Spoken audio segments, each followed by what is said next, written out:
Early summer. Okay, close enough. 37 dwarves in the fortress, which is the best population we've had in a very long time. So very happy about that. Current named dwarves in the fort are Pilot, Axon, Disco, Quevenair, Volleylol, Nanochip, Tygo, Diamond Destructs, Blue Space Weave, Ducky, Oswix, Letharticus, Don Caribou, Zindros, Stone, Massive, Lumpy, Knowles, Dragon, Rory, Arch, LaFonda, Zatsuki, Laggy, Team Xeno, Kobe, Do It, Tele, Bellinair, Jimmy Tibby, Paranoid Metroid, Aqua, Reinhardt, Lil M. Katsu, Kryvan, Anonymo, Anthony, Banana, Balinor, Moffry, Navy, Bastet, and Whitcode, of course. Got some depressed dwarves in the fort, which I'm kind of paying attention to. I mean, this one's tantrumed a couple times, which hasn't damaged anybody.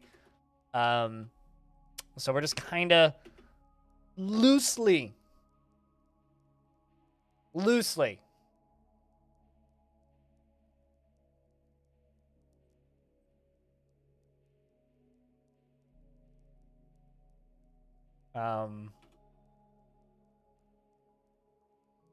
Trying to deal with these distressed dwarves. So because we're in early summer, I can actually turn the fountain on. Let's do that. Turn on the mist machine, which means the humans should be here already. I wonder if I've traded with them. Where are they? Probably not. But let's just... What does the king have mandated? I have to make crutches, and I have to make picks. Wood, crutch, 1. Pick. Iron, 3. Let's go right here and go all the way down to this stuff. Great stuff. In this fort, we're pretty close. Currently including merchants, we have 55. So I don't count the merchants as permanent citizens, but the most permanent citizens we had was about 50 something. It was like 56, I think. Back when we used to get migrants, we were pretty consistently around that number. I do have a hard cap at 60 right now. So if they keep having kids, we could have up to 60 dwarves, but that's the hard cap. I just answered that question, Anonymo. Yeah. So that's where we're at.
What might be nice for the premium version intro is the same thing they did in their coming to stream video with a transition from classic to premium in the tile set.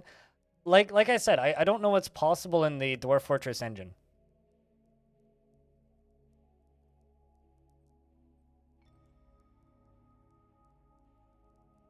Right? So while I agree, like, that would be cool, I don't know how they would actually do that.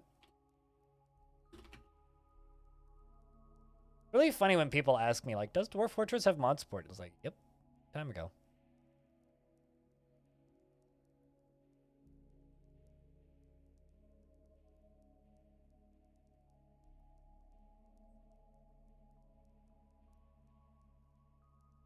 Yeah, well, I mean, the reason the intro is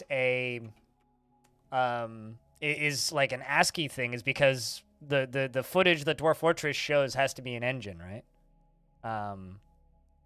So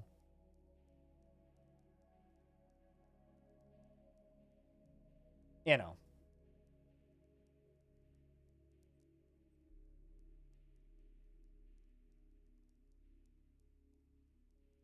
Tantrum Dwarf has been properly memorialized with a humiliating statue made out of lead in the slab and a slab in the refuse pit, and his body has been offered to the volcano. Excellent. This seems perfect. I like the way that that goes. But yeah, no, so like cutscenes in DF have to be in engine. So I don't know. I mean, maybe you could like have some sort of like half ASCII characters. I don't know. I don't know what they're gonna do with it. The best they could do is overhaul the I mean, yeah, they could take like what I think they should do is I think they should center it so that it's in the center of the screen instead of like in the top left, because when you're in a modern resolution, the intro pops up in the top left. Just put it in the center of the screen with black borders, right?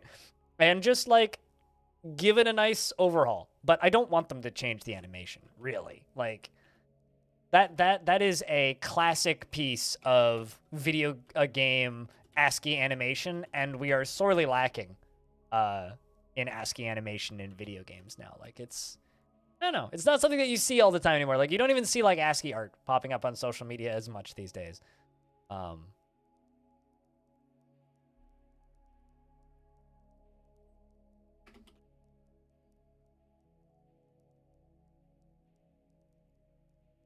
So I think they should just keep the intro as is.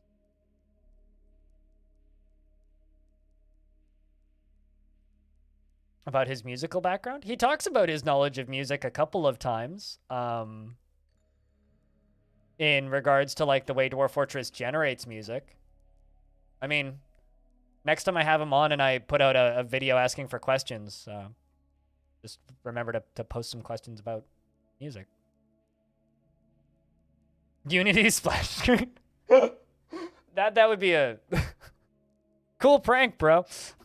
Imagine Dwarf Fortress running in Unity. Yikes.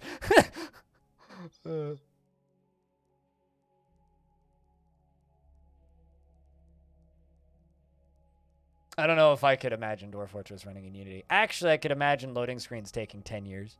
Oh, maybe I could imagine it. Trying to think of games that I've played recently that ran in Unity, that obviously ran in Unity, that ran poorly in Unity. Ultimate Adom was particularly bad. But then again, like games that run well in Unity, like you'd never know that they're Unity. Like fucking Escape from Tarkov runs in Unity somehow.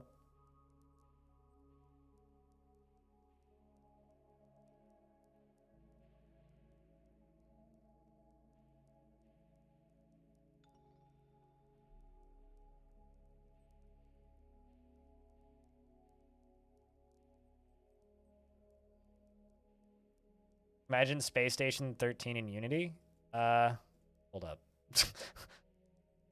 Unity Station. Was it one word? Ah. There you go. Winter 21. About that, guys. Well,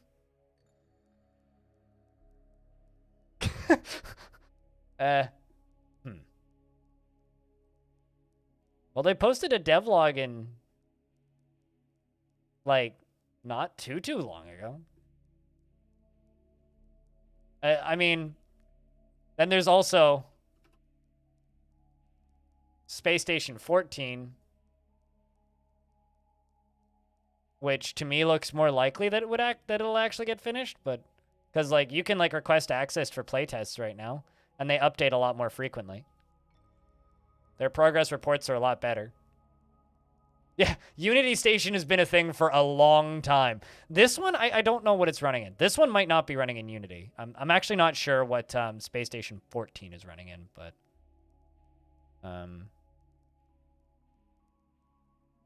yeah, I don't know.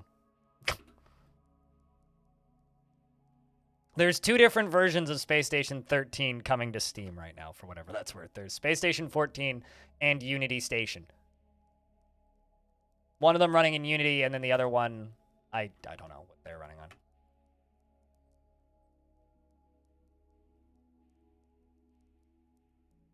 Aren't the most efficient way to trade, but I just think that they're so cool. You made a bunch to disperse around the world over 100 years between 3 forts. You switch to adventure mode and collect them. Oh, that's awesome.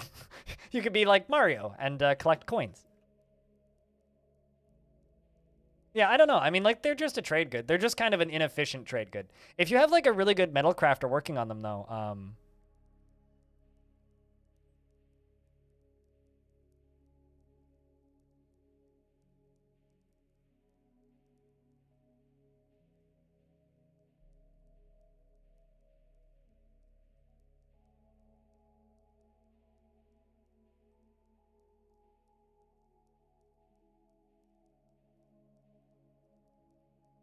but, yeah, I think that there's plenty of interesting uses for coins. Although the actual real use for coins is you put them into minecarts and then slam the minecarts into a wall and pucker people full of holes. That's the actual use for coin.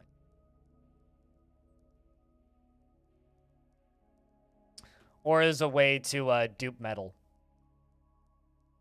Because if you split the stack of coins and then smelt them back down, then going to train dragon? No, unfortunately. If you, because when you make a stack of coins, you get 500 coins, right? If you split the stack, and there's several ways to split the stack, but if you split the stack of coins and then you smelt the coins, every individual coin turns into a full bar of whatever material you made that coin out of. Did someone just say that they slept in a bedroom and that is embarrassing? What?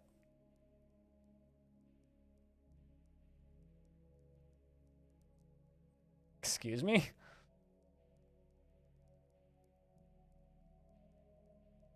Yeah. Also, fun fact, it takes, I want to say two metal blocks to make or 2 metal bars to make a spiked ball, but you get 3 if you melt it. Going to kill a dragon? I mean, you could probably kill a dragon with coins. I mean, you could probably kill a dragon with a sock in Dwarf Fortress as long as you drop it. Because here's the thing, right, with Dwarf Fortress. Any object that's falling has enough density to crush the object that it hits. So if you, like, throw a sock into a raid of enemies, as long as, like, they don't have a helmet on, you could kill them with that falling sock.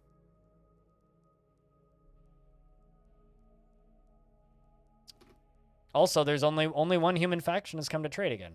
The elves haven't been trading with me ever since we got a king again. And the humans only have been sending one faction to trade ever since we got a king again. There's some sort of, like, internal struggle going on in this world. What it is. Also, the king wants crutches still. Do we have that in the to-do list? Yes, we do. So someone should be working.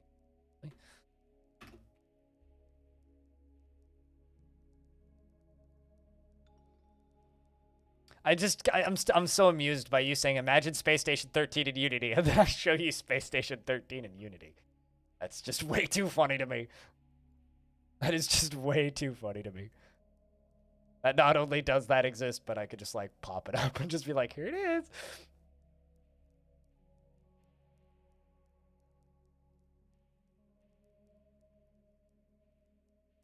You know, I'm just more and more hopeful that Dwarf Fortress Premium is going to release this year. And I'm just so hopeful about it because I just want Tarn to go work on new content for the game. Because it's kind of been a very, very, very long time since we've had any substantial new content to the game. Like, the last thing we got was guilds, which was cool. But, like, it wasn't that much.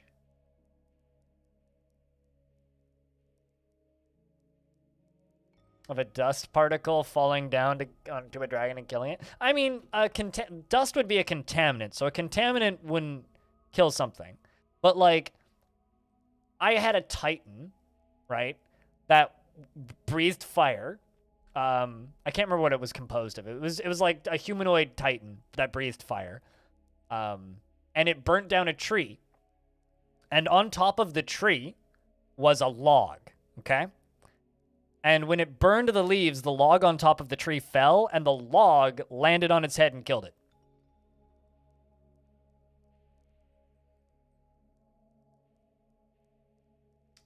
It's a combination of future potential medical costs, like Zach's meds are really expensive, for example, but dormant terminal illness in Zach's partner, which, if it flared up, would bankrupt them right now. because they don't have health insurance. Like, just go do some Google searches on how much chemo costs if you don't have health insurance in the States.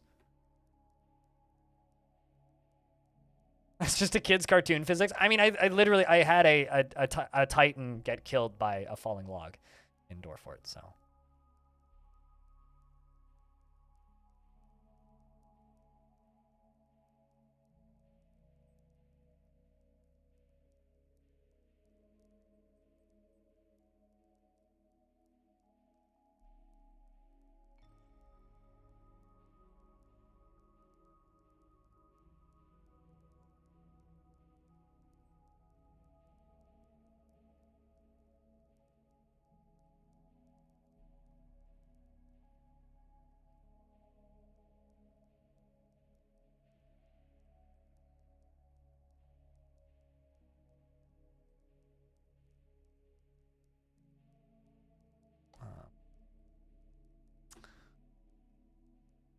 Get rid of all this crap. Kills one Titan. I never actually inspected that log, I wonder. Hey, Limbasa, what's up? No. Dwarf Fortress simulates the weight and scale of a unit, but they still manage to fit in one tile. There is no, like, multiple tile tall creatures like in Caves of Cud, for example. Although, like, even Caves of Cud kind of cheats with that. Because in Caves of Cud, you can have 3 Z-level tall creatures, but it's actually just 3 creatures that don't care about the existence of walls and just move in unison at the same time. Yeah, everything fits into one tile. So, like, a giant can fit through a dwarf's door, which is kind of silly because, like, by Dwarf Fortress logic, a giant is, like, everything in Dwarf Fortress starts to collapse and break and stop making sense the second you start, like, paying too much attention to how big things are and how big things can get. It's like, if a whale was, if a giant blue whale in Dwarf Fortress was accurately represented in size, it would be something like 41 tiles long. And that's like half the map, if not more. So it's like that's a lot of tiles for the default size of the map. So ballista arrows are like one of the few multi-tile creatures. Although it's kind of a pity that, like, you can't slaughter a ballista arrow. But we are. All right, someone is, like, real messy and just keeps leaving their things just, like, strewn about. Zon the bookkeeper. Zon the bookkeeper. Zon the bookkeeper. I think I found our culprit. Yeet. Hi, Obo. How are you? Happy Sunday. I started early today. There's a new episode of the podcast out. Click play on it and let it sit and forget that it's on, and then don't worry about it. Give us that listen time. Hope you're doing well today, Hobo. I had a long night, and by long night I mean my evening was. Uh-oh, somebody broke a window. I got a vandalism charge. Paranoid Metroid. Come on, man. Why you gotta be like that? Ashamed after toppling something over. Well, you're going to be ashamed after you go to prison.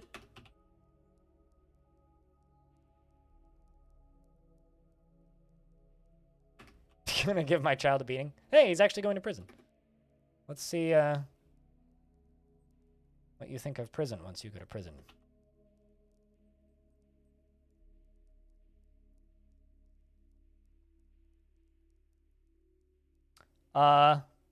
Sure, but we're not doing much glass stuff. Glass industry was real big for a couple of years, and then we, like, you know, finished the giant glass tube, and I haven't really done much with it since. I need a new glass-related project at some point. But, yeah, I mean, I could.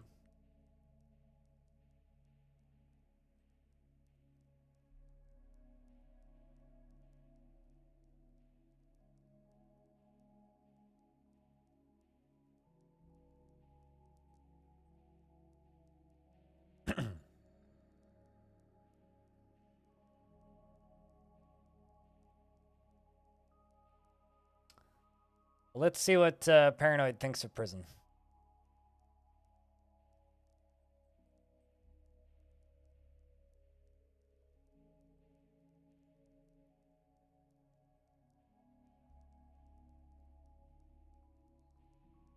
But yeah, the bookkeeper just keeps leaving things everywhere. The bookkeeper must be very messy with their stuff.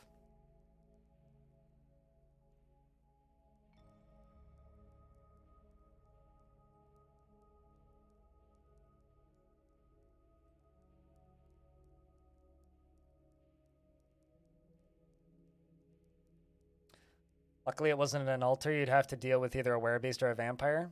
Fun fact, it doesn't matter what type of building gets toppled. As long as it gets toppled in a temple, they get cursed. Doesn't matter if it's an altar, statue, a floor grate, window, bed, cabinet, chain. If it's a constructed building in a temple and somebody tantrums and topples it, they'll be made into that. Repentant! Yes! Ah, do you not have a bedroom assigned?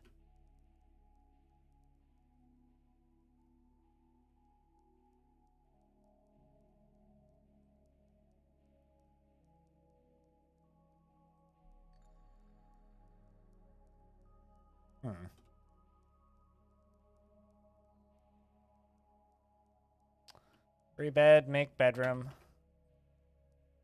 Huh. Apparently I got non-bedded, a few non-bedded dwarves. No. Or childs, but as it. Kids don't care so much.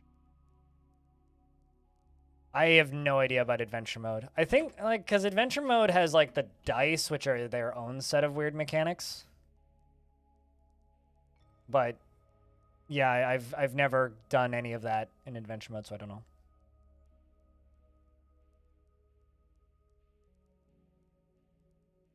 I hate to see how deep how they keep the oh, you hate to see how they keep the books. We're gonna get like charged with tax fraud pretty sure. I'm sure pretty soon, I'm sure, based on how clean their space is. But something I'm gonna try actually is because this right here belongs to Zon, right? So all of that stuff is kept right there. Maybe Zon's just greedy. So if I put a cabinet here, because they're trying to store their stuff in their office. Maybe they'll put their stuff away if I put it there. In fact, they're now storing owned items. Gripped by crippling shyness, is very stubborn, brave in the face of imminent danger, likes to avoid crowds, has a sense of humor. He thinks he's fairly important in the grand scheme of things, can easily fall in love or develop positive feelings, and he is often cheerful. He's envious of others, and he is often lustful. Has a tendency to consider ideas and abstractions over practical applications, can handle stress, is curious and eager to learn, occasionally overindulges, has a tendency to form deep emotional bonds with others, and okay, so maybe he's just like overindulging, and he just has too many things, because he owns 8 cabinets, apparently. So he has plenty of cabinets. Maybe he just owns too much crap and is just like putting them in inconvenient spots and didn't have a cabinet there. So because he was trying to store his stuff there, maybe, never mind. His bedroom is full of shit too. He's just messy. Just as messy dwarfs is.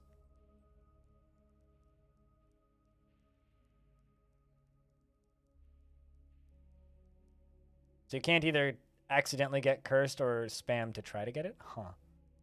Interesting. Border dwarf? Kind of, but doesn't have that many items. Wait, hold on a second. Do you have 2 bedrooms? Where are you going?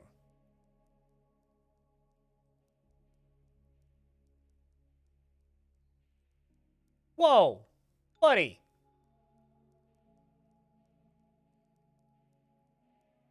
That's the king's bedroom, though. Man! You taking Massive's bedroom? My dude. This dwarf's just real greedy. All right, you go to your other bedroom now, please. This dwarf claimed 2 bedrooms. There you go. Now you have a great bedroom. This dwarf is just really good at, like, changing the books, I think. Because they can claim multiple bedrooms. Or maybe, like, this dwarf got married, and maybe their wife had or their wife or partner had claimed the, other bedroom, so then ended up with 2? Because that can happen. But, like, that was supposed to be the king's bedroom. No wonder the king was upset with their bedroom. Huh. It all makes sense now. This is funny. This is funny. Well, typical dwarf. Dwarves and your shenanigans. Tisk.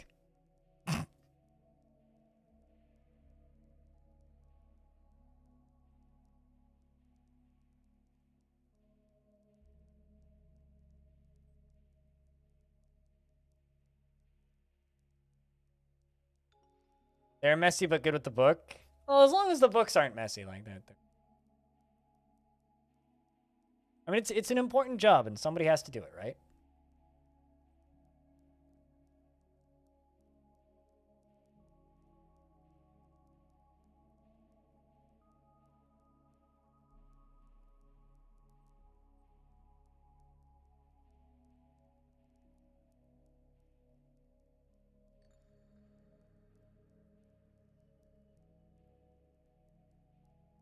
Stealing the king's bedroom. Well, I mean, the king died, so. Uh-oh. Much more. Uh-oh. Bastet committed another crime.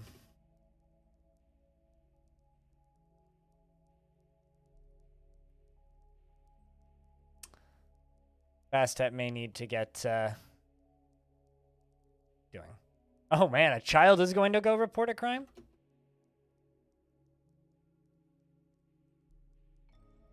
You're chasing your child.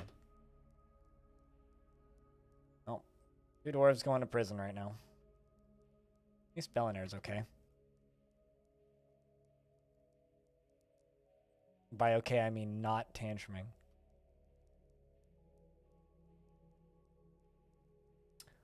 Lots of work for Ducky, I suppose.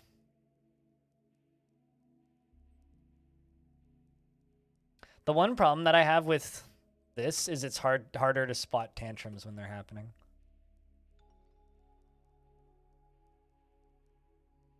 "57 days in prison and a beating," and she hates prison. Whereas this dwarf seems repentant, so we should keep an eye on Paranoid, because that's good. It's good. Meaning hopefully he'll recover from big sad day. Up to midsummer. Time for a night stream.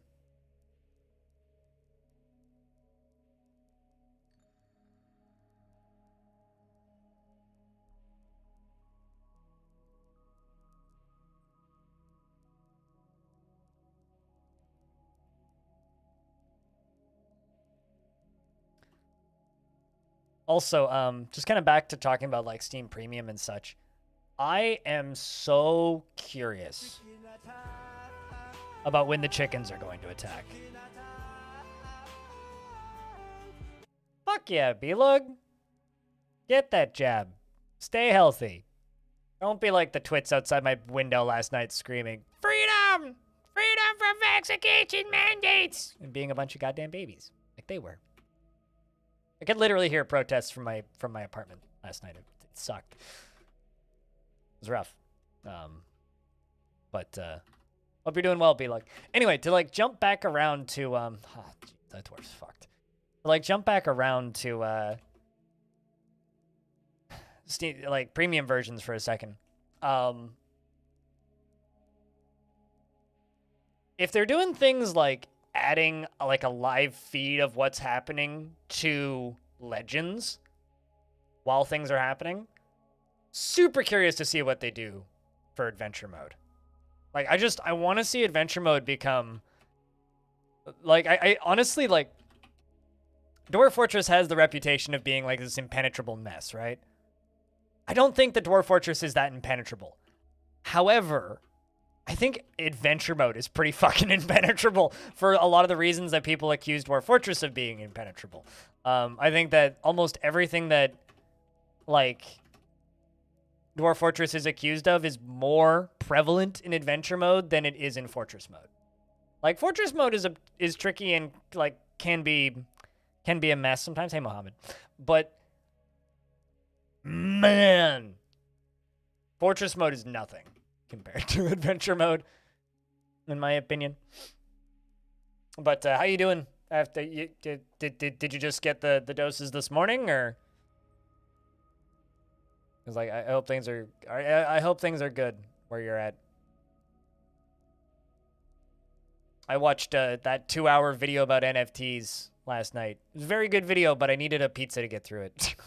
So I had a pizza last night. My blood sugar was pretty high this morning, so I kind of felt like crap, but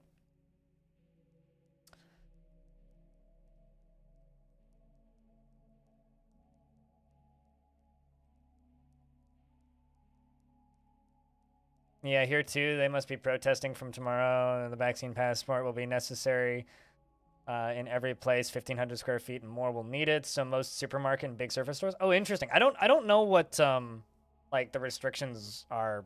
Like I think they're just staying the same here, which is pretty mild. It's like if you want to go into a restaurant, you need Vax ID, and if you want to go into a bar, you need Vax ID, basically. But like most other things, you can do without it.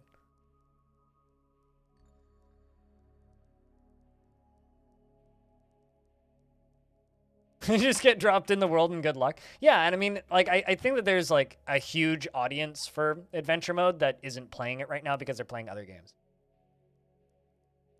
By huge audience, I mean, like, the CDDA audience, right?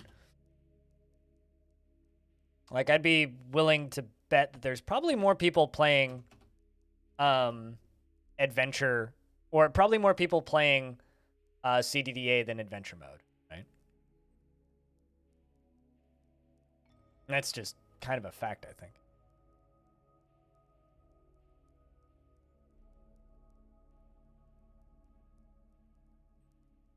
Yeah, it's kind of funny because most of the people protesting here in Vancouver are either from Northern Valley, so further up the valley, out in the Hicks.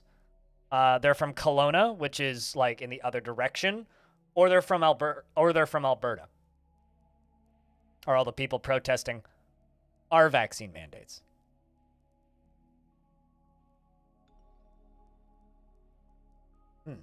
They're not even from here. You made an elephant man and you grabbed people's hands and crushed them in your hands? That's terrifying. Last time I played adventure mode, I was a elven bard. We wrote some poetry. I stole a giant jaguar. We rode the giant jaguar around and road-killed some kobolds with the giant jaguar, just walking down the road, and then Cobalt walks across the street and went thonk. We killed a cow with the jaguar. We visited one of my forts, and we hung out in the tavern and told some bad poetry and was told I was disgusting.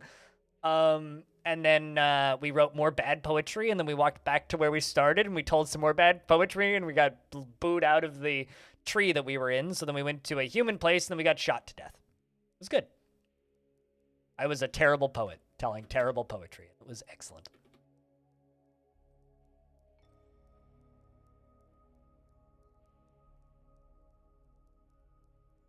Didn't feel bad any other way. That's good. I'm glad that the side effects are minimal for you. Like the vaccine, the booster for me like wrecked me completely. Completely. Like I was out for 2 days. But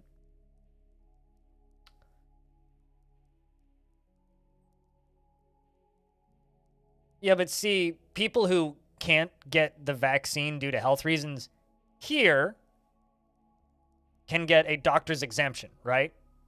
It's just like people who can't wear masks due to breathing problems, which most people, that's vastly exaggerated, right? So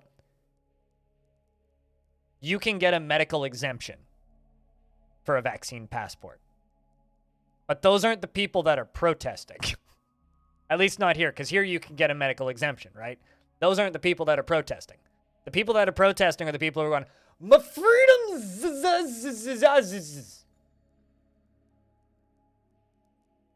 Yeah, people with breathing problems that are, you know, like maybe have like throat cancer and have like a tube in their nose. Well, then that's a problem that you need to sort out with your country and not the reason the idiots here are protesting. It's like you can get medical exemptions for those.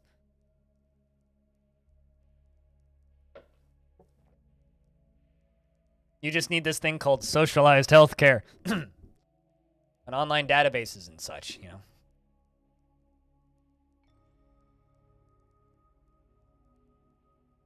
Also, hey, just small guy, what's up? Hey!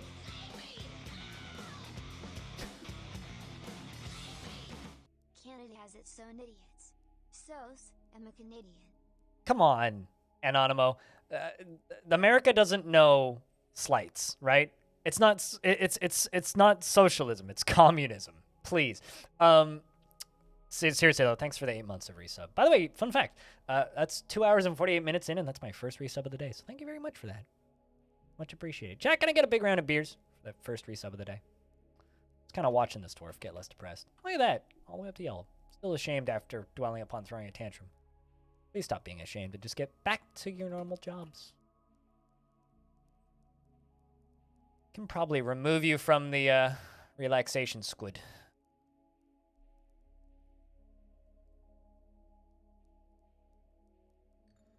Man, if they get stuck in attend meeting while in prison, they are fucked.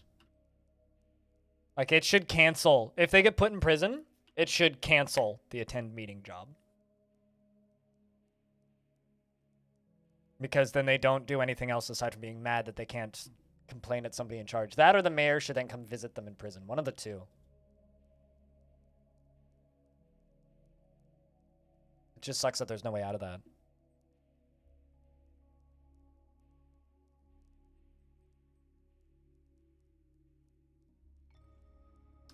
That plane sucks. So you're a scholar. You can go do scholarly things after get let out of prison. Oh man, feel better soon. That sucks, dude. I hope it's not too harsh. Apparently my dad may have just had it, but it seems to have been like minimal for him. It's good. Venture mode? No, this is Longdeath. We're trying to keep this fortress alive for 1,000 years, so this is a fort. You haven't seen the fort before. It's rather large. Like, rather large. Like, kind of very, very large.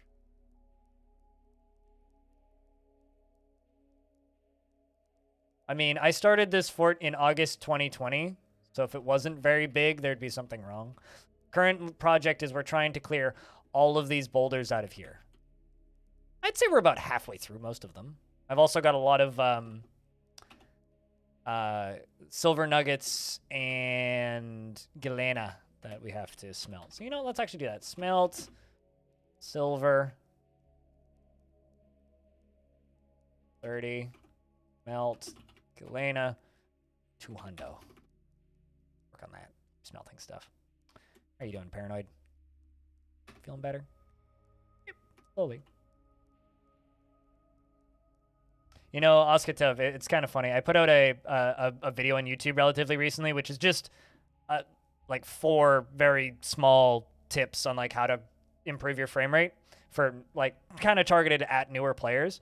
And there was this one person that was very, very offended that I didn't mention temperature lag, which is unavoidable by the player, weather lag, which is unavoidable by the player, creature spawning lag, which is unavoidable by the player, area spawning lag, which is unavoidable by the player, and trapped creature lag, powered by AI creatures, which is unavoidable by the player, as well as airborne creature lag, which is unavoidable by the player, and all of these other things. And I'm just sitting there like reading through all of the, like this fucking document, like multi-paragraph thing. I'm like, sorry for making like a tip on how to improve your FPS for new players.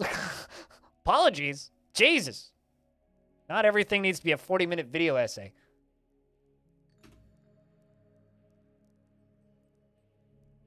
Clearly. Well. No, not doing quantum dumps. I don't use quantum stockpiling.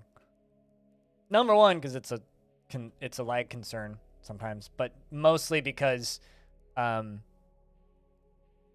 just slowly turning all of the rocks into crafts and then giving them for free to the traders. All of your stuff fails before that's a thing. So areas with massive shifts in annual temperature can cause lag. So if you have seasons that happen, so like going from like hot summers to snowfall to hot summers to snowfall, you will get lag as the temperature shifts. Or if, say, you take lava and bring it to the surface in a glacier biome, and then there's hot and cold temperatures contrasting, that can cause just natural lag that the player can't control. Although my favorite form of natural lag is up in the top right corner of the screen right here where I'm pointing with my mouse. That's the moon, right? So that's the moon phase. Whenever it turns into a 0 or an O, a circle, it's the full moon. Sometimes, especially in bigger worlds, this is very common in bigger worlds, and it's one of the reasons why a lot of people refer to large worlds as having more lag, is if there's were creature outbreaks happening anywhere in your world, when that happens, there will be a noticeable thunk where it'll slow down for a second, you'll have a hitch, and then the frame rate will suck until the moon stops being full, and then it'll fix itself. It's because the game's processing all of the things that are dying every time that happens. Especially if, like, there's an outbreak happening in, like, let's just say a fortress with 10,000 goblins in it. Like a goblin fort with 10,000 of them in it. And they're just, like, slowly and, like, your frame rate just, like, has a thunk, and then it's slow for the rest of that week in game.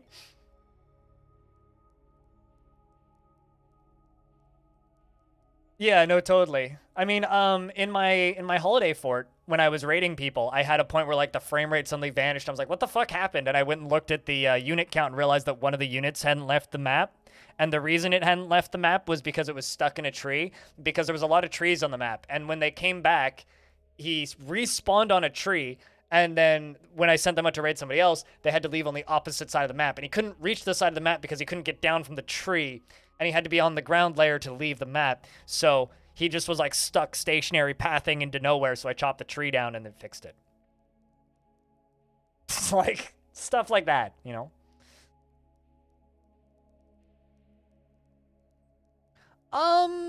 Not as much as I think people think.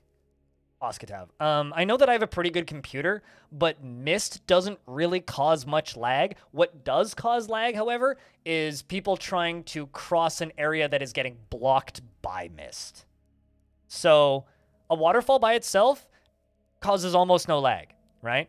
A waterfall with an item at the bottom of it that is not 7 out of 7 deep, and a dwarf might try and path down there, that will cause lag. Or like a waterfall with a bridge across it where sometimes the water splashes over the bridge, which can block pathing temporarily, that can cause lag, right?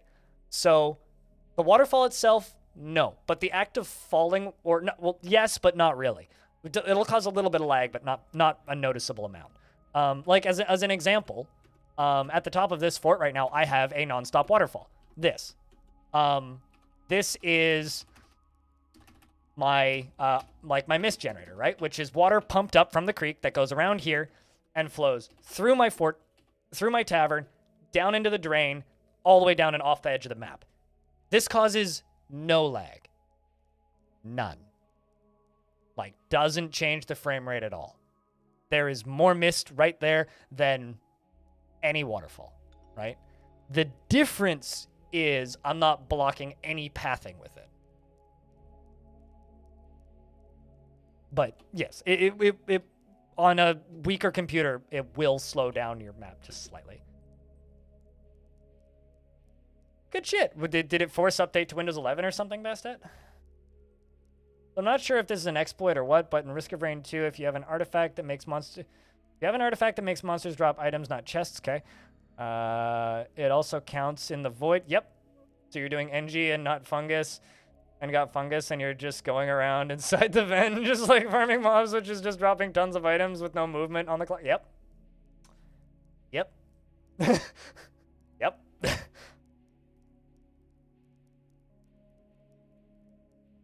Jeff is Bastet's partner.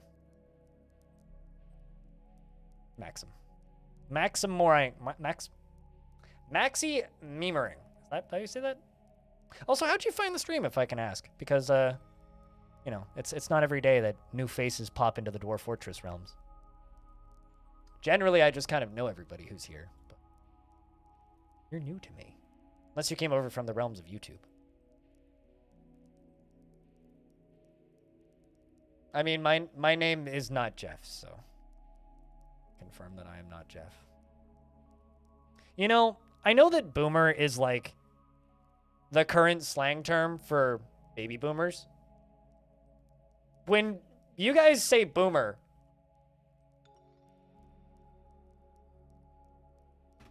this is the only thing I think of. Like, that's all I think about when I think of boomers. Like, it's just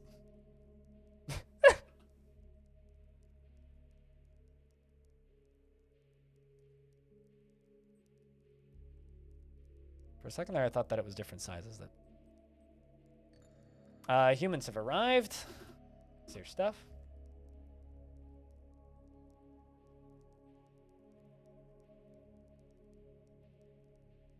Plus, you got razor wire and you don't even need to do anything. Yeah, you just run around and everything dies. Yeah. That's wonderful, hobo.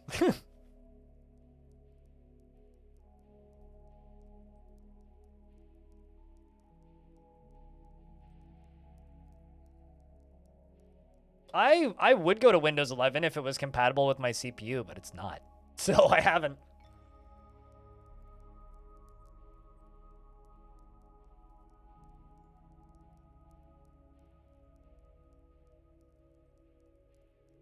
But now that all kids use it for kids that are older, yeah, I've been called a boomer a couple of times. It's like, bitch, I was born in '94. Fuck off. It's like, come on. Made you wanted to play it again? Yeah, I kind of feel like I want to play that game again, but I also kind of don't. I don't know. I've made that. I think I played that game too much is the problem. You just follow the DF category? Okay, gotcha. Usually if the number is up, it's usually because it's either me, Sal, or Quill. One of those. Bloomers were millennials? Yeah, insult me with the correct birth date, please. Like, if you're gonna be a big meanie, at least, like, do it accurately. At least do it accurately.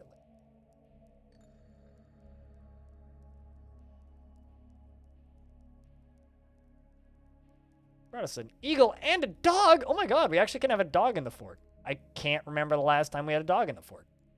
Holy shit. I have a dog and I'm gonna make it available as a pet. Maybe train it on hunting and it can kill the, like, buzzards that come by.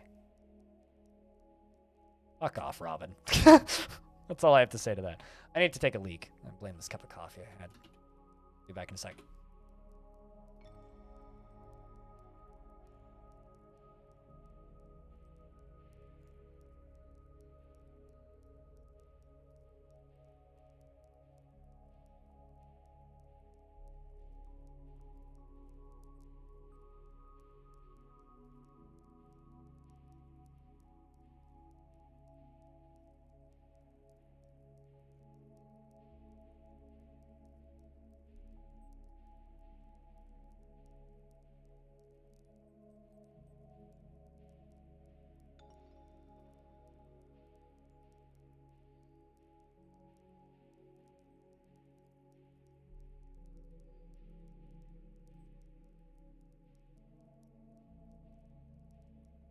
Wait, are you suggesting I should just, like, take a screenshot of the D and then just, like, the little dog icon and then just, like, post it on the,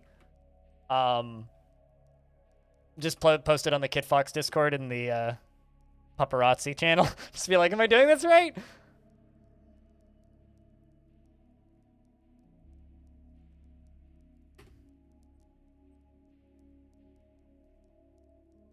Around September 2020 was around when I started this fort. Bye, Cub. When or what stream you followed me? I feel like I remember seeing your name, Oskatav, before you followed me. Minted as an NFT? Fucking kill me. God, man. All that shit makes me so mad. I watched that very long video that everybody's referring to about NFTs last night. That 2-hour video from Folding Ideas, and it's like fantastically well made video. I needed to go buy a pizza from Domino's to get through it. That's how mad it made me. I required pizza within an hour. I was just like, I can't do this. Chicken's doing a thing again. So I had to get up and go get me a pizza. Not anymore. All right, let's make this pupper available as a pet. You need a link to the NFT video or me eating a pizza? Because I don't have a link to me eating a pizza, but I can give you a link to the NFT video.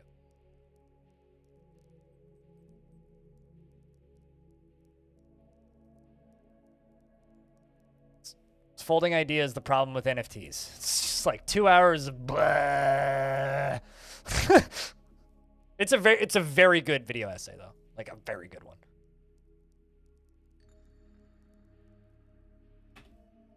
Also, if I'm not mistaken, Cutest, you're the one who linked it first, so I blame you for me getting a pizza. A proper Canadian pizza. Of course, I got a Hawaiian. I don't like Domino's, but I like their Hawaiian pizzas. Domino's is shit, but their Hawaiian pizzas are all right. It's the right kind of terrible pizza. I got a thin crust Hawaiian, because I'm from Canada. Yeah, I mean, it's $12 for a medium Hawaiian pizza, which is like... The problem is like, we used to have like this lovely Vietnamese noodle place in my building, and now it's a Domino's that's open until 2 in the morning, and they get so much more business than the beautiful little noodle place that I used to go to once a month. But it is kind of nice though, because I can just like go onto my phone and just be like, hey, I want this at this location, and then just walk down there and get it. It's convenient in pandemic times.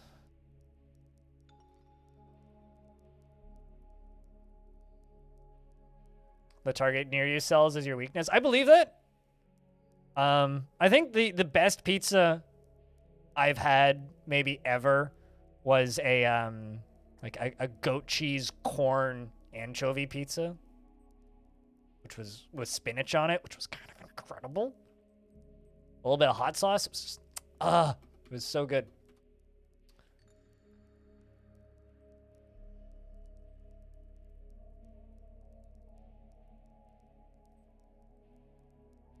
Yeah, they do that here though, Sideways. You have an illegal Chinese restaurant? By illegal? By illegal, do you mean like they're a drug front, or like they're just not licensed?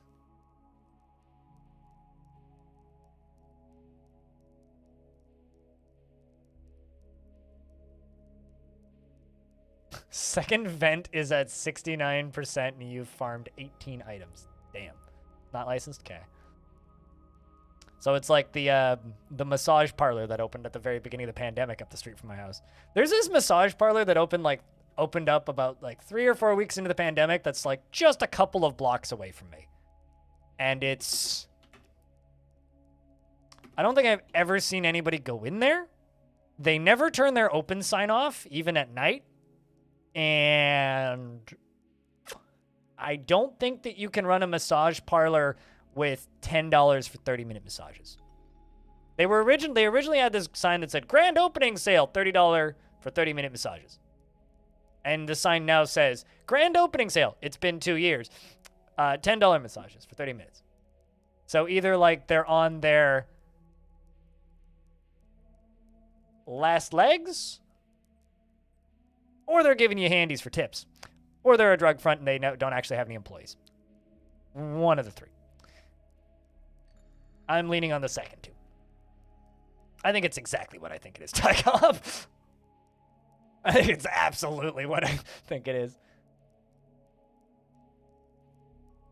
Why not all three?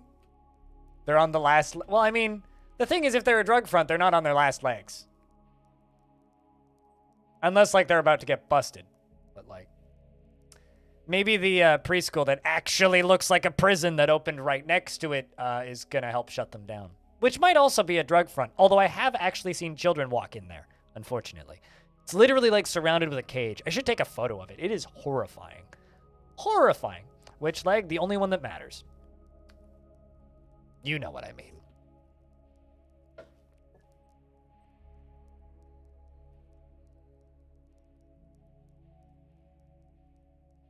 The only mule I like comes from Moscow.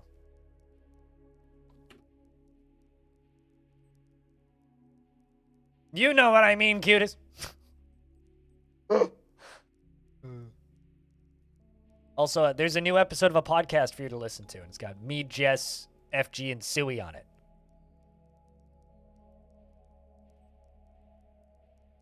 So.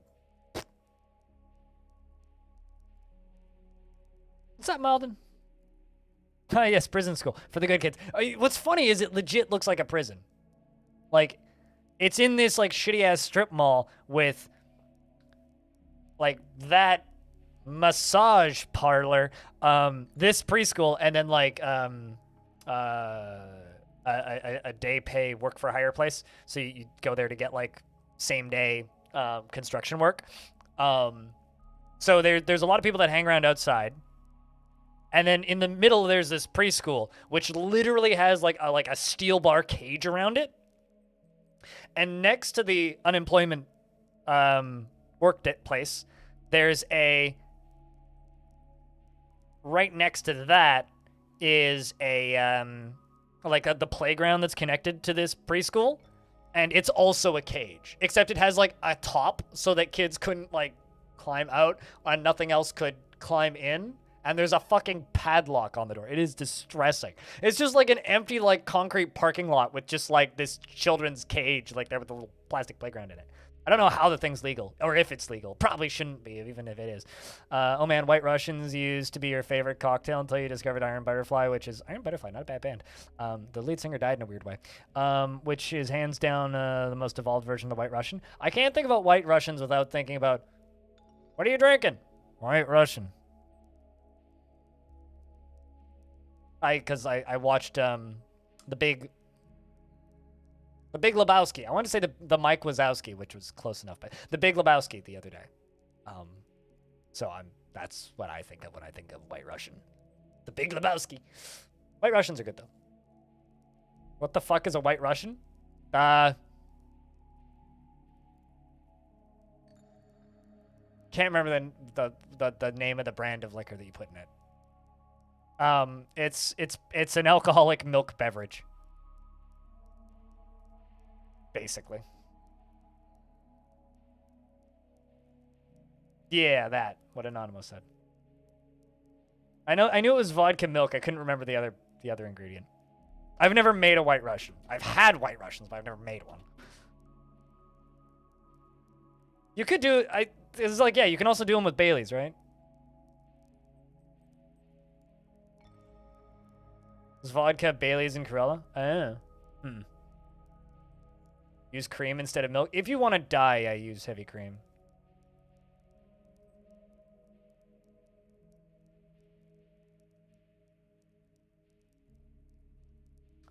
When it comes to mixed drinks, I prefer an Irish coffee. So like whiskey, Baileys, coffee. That's the only real mixed drink that I will make for myself.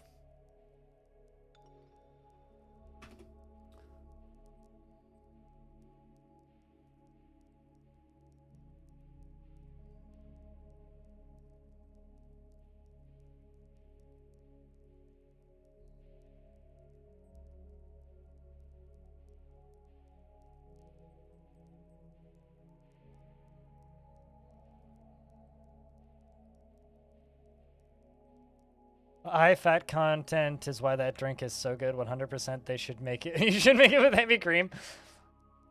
Yeah, I mean that's it's a inflate your gut beverage as they call it.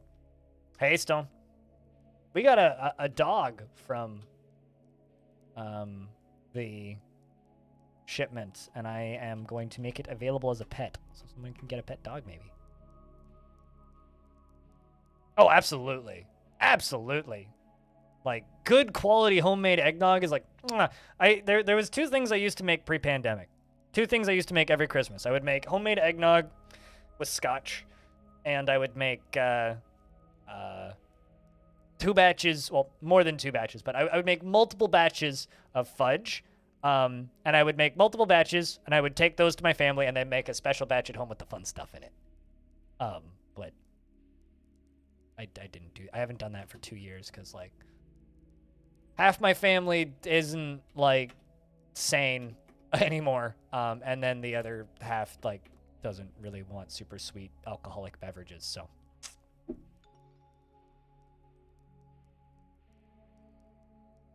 You remember when your roommate's dad gave her a big jug of eggnog, and I was specifically told not to drink it and watched it go bad in the fridge? Oh, no!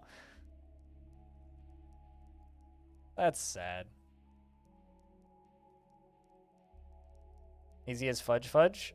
Eagle, if you want to see the recipe that I use, although I've tweaked it a bit, Eagle brand fudge. Just look up Eagle brand, and then just use any, like, concentrated milk. Doesn't matter if it's Eagle brand, but Eagle brand has the recipe on their website. It's just concentrated milk, teaspoon of vanilla, and high quality chocolate. That's all that you need. I add butter and a few other things. Secret ingredient.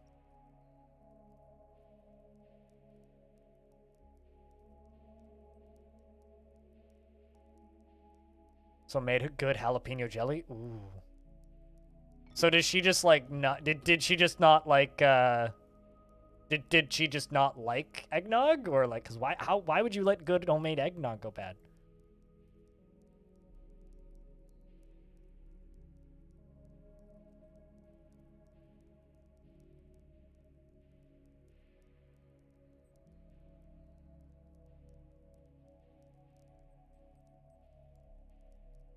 But also, in regards to drinks talk, Maxim, this happens a lot here, because I literally have not 1, not 2, but 3 drinks emotes.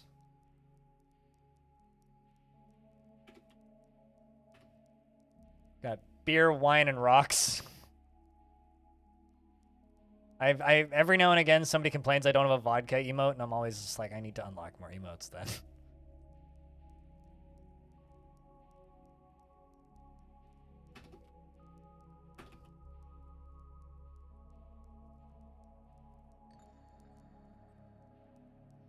Belgian style beers. I had a good Belgian beer the other day. I hadn't had beer in a little bit. It had been a couple of weeks. Like last time I had alcohol was when I went snowshoeing last, because it's impossible to go. It should be illegal to go snowshoeing, frankly. And that was on the 30th. It should be illegal to go snowshoeing without at least 1 shot of whiskey. Unibrow? Oh yeah, Unibrow is very good. Very, very good. We get that in boxes over here. Now I had a Golden Drac. Probably one of the best. This dwarf might be done. Sorry, Bastet. Not much I can do with that. You're still jealous? Dude, they're fucking $3 at any liquor store here. Any liquor store, government or otherwise. They're everywhere. Super easy to get here. Any liquor store, $3 to $4. So, although I had to go to the expensive liquor store because it was 9:30 p.m. and I wanted beer. I was in a Discord call with a friend, so he's like, "You want to have a beer?" And I was like, "Yeah, kind of." So.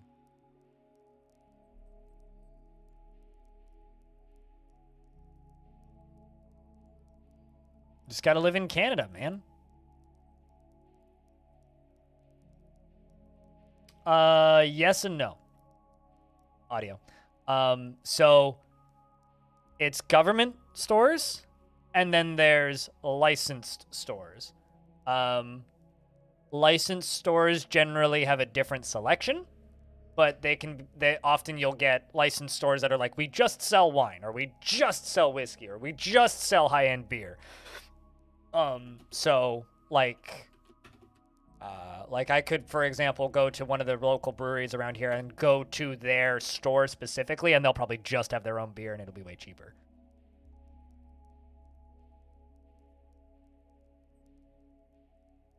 Yeah, yeah. So like you can get licenses. Normal start to Longdeath. Well, we've had 2 tantrums already. Bastet seems kind of done, but Paranoid Metroid got sent to prison, and fortunately, almost entirely cured his stress, or her stress, which is good. So, kind of fingers crossed here that she'll continue to improve. So that's good. We had one repentant, and then the other one, not so much. Realized that a dwarf had taken the king's bedroom while the king wasn't king, so king now has their bedroom back, which is good.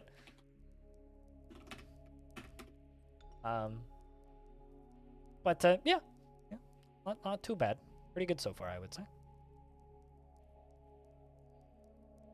But yeah, I mean, all liquor stores in Canada have to be licensed with the government, but a private individual can get a license to open a liquor store, just like a private individual could get a license to open a cannabis store. And all that.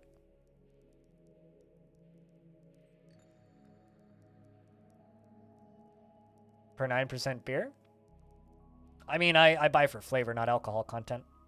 Although, Le Fin du Monde is probably my favorite beer. Just period. Like, it's just the best beer. It's really funny to me when people are just like, German beer's the best beer, Belgian beer's the best beer. I'm like, nah, mate. Canada's where it's at. Lil M Katsu, what's up? It's good to see you. Good day. Is it evening where you're at? It's like not even afternoon here yet. Back from shoveling snow? Fuck yeah. Or is it locked in? No, you cannot replace the king. You can, however, replace everybody else. Button's grayed out when you select it on the king.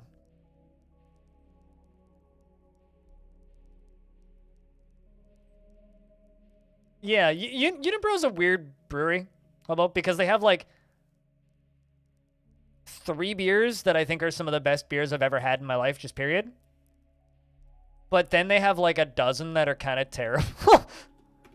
Like that Megadeth beer is worse than Megadeth, and Megadeth is not great. So, I don't know. I have an IPA in my fridge right now.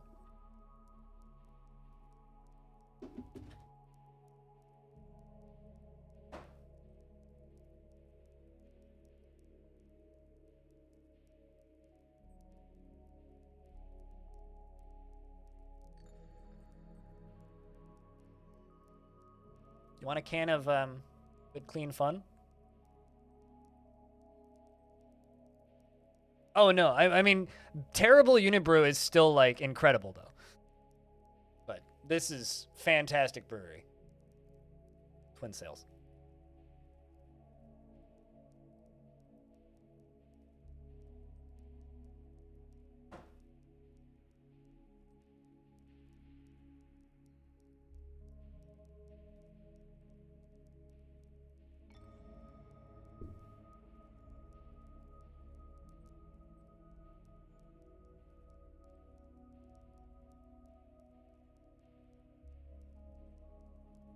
Oh, they actually had a beer called Terrible? Yeah, okay, I've never seen that one then. Yeah, if it was a super limited thing, I may have just never seen it. What, the Unibro? I mean, it's a Quebec brewery. It's kind of funny. Like, I've completely converted or not completely converted, but like a decade ago, I convinced my friend Kevin that he should only drink beer, and got him off of mostly mixed drinks to and hard liquor to beer, and so he's now a beer snob along with me, and we've been beer snobs and going to breweries now for like 8-9 years, and he went to a work party over the holiday, and everybody at his job brought like cheap beer, like Old Milwaukee and stuff, and he brought the 24-pack variety pack of Unibro, and he had to take most of it home because nobody drank it. So he's just now just got like just a ton of extremely powerful beer.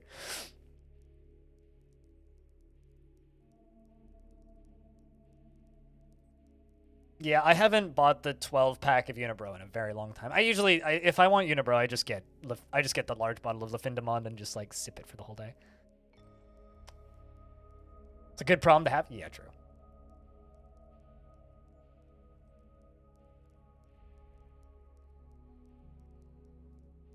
It's written Unibrew? Yes. But I don't know. I could see it being a lubricant brand.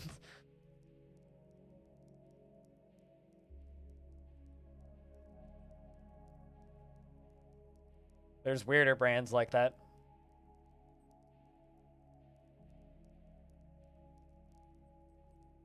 Also, hey, Normie. But yeah, actually, I'm trying to early next week, a friend of that friend booked a bunch of days off, and we're gonna try and go to 2 breweries we've never been to before that are local. One is this one, which probably has the most offensively orange website I've ever seen. Like, I just opened up the website so you guys can see probably like the orange hue in my skin now. I mean, like, this is me like with the game up, right? This is me on their website. Like, this is almost unreadably terrible. Like, it hurts to look at. But they look like they've got good beers, so we're gonna try and go there. I'll link it if any of you guys want to look, but like, just like, they have a Hell's Lager, my favorite kind of lager. They have a Saison, which looks good. They have a Stout. Curious about that. They have an IPA. They have a Topped Lager, which also may be cool. Also, I like porters and stouts that are named after concrete or like gravel. Like one of my favorite stouts is by Howie Sound Brewing, and they have Pothole Filler, which is a really good name for a for a stout. It's a 12% stout. It's Pothole Filler. And then or rather they have Pothole Filler and then the thick stuff in quotes, Pothole Filler, which is the imperial one. That is very orange indeed. It is painfully orange. But yeah, I don't know. They look like they've got a nice brewery, so we're gonna have to go there.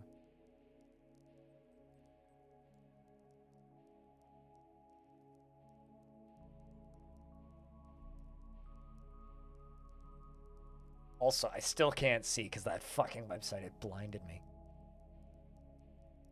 But they're also pretty close to another brewery called Steel and Oak, which they actually have a combo with, and I quite like them. So we've never been to their brewery either, so we're gonna try and go to Steel and Oak and Studio once the number of COVID cases gets below 500 a day here. We were getting there, and then it went back up. People are being twits.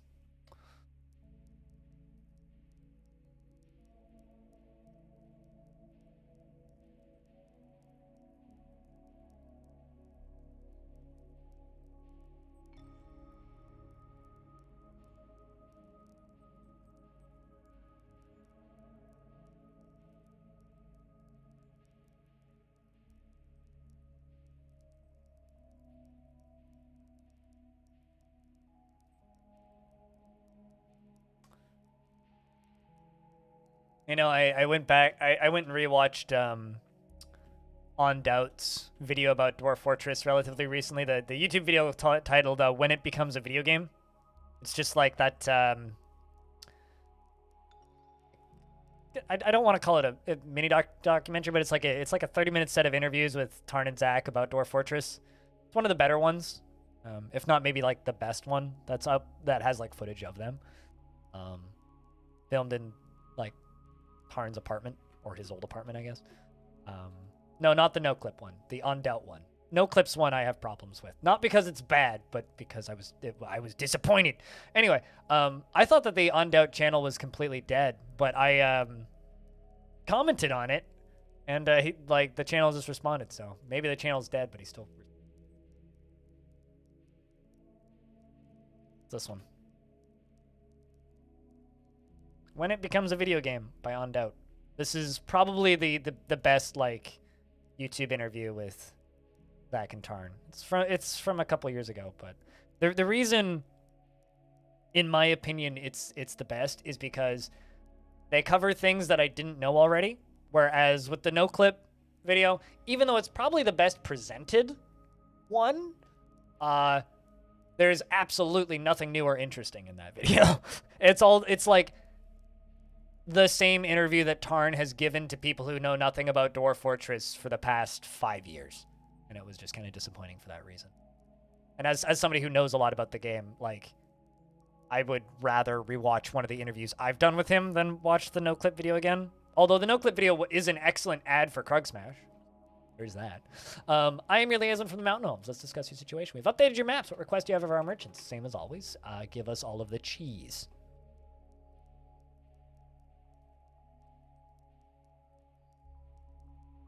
What?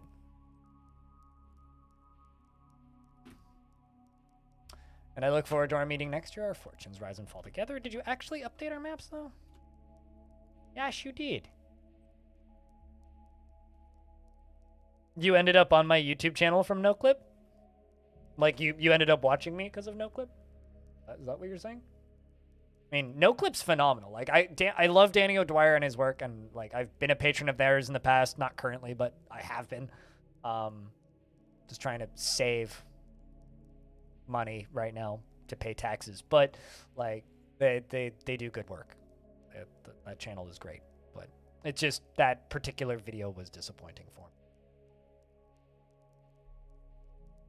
It was a video that I was hoping would be for me, and it wasn't supposed to. That random Reddit post of yours is what got you into Twitch? I'm sorry. That's either like a very positive thing or a super negative thing, and like no in between there. I mean, Stoned Hobo is here because of a random Reddit post I posted on it like years ago, and he's like just never left. He made a Twitch account to like say hi.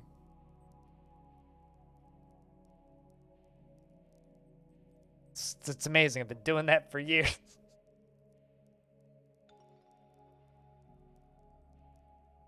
Although apparently Hobo unfollowed and refollowed at some point by mistake. But he actually followed in 2015. Since then, like, let's see. We've been to what? 2 or 3 conventions? We've been to 3 TwitchCons? Yeah, 3, right? Because it was San Jose, LA, San Diego. Yeah. San Jose, LA, San Diego. Man, do you remember when we could travel? I don't.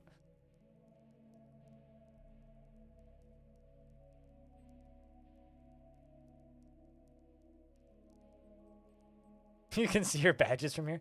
Yeah, I was trying to just do it from memory. See if I could remember anything. And turns out, not really. Keep an eye on that dwarf.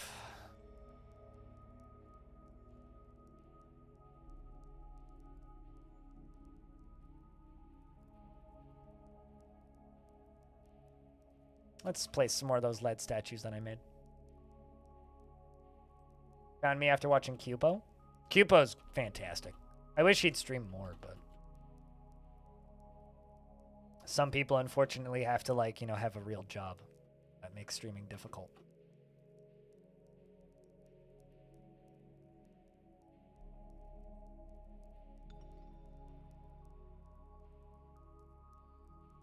Cupo's just an artist, and I kind of like, he could stream in the art category and I wouldn't question it.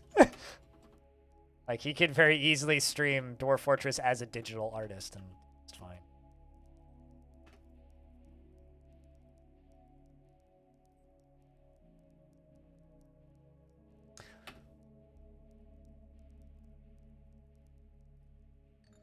You know, I kind of wish, Hobo, that I bought a ticket for TwitchCon 2020, TwitchCon EU 2020, just to have the badge. Because there's so many people now that, like, bought tickets to go to TwitchCon 2020, TwitchCon EU 2020, got the badges, and then the show got canceled and it didn't happen. So there's like a lot of people out there that just have that badge, but they got the tickets refunded. So I kind of wish I bought a ticket just so I could have gotten refunded, just so that I could have had that badge, but oh well.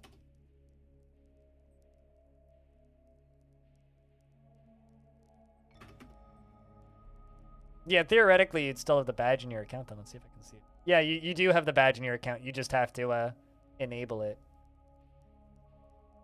If you wanted it. That's assuming you want it. Brag about spending money on an event that didn't happen.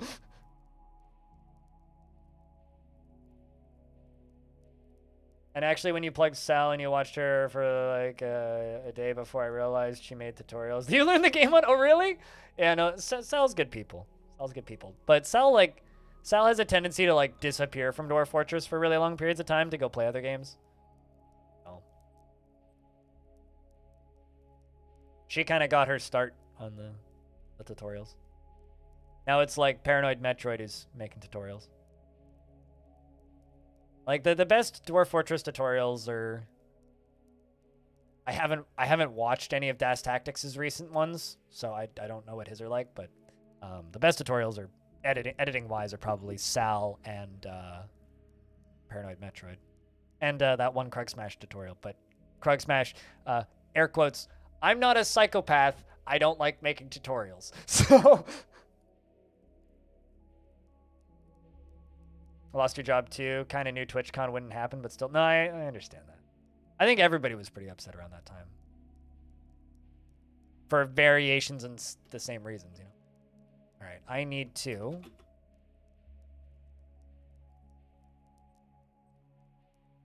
turn this off before it freezes.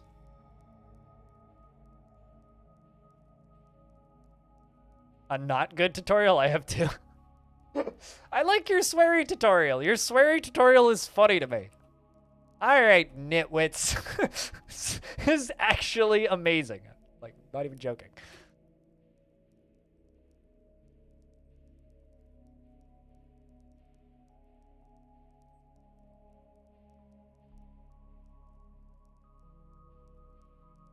Well, I mean, it's not people ruining people's fun with tutorials. It's,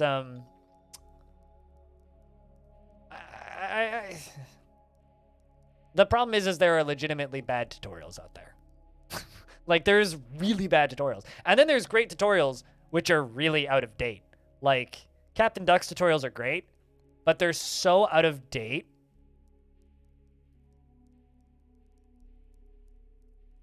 that it's like there's a lot of incorrect information. All right, so who adopted the dog?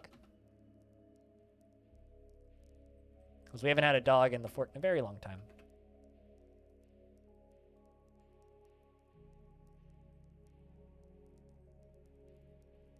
Blanking. Craven! Craven adopted the dog. And I can release the dog so dog can go anywhere.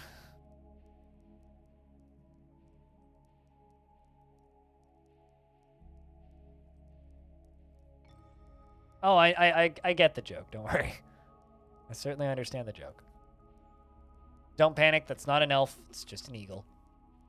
Just a stray America.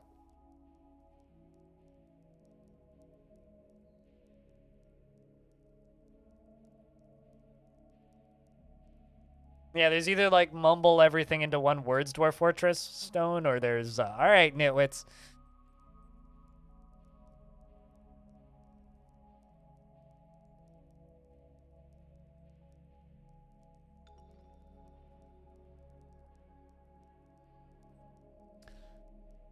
Got the fountain turned off. Watch out, stray Americas. That's going to be pretty dangerous. It's fine. We don't have oil. So, it's okay. Don't need to worry that much.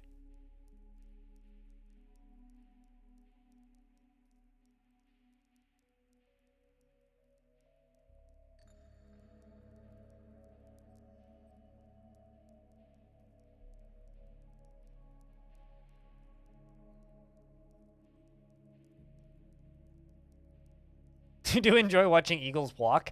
Owls walking is my favorite. owls walking is like, it's amazing when you realize that they're like 88% neat. It's just like owl head, body, leg. It's like, oh my god, you're Slender Man.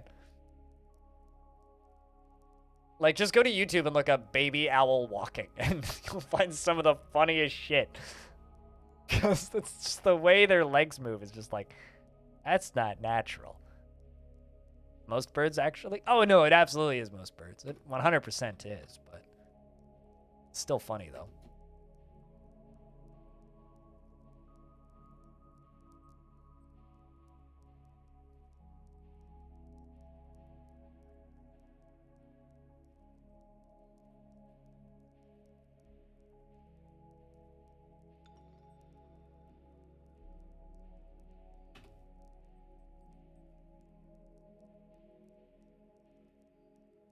If you resign making a wall around your fort... Making a wall around your fort atop this volcano out of glass instead of obsidian, but still pretty cool visual. Well, I mean, glass is pretty awesome in DF. Especially because you can get some nice colors.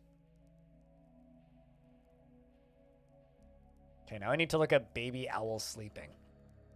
Baby owl sleeping. Oh, baby owl's planking? Yeah. I mean, come on, man. Baby owls are incredible. It's like a Furby decided to go planking. It's just like, bonk. That one's also pretty good. Owls are awesome. Yes. Because they just, like, fucking lie down. They just... Kerplop. What a hoot. They're great, yeah!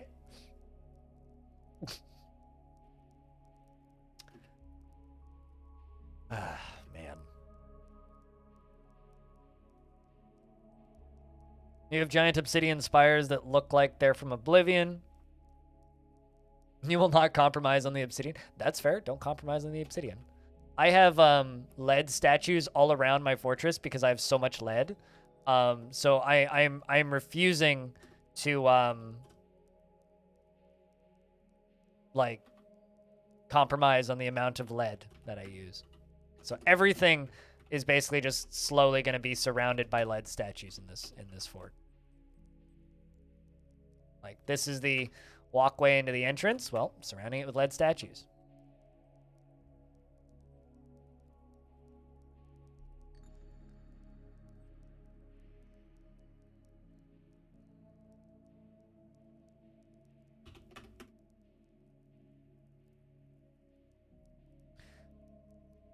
Revests are terrifying, and you will not change my mind. I make dying noises in the middle of the night. Yep. Weeping Angels Fort. I cannot wait until Myths and Magic because golems. Oh, you were trying to say Furbies, not Kirby? Curvis? Have you seen... hold on. I got a video for you. This is about Furbies, so if you're, like, easily scarred by Kirby's, don't look at it. All I will say is that Look Mum No Computer is a wonderful human being.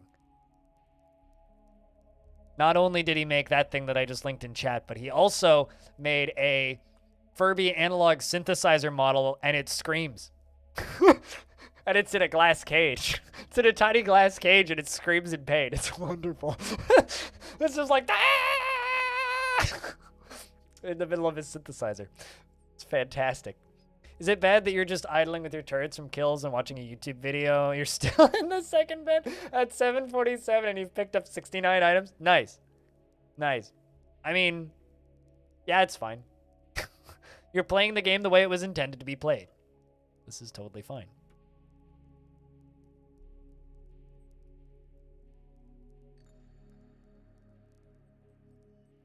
Yeah, and Look Mum No Computer. Fantastic YouTube channel. Makes the, this museum is not obsolete. The museum of everything else. Fucking legend in the synthesizer game. He's playing Risk of Rain 2.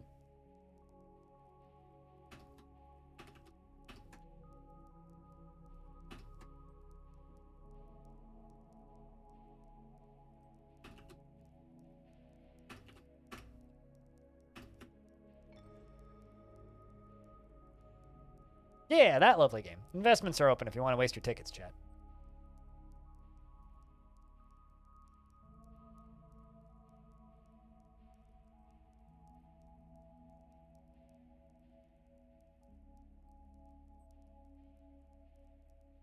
Yeah, no, there's something about like channels like Look Mom No Computer that just push all the right buttons in my brain. I love it.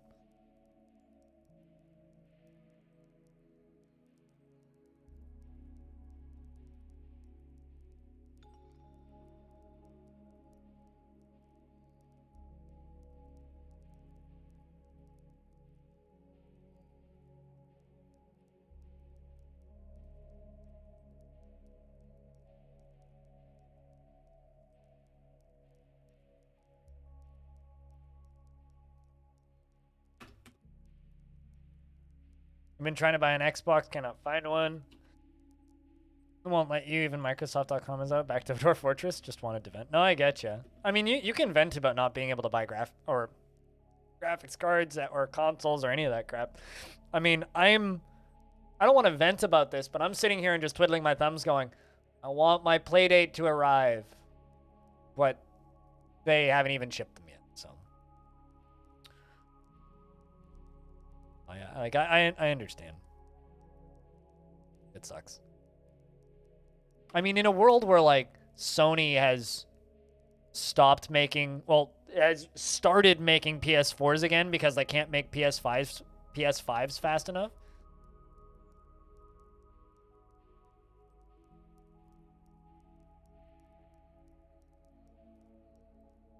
It's just ridiculous, frankly. Dog, Voltic. You know what? Let's give Volteg some hunter training. Do that. You can have a hunter dog.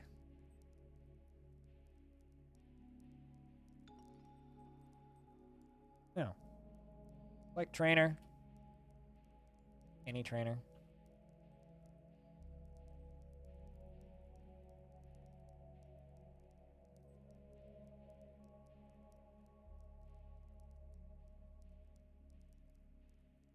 Set that to animal training.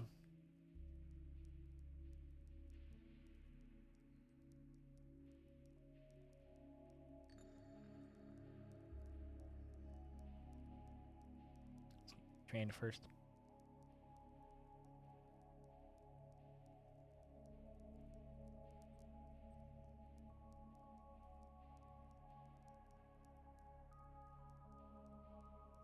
The supply shortages are wild. Yeah, no, they truly are. They truly, truly are. That being said, though, to anybody who's like an aspiring game developer, the Playdate, this thing, if you go to the website and you go to dev, you can just start making games for Playdate right now. And there's absolutely nothing stopping you from like chucking it up on itch.io and selling it, as an example. Yeah, I pre-ordered one. I'm in group 2, which is supposed to be early 2022. It was originally supposed to be, I was supposed to get it by December, but they delayed group 1 and group 2 and are shipping them out at the same time because group 1 arrived and the batteries were defective. So instead of shipping them out, they are rebuilding the first 2 waves of units with fixed batteries. They wouldn't hold a charge for long enough because they're supposed to have an 8-hour battery life, but they didn't even have an hour, apparently. So they got a bad batch of parts or something. But they are fixing them all. And as like an apology, they've just added more features to it, so I kind of don't mind. Like one of the features they're adding, or that they've added to the Playdate, is functionality so that you can plug it into your computer via USB stick and it'll just pop up capture software. So you can like, make YouTube videos. So like that's one of the features that we're getting as part of this delay, which is like, I'm kind of, because like every time the playdate's been delayed, they've just added some awesome features I didn't know I wanted until they announced them. And that's one of them. It's just like, oh, well, now you can just watch, like, I could actually stream it instead of like trying to use this camera to do stuff. Delays with bonuses. Yeah. Well, I mean, the first major delay that they had where they also had to increase the price, they were just like, so, you know, we were going to launch with 10 games, one a week. How about we launch with 22?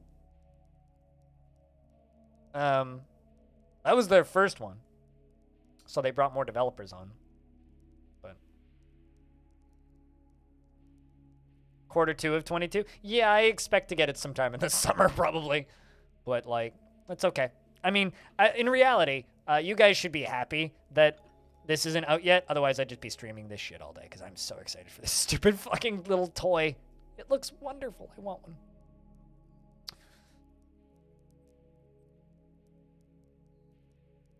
Although I have actually used one, so I know that they're cool because I've used one. Got to play it at PAX, last PAX West I went to. No, literally though, I will be streaming Playdate with Shitcam. Shitcam will get its day in the sun. Because I will be using that one to like show what I'm doing with my hands on the device.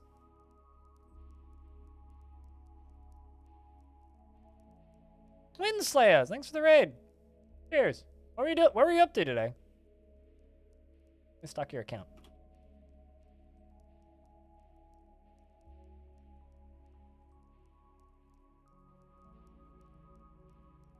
What are you up to? Stellaris! I hope that the Stellarius was good, sis. Thank you.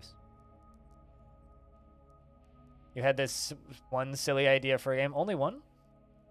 What about the other 375?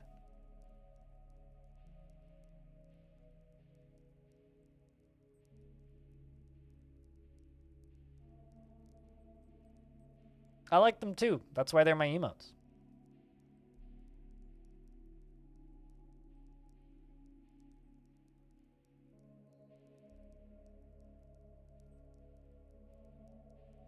But yeah, I want to see people make I want to see people make cool games to the Playdate, and I was fiddling around with their dev software and like I know nothing about programming and game dev, and that thing looks pretty plug and play to the point where like it reminds me of Mindstorms. Like that shit's cool.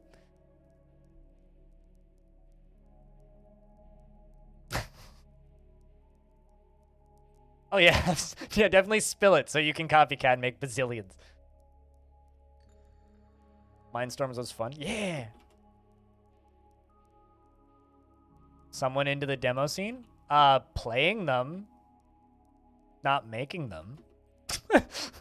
I mean, I follow 7-Day RL every year. I not really game demos, but like the modern demo scene isn't really this way as it used to be. It's now like game jams. I love playing game jam games and like following game jams. Ludum Dare, I usually play a couple games from Ludum Dare. There's a first-person dungeon crawler jam that happens in early summer that I like to play some of the games from. I haven't ever streamed any of those, though. I like to stream interesting games from 7-Day RL, but 7-Day RL has gotten like more and more annoying for me because like the people who run 7-Day RL aren't too strict on like genre stuff, and I'm like, this is a fucking twin-stick shooter. Not a fan of that. What's up, Belfos? But yeah, no, I'm into weird games. I'm into weird games that other people don't play, generally, that deserve support. Which is why people like Sock Pop are awesome. Which, by the way, Sock Pop actually put out a game on Steam recently that looks real good.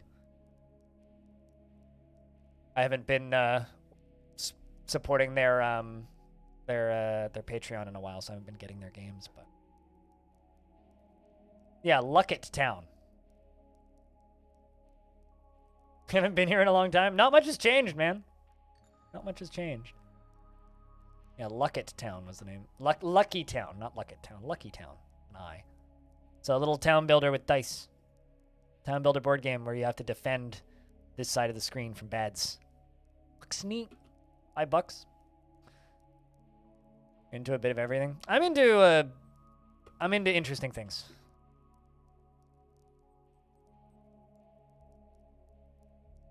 Dwarf Fortress looks the same. I mean, well, the Steam version's not out yet, so, and I haven't changed the tile set, so that's kind of to be expect, I would think.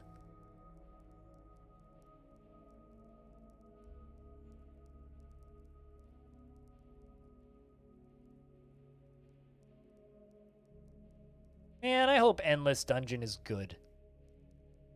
I really hope that Endless Dungeon is good. Time to playtest them more? I mean, they have 2 weeks to make a game. So, you know. But yeah, I tend to agree.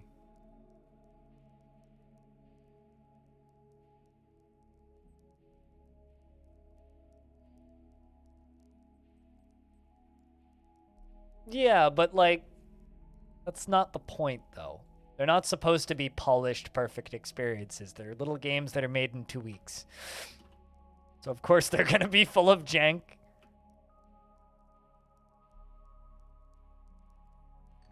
Yeah, like the itch.io shenanigans.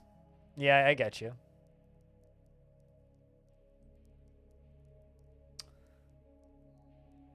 Knowledge questioned. Don't be like that, bro.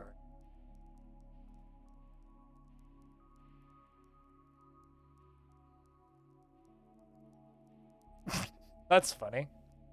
Could even skip the final boss that way? Well, I mean, if you're playing sock pop games and complaining about jank, you're playing sock pop games for the wrong reason. You know, like that's not the point of sock pop games.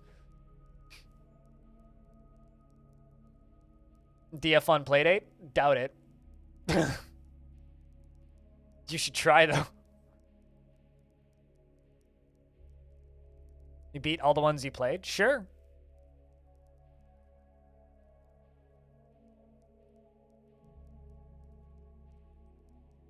You put 40 hours into Soco Loco? Really? Huh.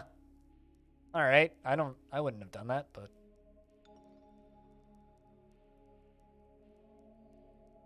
I will be back in a sec. I want to check something.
Felt weird, so I checked blood sugar. Blood sugar, not weird. I don't know why I feel weird now, so that's why I got up. Anyway, your idea is sort of a card game, but not really a card game. Very little RNG, just tactical, and you draw 3 cards from your deck, and the cards upgrade if you get enough of their points.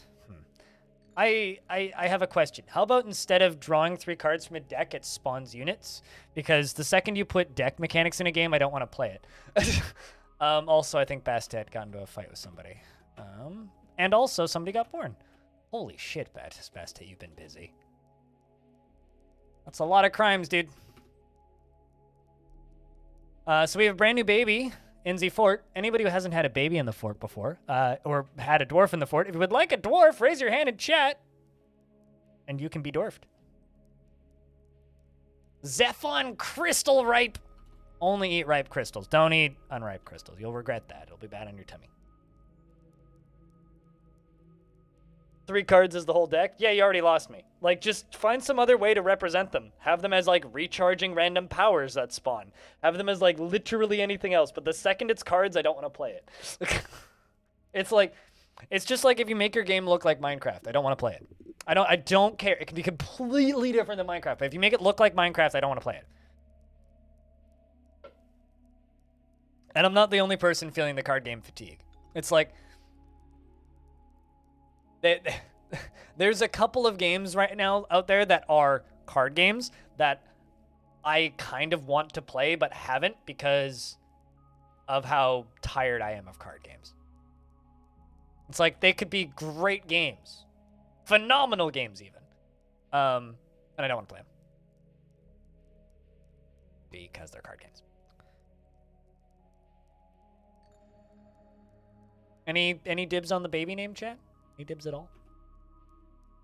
Or do I just get to give it to somebody? This Pilot's already got one. Sideways has one. Diamond has one. Darren? What name am I giving you, Darren? Actually, hold on. She. It's a lady. What name am I giving you? Because I know that you had the Scoid. And then you also had a previous one named Darren. The Squoiad. I. There you go. Squoid the Third. She was born today, which makes her very young indeed. She is the daughter of Imush Rooffence and Kosoth Guildskalds. And she is a casual worshiper of the Spear of Incineration, a casual worshiper of Shistak. So god of war and fortresses, and the god of death and disease. She has a very round chin, and small lobed ears, very short hair, and wait, what? And her small lobed ears are very short. There we go. Her very long hair is neatly combed, and her eyebrows are extremely short. Her eyelashes are quite long, and her head is somewhat short. Her hair is a crew, and her skin is sandy taupe, and her eyes are cobalt. I assume she's somewhat short. She likes kimberlite, brass, savithlite,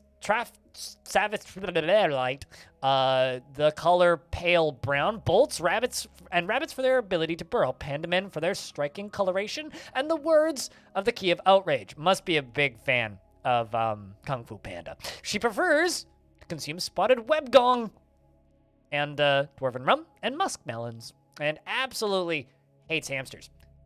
Can't relate. Did you know that you can give hamsters straight ethanol and they don't die of alcohol poisoning?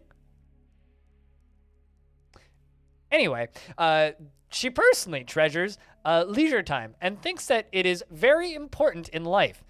Feels it is very important in life. Values romance and is put off by family. She is impolite and inconsiderate of property, very slow to anger, and she enjoys being in crowds. She likes a little excitement now and again and doesn't cling to it and doesn't have an active imagination. She doesn't handle stress well and often acts with compassion. She tends to form only tenuous emotional bonds with others and is a friendly individual. She is not particularly interested in what others think of her, and she needs alcohol to get through the working day. What the hamster thing? There's a logical reason to it. You like the inputs of the spec.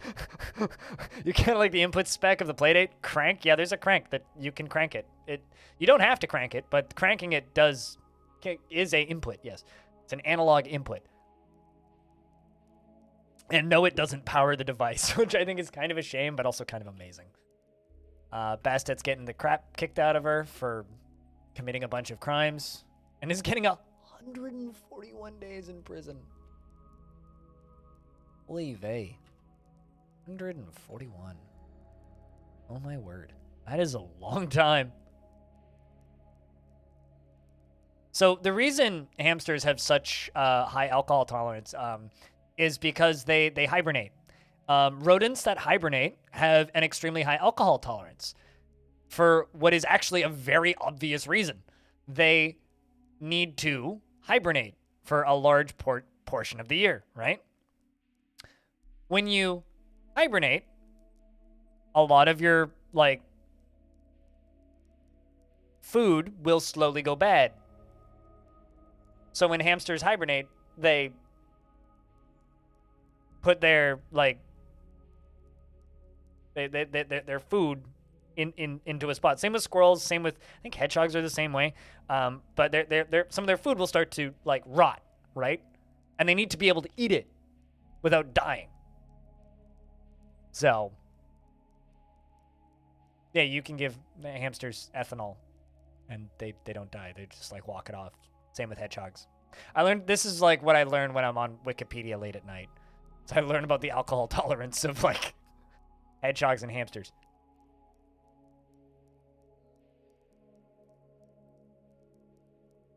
Also, as chat informed me the other day, baby hedgehogs are called hoglets. Now that you have that information, you can do whatever you want with it. Also, by the way, Squawk, that video that you posted, that's just the guy cursing at the bottom of a swimming pool, possibly my favorite video I've seen on the internet in a very long time. That was absolutely wonderful. I just like burst out laughing when I saw that. That was good call on that post.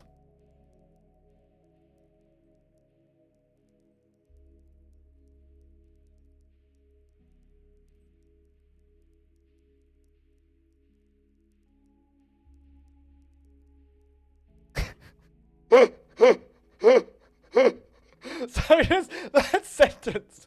Hamsters can drink the equivalent of 1.5 liters of Everclear a day. Yep. Just like fucking give hamster like a shot of like Everclear. They just like, yeah, they walk away. Hamsters are amazing, dude. That's just fucking awesome. Imagine being that scientist.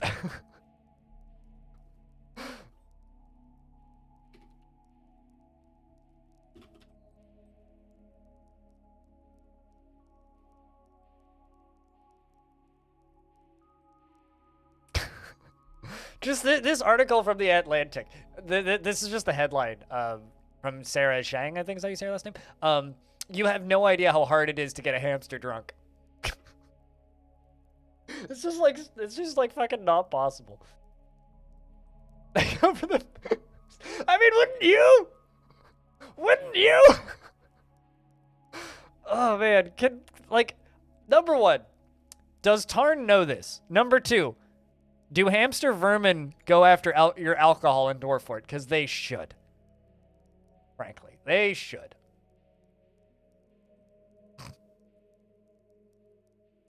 Ah, man. I hate hamsters. They're stupid, fucking awful little rodents. But my god, that was a good article to find late at night.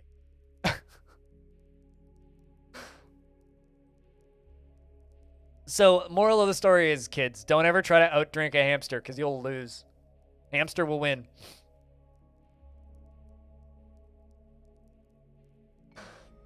Hamster will win.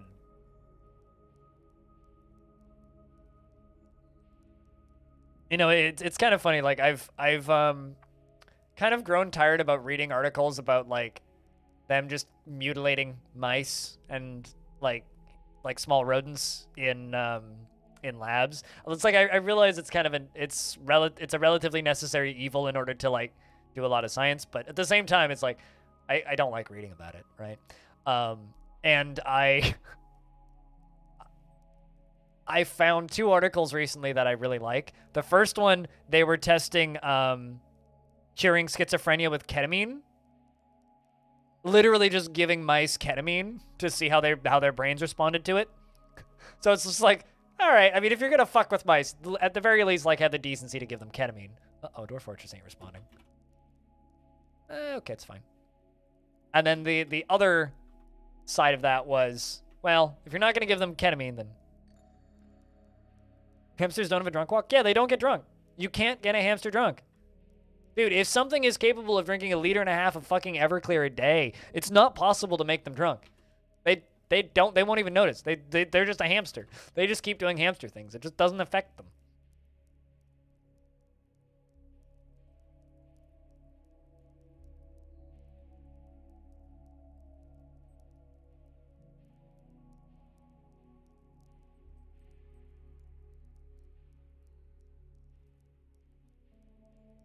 Hold on. I'm going to reopen up that article, and I'm going to post it on the KitFox Discord. And just ask if, like, anybody knows of if this is represented in Dwarf Fortress correctly.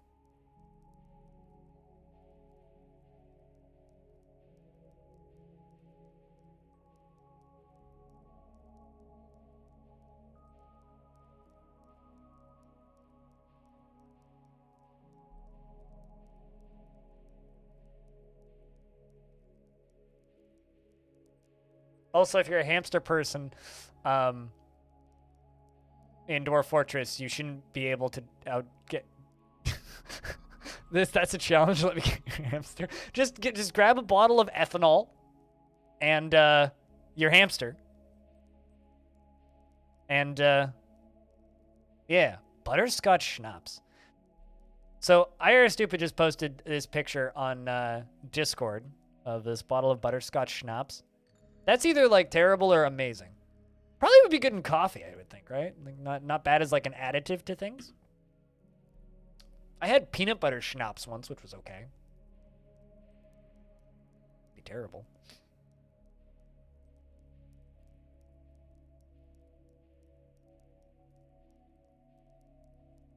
I love this progression of Pilot Guy just like hearing me respond with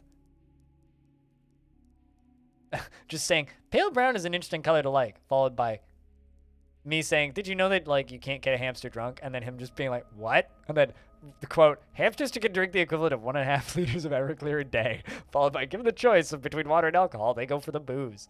It's just, like, absolutely wonderful. I'm way too amused by this.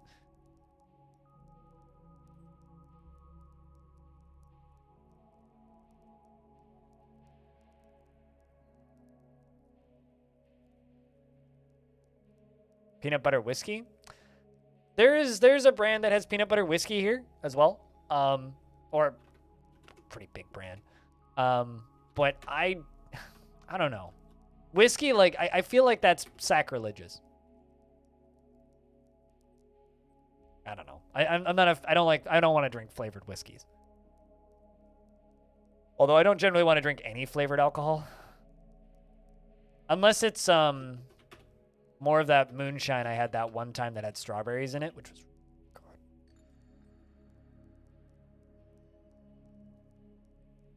Yeah, it's just like hamster at a bar with a pint of Everclear. It's like, what you drinking? Everclear?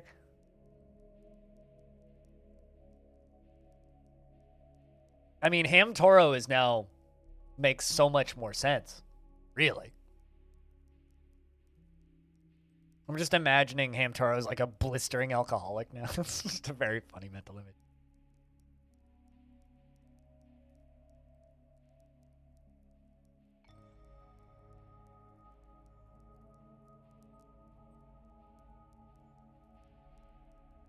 Oh no.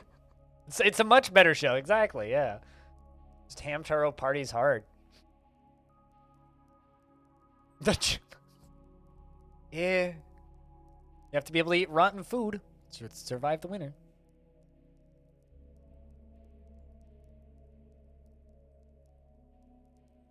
Let's place more statues.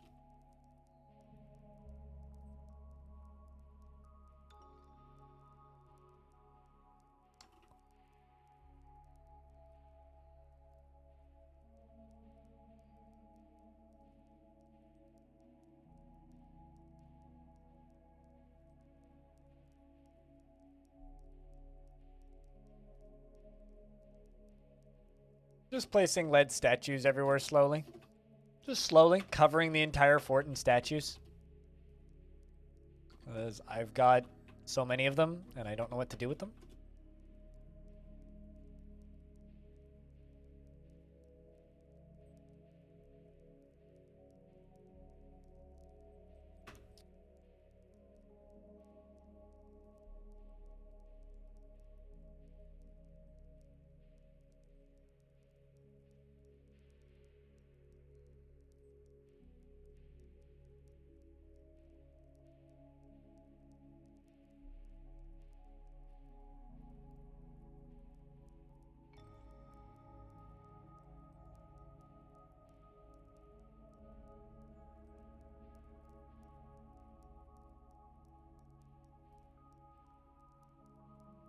But yeah, I don't know.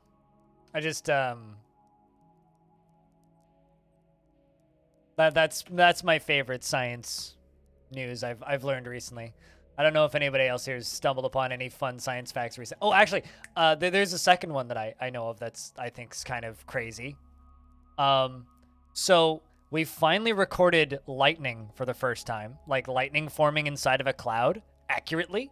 But the exciting thing about that isn't that we finally recorded lightning inside of a cloud for the first time. The exciting thing is that there's been 10% less lightning since the pandemic has started, because part of what causes lightning is contaminants in the clouds causing friction. That's the short version. And because not as many planes have been flying, not as many cars have been driving, not as many people have been traveling, not as many boats have been moving, and because of the like kind of 3-month period where almost nothing really moved and the world kind of ground to a halt at the beginning of the pandemic, in 2021 there was 10% less lightning strikes globally than there has been in recorded weather history. 10% less.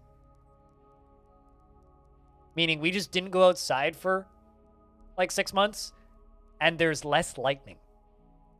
Which is like, it's kind of funny because like, you know those scenes in like the like post-apocalypse when the world is destroyed and it's like, or like the Matrix even, when it's just like constant lightning strikes all the time and just the real thick clouds? That's accurate. The more pollutants we get in the sky, the more lightning. Which is wild. Crotch, wood. I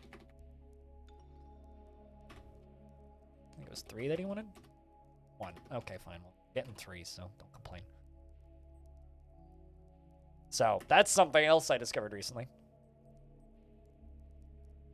Does that mean that there's a measurable reduction in the number of people hit by lightning? It means there's less contaminants in the air. I didn't see anything about number of people hit by lightning or anything, but it does mean that there is less contaminants.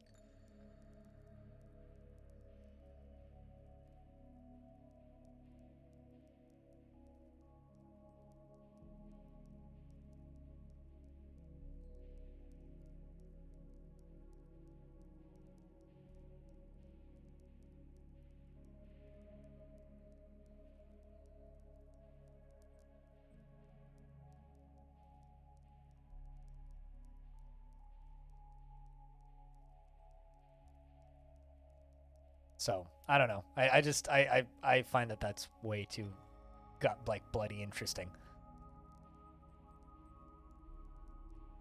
Way too bloody interesting.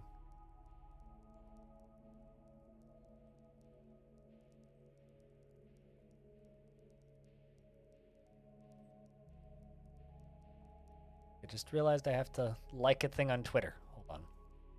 Because the podcast was posted on Twitter and I need to like it. Help it get more algorithmic to enter response thing.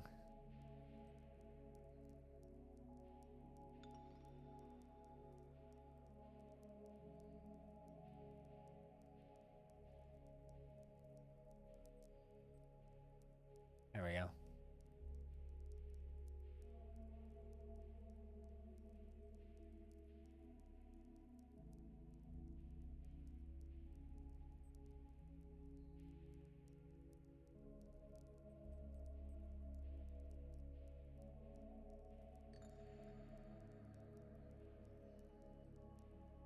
Guess you need to check what part is hitting the ground.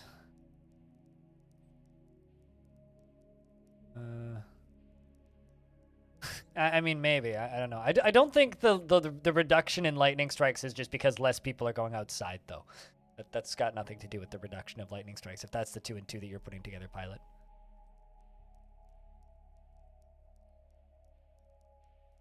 What are some other fun science facts I've learned recently?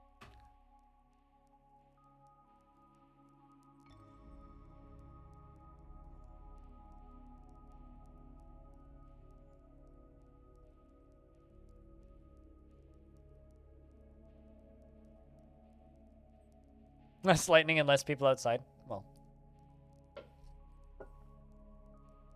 it's because there's less pollutants in the cloud. Here.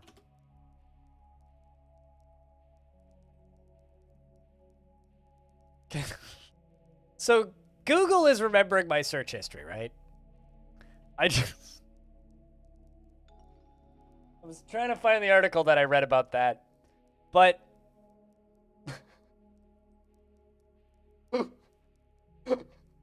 I mean, come on, Google. Come on. Come on, man.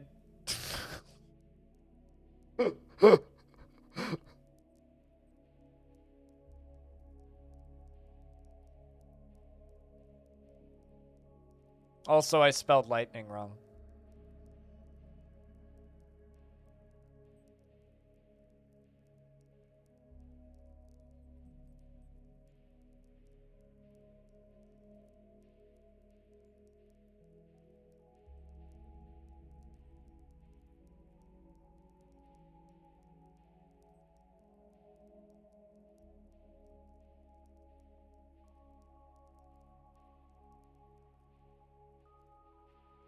Not finding the article that I read.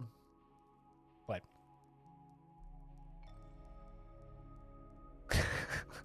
I mean, I would, no offense to the poor hamster that would be gone by the end of it, but I would watch a video of a hamster getting struck by lightning. Because like I said earlier, fuck hamsters. They're terrible creatures. You know, I agree, Stone. Wouldn't it be grand to just take my life off and do nothing for the rest of my days? Interesting. Stone's reading history. He wrote The Thoughts on Anandar by Anandar. One of the first books written in the fortress. The autobiography of Anandar by Anandar concerning the dwarf Anandar, written by Anandar. The prose is terrible. Like, it's not awful, but not very good either.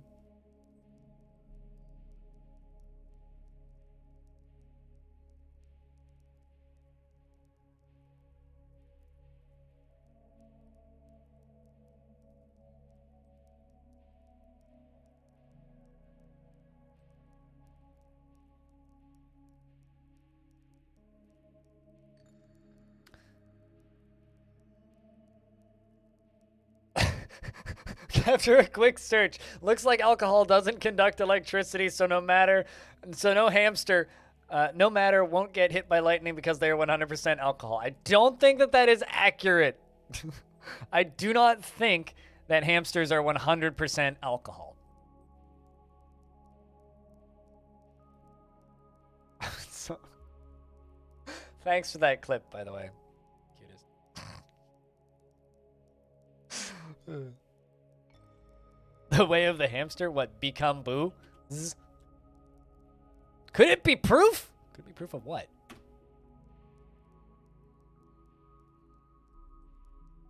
It considers the topic of formal reasoning. Book of Formal Reasoning. Titled, Could It Be Proof? I don't know. Could it? This dwarf is researching. Go do it! Do it!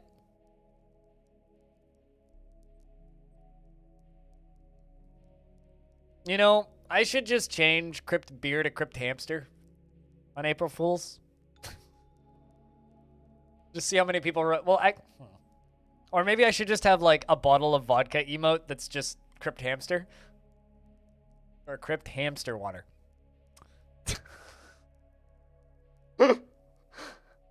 Crypt Hamster water could be my vodka emote if we ever get it. And nobody will get the inside joke. We won't explain it to anybody, and they'll just be like, huh? What? Excuse me?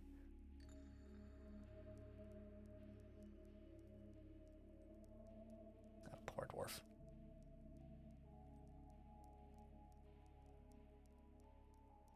Still smelting all of that galena.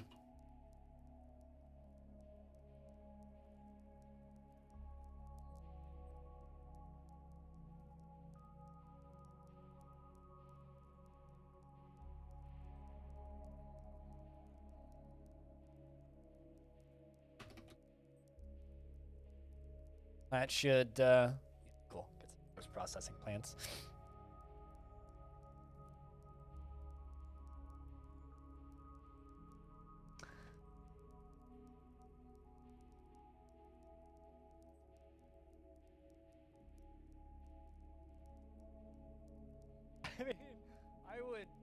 no offense to the poor hamster that would be gone by the end of it, but I would watch a video of a hamster getting struck by lightning. 'Cause like I said earlier, this is like a two-part clip here. You've got why would someone search for this with me searching for the hamster gets struck by lightning thing, and then it's just like, I mean, I would. Just like I've watched videos of horses eating chickens. Like, absolutely, I would watch that. It would be kind of like the painful videos that you just can't look away from.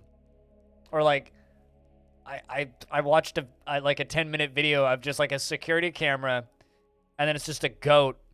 This goat just like walks up to this container that's full of baby chicks, and it just starts eating them like candy. It's just like pop, just nom. It's like, okay.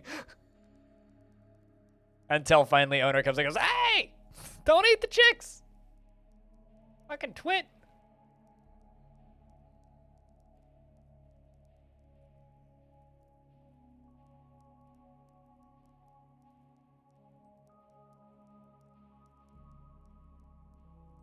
Yep, noms, pretty much. Yep, just eating the chickens.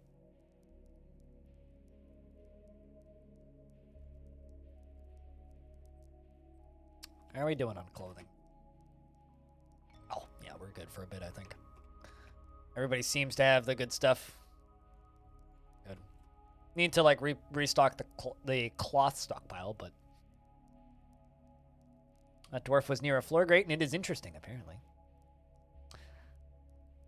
So, chat, one of my plans for today is I want to check out Vampire Survivors. Because that game looks fun. And, like, fucking Baru was streaming it today, so...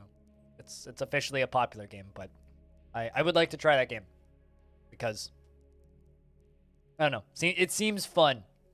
So I want to try that game.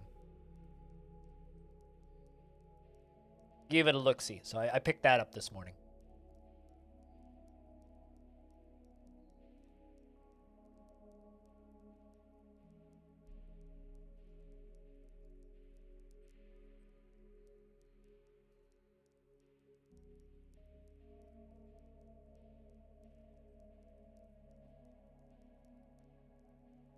But aside from that, I don't know what else the plan is for today. I'm kind of just like stuck inside at this point and really can't go out because I just don't want to risk it more than anything. So. You go unpack? Where are you headed? I'm assuming work trip, but if I can ask. You enjoy that game? That'll be neat.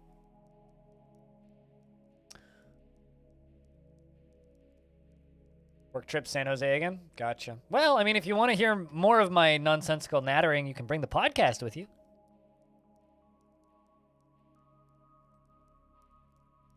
Especially for the price. Yeah, I mean, it's $3. So...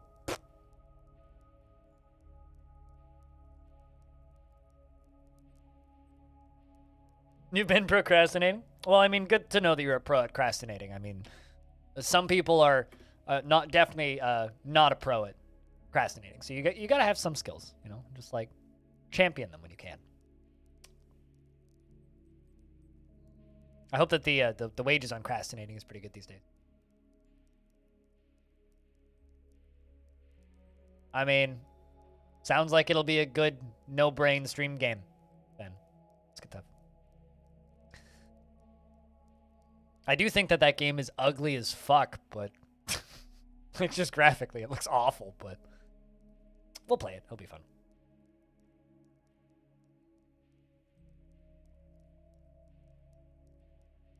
I tried watching another channel, but the video just stops and sounds work. And this channel works all the time, so both of them playing at the same time. Yours works perfectly and the other's doesn't. So, depending on your setting... Okay, so there's three things that could be happening, mind. First thing is not all servers for Twitch are the same, right? Different regions have different servers, right? So currently I'm streaming to Seattle, but sometimes Seattle server will get fucky. And when it gets fucky, I switch over to the LA server usually. But some servers are like notorious for being unstable. There's one close to Boston that's notorious for being bad, and everybody who lives in Boston streams out of the New York server because it's so much more stable than the Boston server. So that server might just be having a bad day. The other thing that could happen is there are some settings in OBS that are like kind of well hidden that can really fuck up your stream if you have them turned on.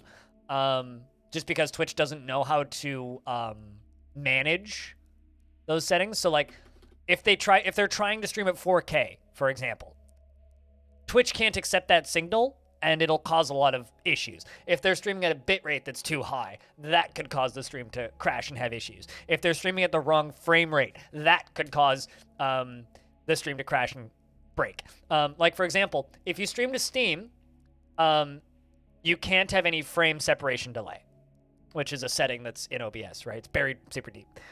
So you have to set that to 0. But if you try to stream to Switch with to Twitch with 0 frame rate delay and not 2 frame delay, which means you hold back 2 frames so that you can catch up if frames are dropped, basically. If you don't have that, every time you drop a frame on Twitch, the stream will error out. And I had to change. I changed that setting for a Steam stream I did a while ago, and then forgot to change it back for like a month, and my stream had some errors for a bit. So like. That's Twitch. So they may just have like a setting wrong, or they're trying to stream at too high a bit rate. Like it could be quite a few things actually that are causing that. Could be any number of things.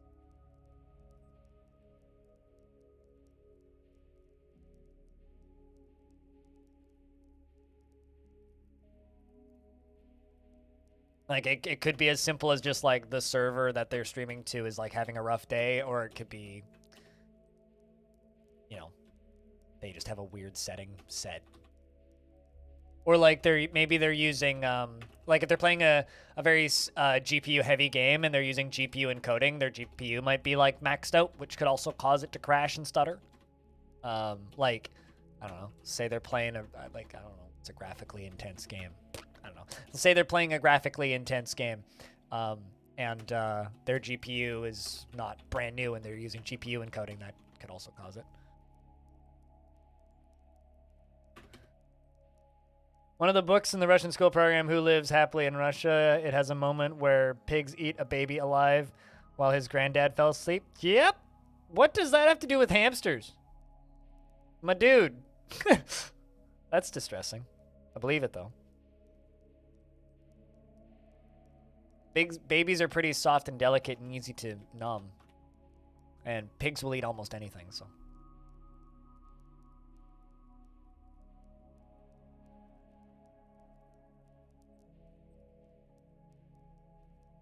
We need a science to... dwarves don't have problems with alcohol or with lead poisoning. But they're all identical, and I mean, like, this entire floor right here. These are all identical lead statues. All identical. They're all identical. And then if I go up here, these are also more identical lead statues. It's my terracotta army. Neighbor's doing the hysterical laughter thing again. Swear, they've got to just be a kinky couple that's into tickling. Like, Jesus.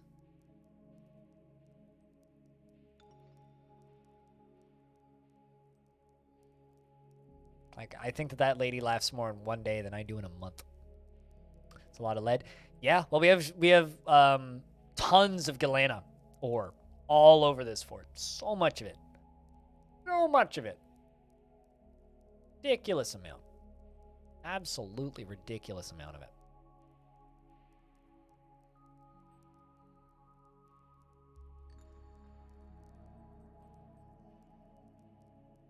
I'm kind of shocked by how many views this World Generation screenshot video is getting. It's at 2,000 views already. That's like a record number for kind of a mundane video. Laugh prolongs life? Oh, I know, which is why I'm going to die young, because I don't laugh very much.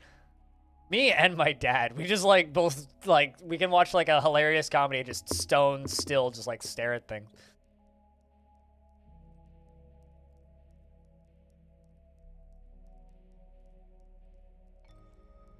Speaking of licking statues, have they gone back to kissing statues yet in Italy?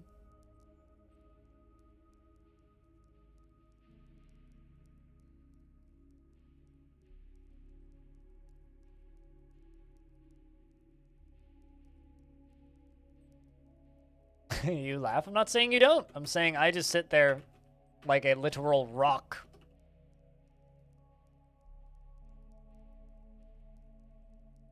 It's often randomly, like unprompted humor.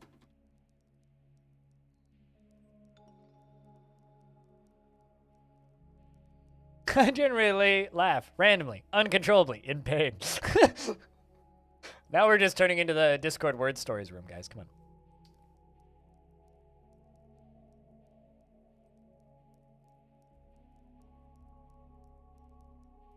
Ben's fat. This is true. Ah, jeez. Ah, jeez. I mentioned it. All right. There's not that much for me to write or read. So chat, you have like 10 seconds to add to it. Add a word stories room in Discord. You have like 10 seconds. 9, 8, 12, 32, 64, 86, 18, 10. Okay. The broken glassware is spiky. Spicy food burns so hatefully. Delicious deliciousness decided Doritos are forbidden again. Hamsters drink fast. Again, dogs and grains and birds eat cats. Done. We're all caught up.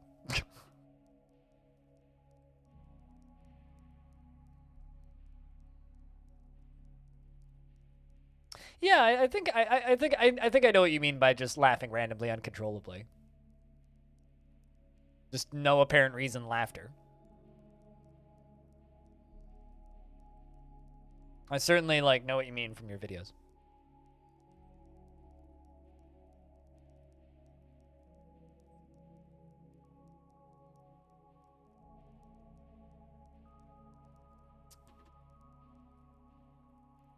Placing more lead statues.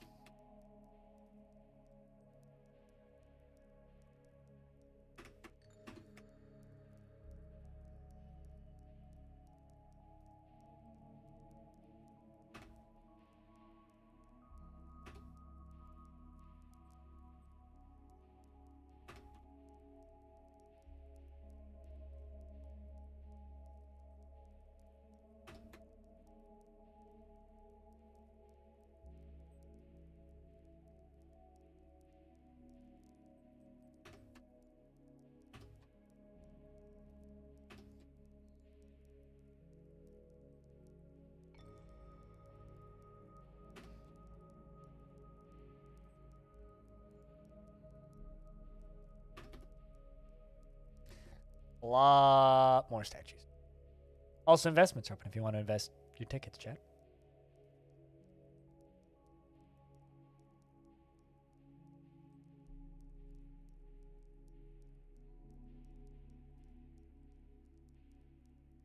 Used to have a colleague who probably felt people around him were often laughing for no reason at all. Wasn't very quick on the uptake. Was he just like somebody who did like very funny things frequently that made other people laugh and didn't realize it? Or did people just make fun of the person?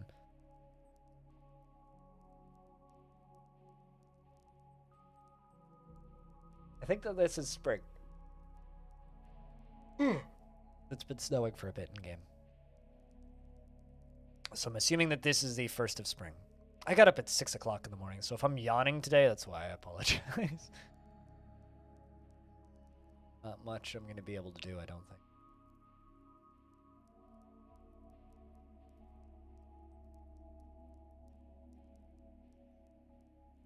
Oh, poor guy.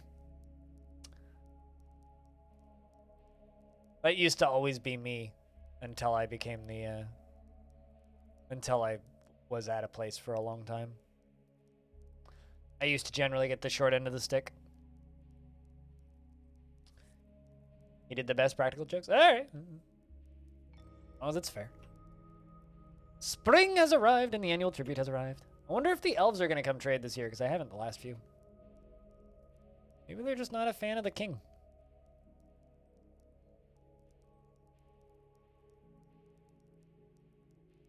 Now they're just making weird noises.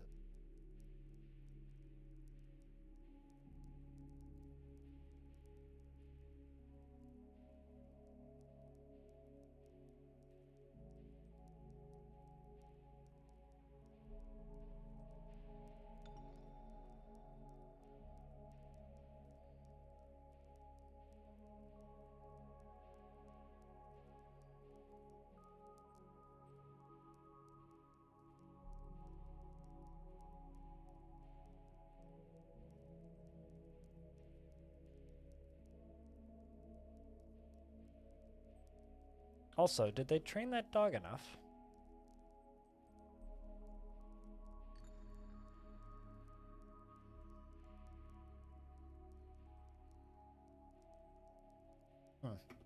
Not.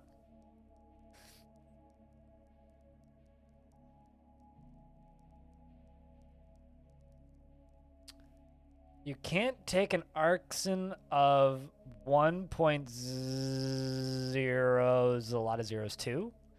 Can I ask you to explain what that means in English? What?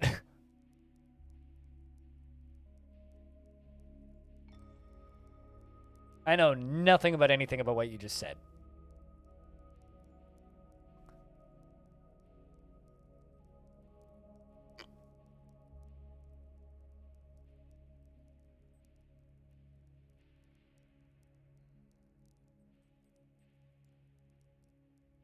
You know what is something that's kind of neat about having, can we have war unicorns? They're not war trainable, but we have been breeding unicorns for about 250 years.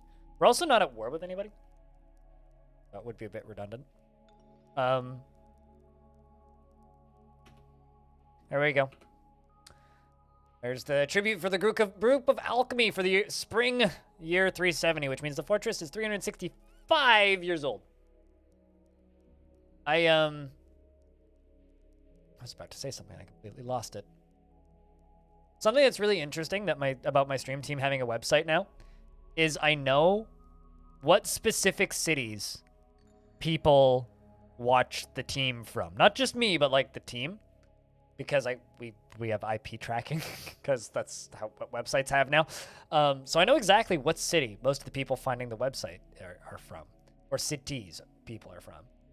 So theoretically, we could use that as a way to like do like live appearances one day, maybe. Not that I think people would pay $20 to see me and, I don't know, fucking FG show up in a city somewhere in Europe and be like, hi! But maybe one day. Maybe in the further future. Not current future, but further future.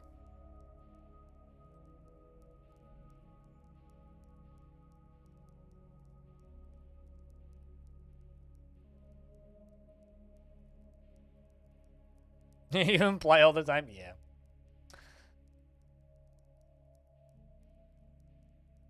I definitely have a pretty good indication of who's actually doing that. Isn't that what TwitchCon is about? Oh, fuck TwitchCon. it's I mean, we could theoretically do something at a TwitchCon, but like the more time goes by, the more I'm just kind of about like TwitchCon. It's the time. It's great to see people, but allegedly TwitchCon's gonna happen this year. Allegedly.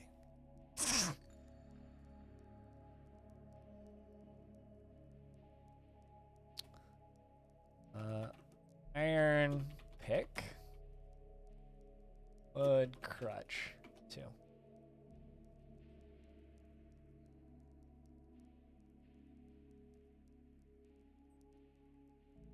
But like, you don't necessarily need to be at TwitchCon to do a live event, right? Like, excuse me. That's like saying that the only concerts that are allowed to happen every year are big festivals. I've got a lump in my throat.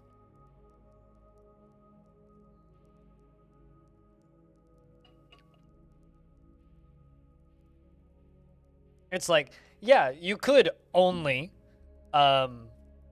go to concerts that happen at large festivals in major cities with 20 bands playing, or 30 DJs or whatever. Or you could just go to a single show with only one, right? Or 2, one opener, or maybe 3. So it's like, theoretically, yeah, you could like restrict travel to only the convention season when hotels are the most expensive, flights end up being the most expensive, restaurants are closed for private events, all those times. Or, you know, you could theoretically travel in an off season during like post-pandemic, if we ever get to that point. theoretically, if we had a podcast that was large and popular, going on tour in an area with a couple of us wouldn't actually be out of the realm of possibility, because podcasts do that.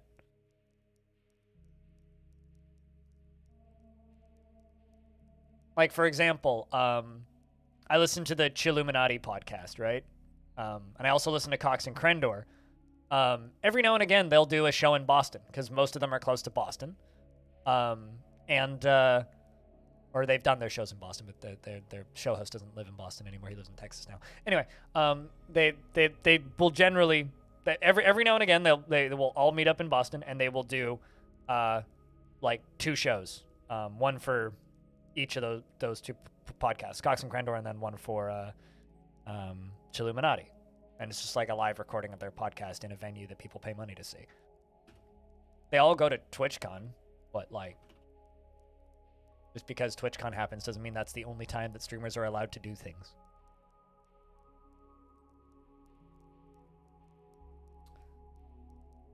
Cosine can't be greater than 1 once it's halved, and the function can't take arguments larger than 1. Sounds like math. It's too late and your brain is not functioning. I have no idea what you're talking about. Like, I understand like the concepts of like the inversed function, but like I have no idea how you would go about solving math problems.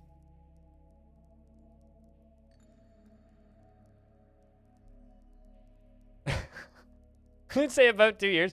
I would say since about the time that like you became cognizant enough to start reading. That's usually when brains cease to function. Like, oh, I actually have to like work.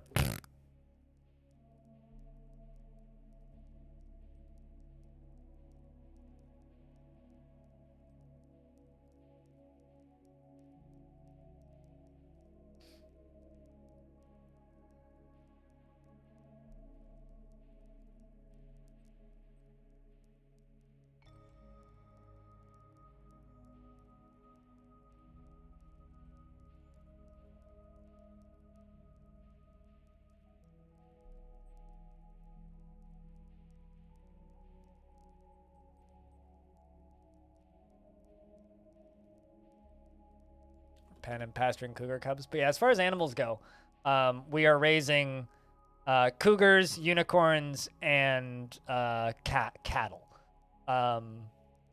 And I've been joking for a while that we need a bear or 2. So if the elves ever bring me a bear, we need to trade for a bear so that we can have cougars, bears, and unicorns. Just for the lulz.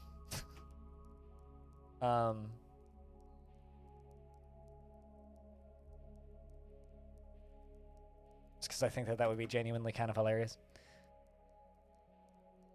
Autobiographical adventures. Huh. Because I've already studied biography. Oh shit, the elves. For the first time in like 3 years. Hey guys, how have you been? Weemy. They finally returneth. Dedicated to the ruthless protection of nature. Look at that. They actually made it. I'm shocked.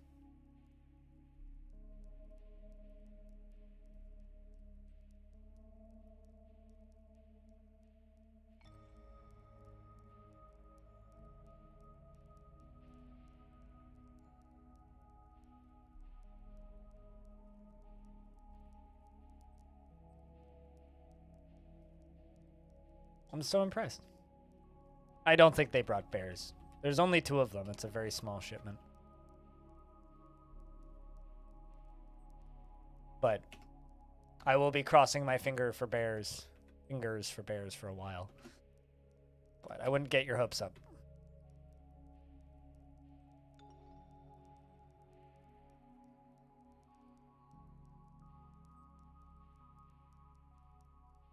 In fact, I can tell you. Well, they brought a dingo and a horse.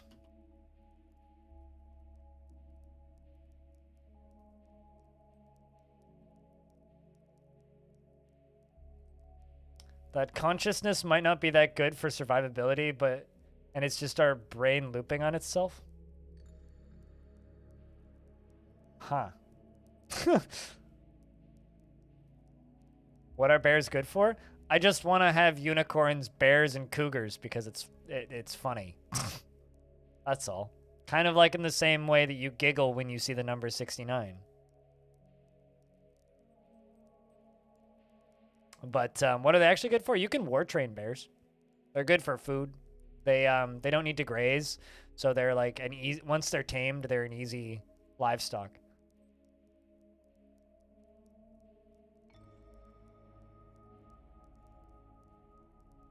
Yeah, they do still do that. Yes, it does include mushroom trees. Trees are trees is trees is trees. Doesn't matter whether or not it's underground tree or above ground tree.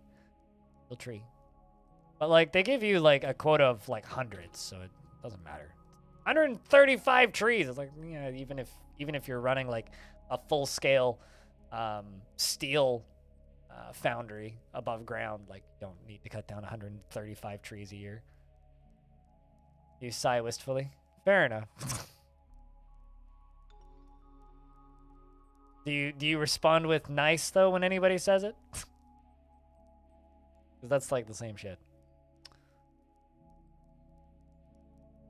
But TLDR, cougars are MILFs, bears are the male equivalent, and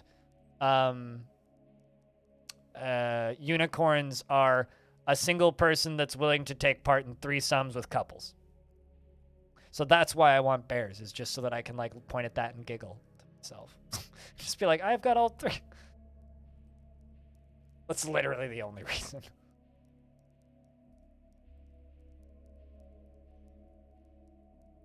They could have rounded up, man, and they didn't. They did bring a horse, though.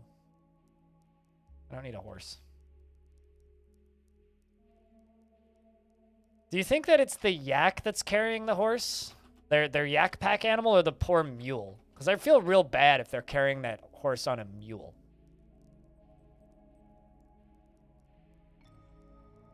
I also brought that dingo.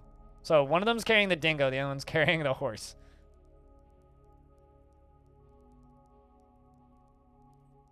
All right, we done trading with them.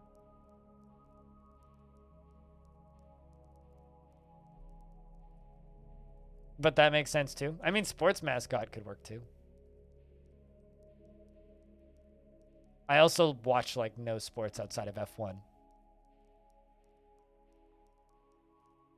Which, by the way, apparently Haas is sponsoring Ferrari this year.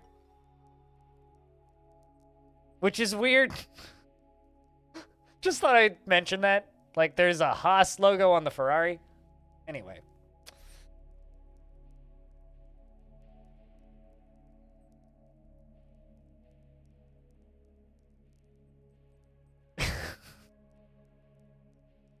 Oh, man. Like the machine tool company? Yeah, the machine tool company. But the thing is, like, Haas has an F1 team. So Haas, the machine company, they have an F1 team. They're also by far the worst team on the grid. And Haas's company is sponsoring, like, it's a very small logo spot. It's like in the bottom far side of the car. But there is a Haas logo on the Ferrari, which is kind of funny. So I guess theoretically they could say that the Haas-sponsored cars are scoring points. I don't know if I expect Haas to be any better this year, but... Did they reveal the design already? No, but they do have listed sponsors. I don't think they've revealed. There's a few teasers out. But there's no like straight reveals. Yeah, Haas, as in Haas Huzzah. Absolutely, yes, naturally. Haas, from the hit Twitch show, Haas Huzzah. Of course. Who else would I be talking about?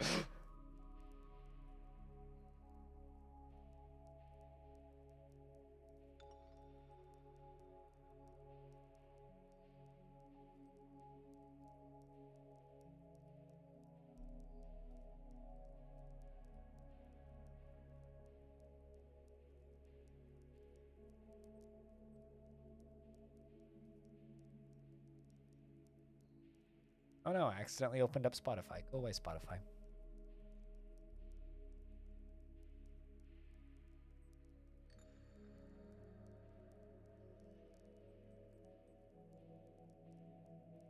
Someone is commenting that apparently there's drama in one of my videos, and I'm just like, I can't remember what I talked about in that VOD.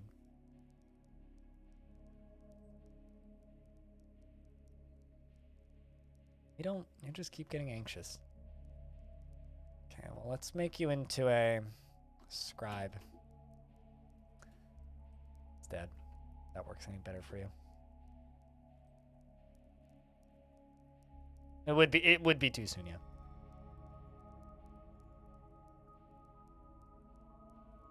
The thing is, Cutest, do you think that I have a question. How busy do you, or how many races do you think are going to get canceled this year and set at different stadiums because of pandemic shit? Do you think any races are going to get canceled this year? Because I have a feeling I have this feeling, man. I have this feeling. I don't think we're going to get the full calendar.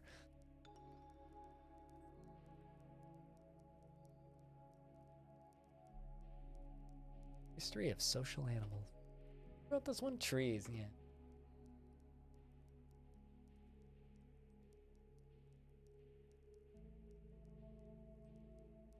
Couple, yeah.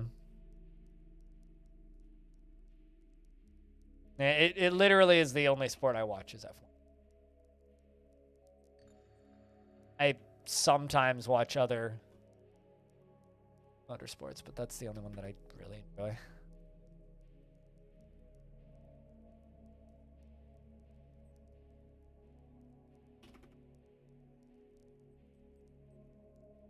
COVID is mutating, so who knows? Yeah, well. I'm waiting for the Ultron variant. Or Unicron. And then when the Decepticons show up, we know that we're truly screwed.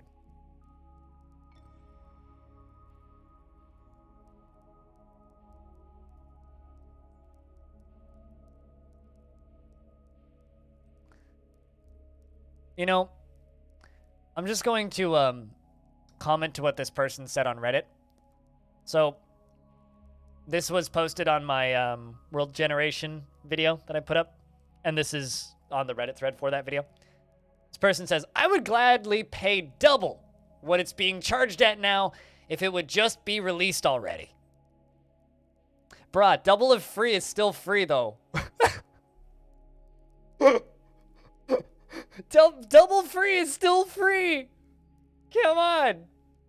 Come on, man.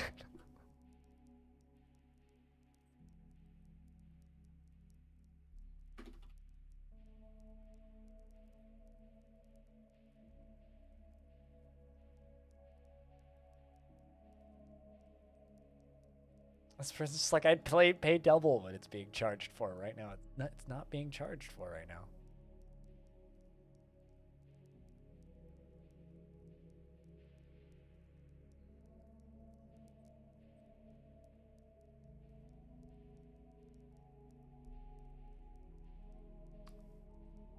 Maybe he was trying to be funny. The thing is, like, I don't think so. Because the number of comments I get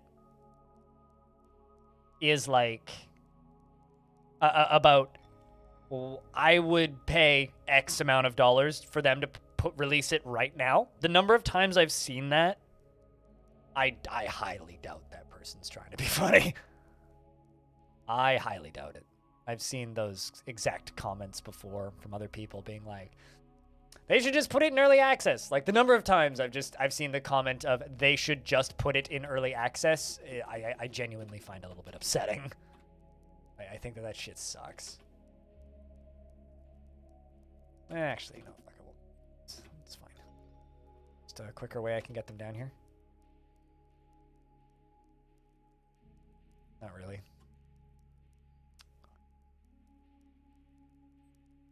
So, I don't know. I kind of refuse to believe that those people are just trying to be funny because it's just too unbelievable at this point that people are actually trying to be funny.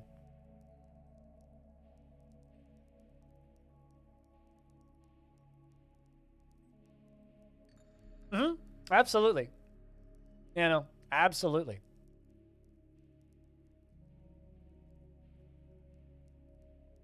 Like, let's just go to the Steam Dwarf Fortress page right now.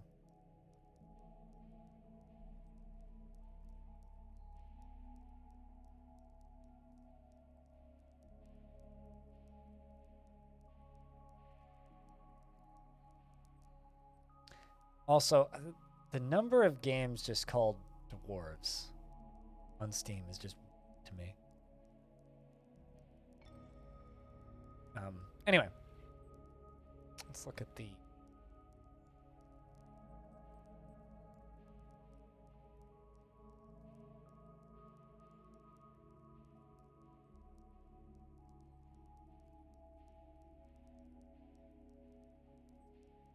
This is an interesting thread. Time is killing us all. TikTok is a human condition. Response with, just one step and a long journey, mate. Keep at it. Followed by time? No. Entropy and imperfections of the flesh are what kills us. Exactly. I agree with this person.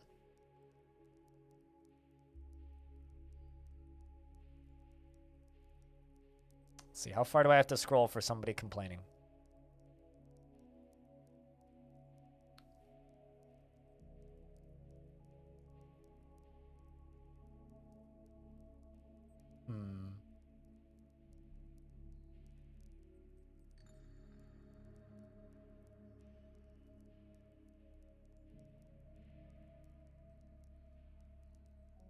Like this shit. Why do you bother posting dev updates to Steam when the game isn't available to purchase? Slap it up on early access already, for fuck's sake. These people. That's what I'm referring to. And then everybody responds to them with the jester, right? Hey, Holly Golly. Thanks for the raid. Hope your forts were good. More DF over there. Round of beers for the raid. Cheers, guys. And that I didn't even have to look that hard.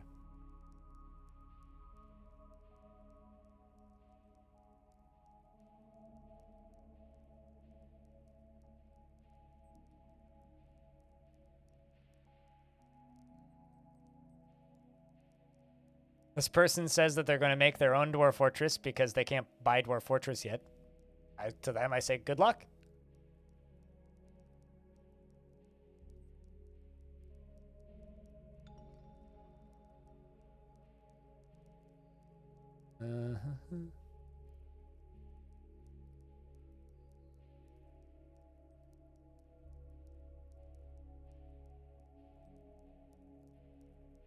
What else can I find?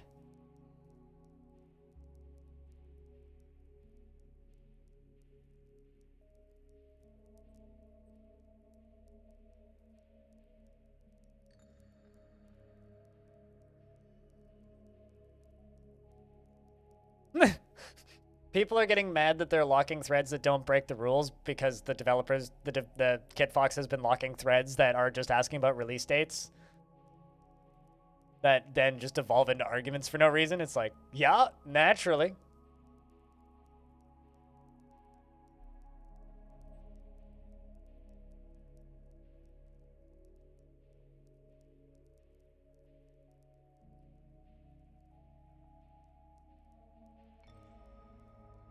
Yeah, I haven't seen too many more. Aside from that time is killing us all comment, which is strange.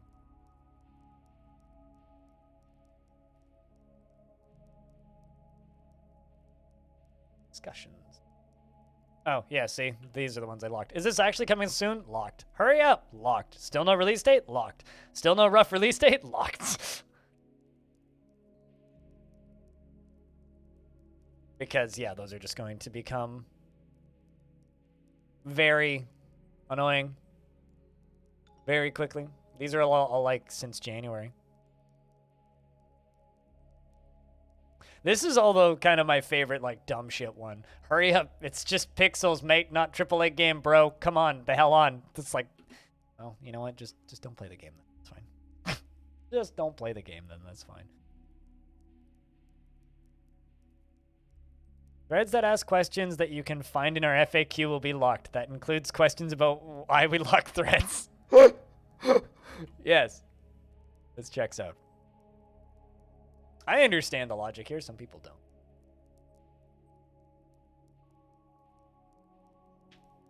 one of my favorite questions is, what exactly is Kit Fox adding, that thread? Because looking at that thread's just like, what is Kit Fox adding? Dealing with your bitching. That's what they're adding. They are tolerating you. Yeah, just put some pixels on the screen, man.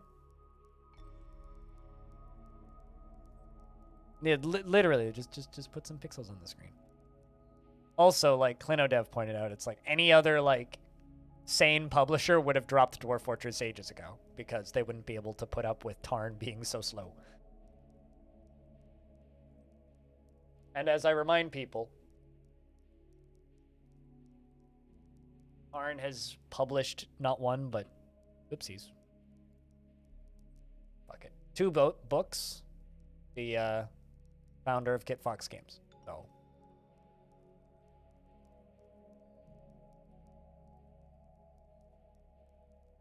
that's why Kit Fox.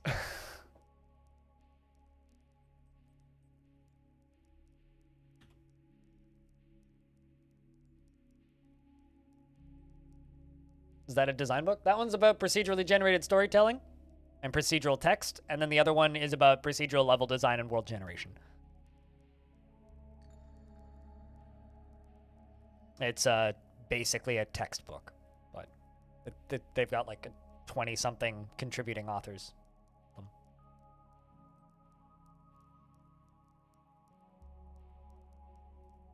A lot of really interesting people have chapters in those 2 books. I finished the first one, and I haven't finished that one yet because I'm waiting for Dad to finish the first one.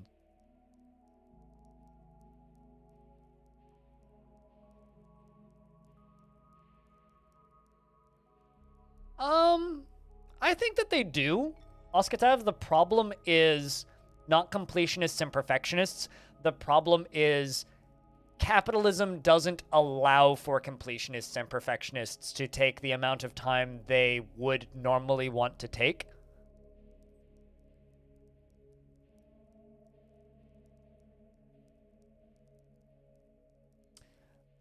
You clearly don't understand how complicated it is to promote a game when the only source of promotion you have is social media and algorithms and how much time that actually takes. SEO optimization is a fucking skill that takes a long time to learn. Forum management is time consuming and obnoxious and mentally taxing. Getting eyeballs on a game, especially if it's a niche game, is extremely difficult. Just the forum management alone is huge that Kit Fox is doing. Also, Zach and Tarn have absolutely no skills in business and paying people. So Kit Fox is doing all of the tax forums, all of the business forums, all of the contracts, and everything for the 2 artists working on the game and the musician working on the game. There's a lot more to it than just, hey, we're publishing this. There's a lot more to being a publisher than just even the promotion side of things. So it's like hiring somebody else to do all of the business, so all you need to worry about is making the thing. If you're a multi-talented person and you can promote your own game, handle all of your own social media, pay people, and make the game, then yeah, maybe you can just like avoid having a publisher. But as many devs have figured out in the past few years, game's not responding. Not sure what caused that. There's probably birds in the sky, isn't there?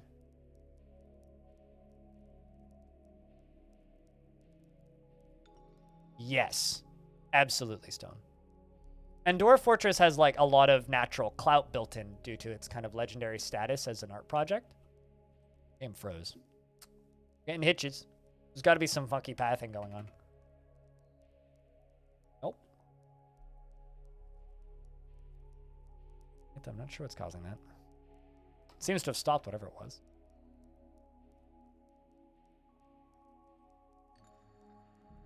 Weird. Into late spring. Are the elves leaving? Okay. Actually, maybe it was the elves leaving the map. Those hitches. But trust me, especially in a world where Steam is progressively becoming more and more and more and more and more and more and more and more and more and more and more and more and more and more and more and more cluttered, having a publisher, unfortunately, is becoming more necessary again. There was a few years there where all you needed to do was be on Steam and release your game and you'd sell copies. That's not the way it is anymore. And it's not the way it's been for a long time. And somebody like Tarn Adams, right? He's an incredibly talented programmer, incredibly smart person, not a social media guru. And when it comes to communicating with people on the internet, he's kind of stuck in older internet in a lot of ways. He has a Discord account, but they manage a forum that's been running since the year 2000 practically, right? That's their internet communication. He's not on Reddit. He's not on almost any social. I guess he has a Twitter account, but he's not on social media outside of that. And it's you want a game to sell, you need a lot more than just a tweet. Dwarf Fortress is one of those games that if they were to just put it out on Steam, would probably sell, right? They probably wouldn't need a publisher to make it sell. However, to make it sell smoothly, and so that Tarn doesn't need to worry about paying people, and Tarn doesn't have to pay people out of pocket. Instead, that's coming out of Kitfox's budget. So the payment for the art and music, that's Kitfox. They're handling that, right? They will make their money back when the game comes out. They're just working at a loss right now, whereas Tarn doesn't need to pay people, right? Tarn does all right with Dwarf Fortress, and Zach does all right with Dwarf Fortress. But Dwarf Fortress makes enough money for 2 people to live off of, right? Doesn't really make enough money to have 2 people living off of it, plus 2 artists. So they'd probably have to run a Kickstarter. Suddenly you've added another bag of worms, right? It makes a lot of sense why Dwarf Fortress has a publisher. A lot of fucking sense.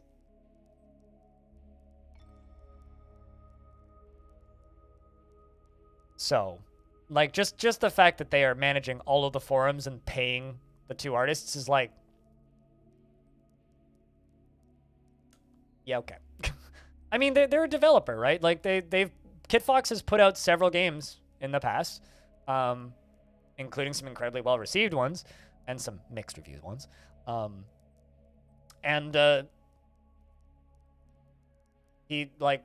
Zach or Tarn has been friends with Tanya just through the industry for ages. Tanya worked at Funcom previously on the Secret World, I want to say.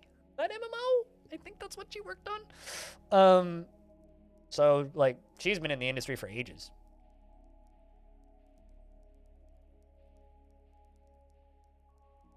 I mean, streamers are a big part of it, right? But it's not just streamers. It's streamers, it's media, it's anybody who works in PR, it's anybody who runs a blog, anybody who has a YouTube channel. It's more than just streamers. And people like me, I'll just show up, but they have to reach out and coordinate with a lot of media professionals that are outside of just streamers. Yeah, that is a good example though. I'm just saying that it's bigger than even that. I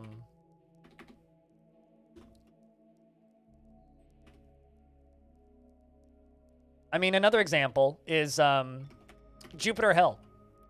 Jupiter Hell probably would have done significantly worse when they left early access if they didn't pick up a publisher. But because they had a when they had a publisher, the amount of buzz for that game doubled overnight. Just because of the publisher's social media presence and reach. And it considerably helped that game at launch. So there's also that. Just as an example of they were self-published and insisted on being self-published up until the last 6 months. And then we're just yep, they can't do it. And Epion has since said that getting that publisher was the best thing he ever did. So at this point, if you're a hobbyist developer and you're just making a game for fun and you don't care if it sells super well, you don't need a publisher. You can just put a game out and let people play it. But if you just put a game out on Steam, no one is going to notice it. No one will know that it exists. If you just put a game out and do not promote it at all and do not have a publisher and you spent a lot of money working on it, you're just going to lose a lot of money. So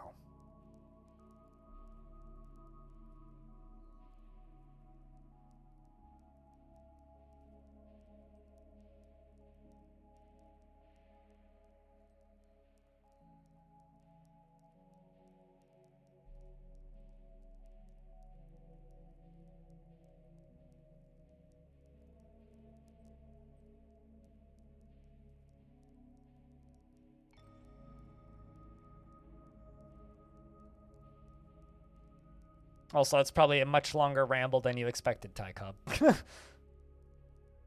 But hope it was, like, somewhat insightful.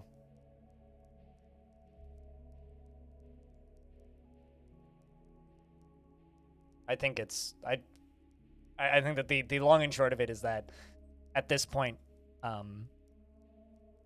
it is more important to have a publisher than it has been in the past.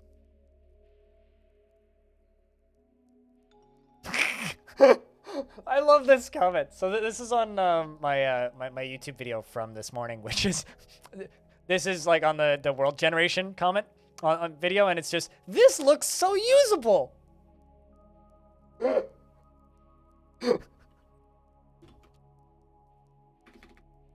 Oh, that's funny.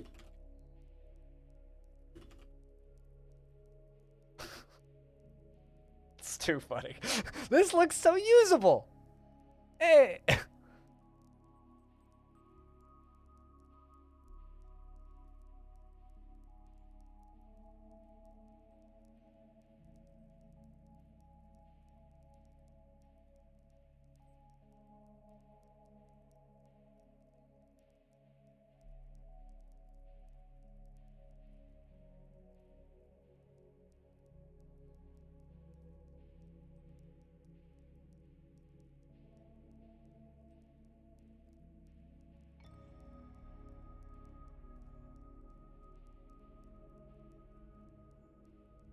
Alright, I'm responding to YouTube comments now.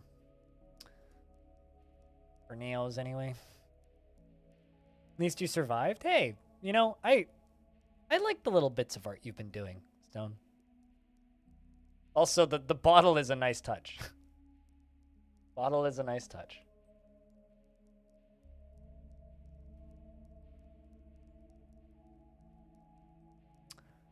I just think with their notoriety and word of mouth, there would be more money in their pocket without the publisher. But if they're also acting as financial tracking side too, then it's worth it right there probably. The thing that I think people need to remember is, like, Kit Fox isn't taking a huge cut. They're actually taking a very low cut compared to most publishers. That's the first. Taking 10%, which is not huge.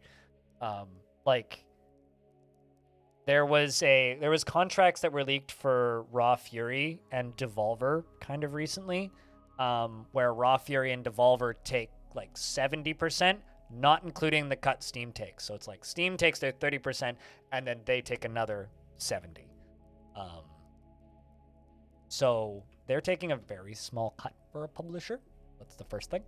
And also, like, just the business side right there is just like, there's I think a lot more to publishing a game than a lot of people realize, and like the business side is just one portion of that. Like, bringing in and paying new employees to help work on a thing is only part of it.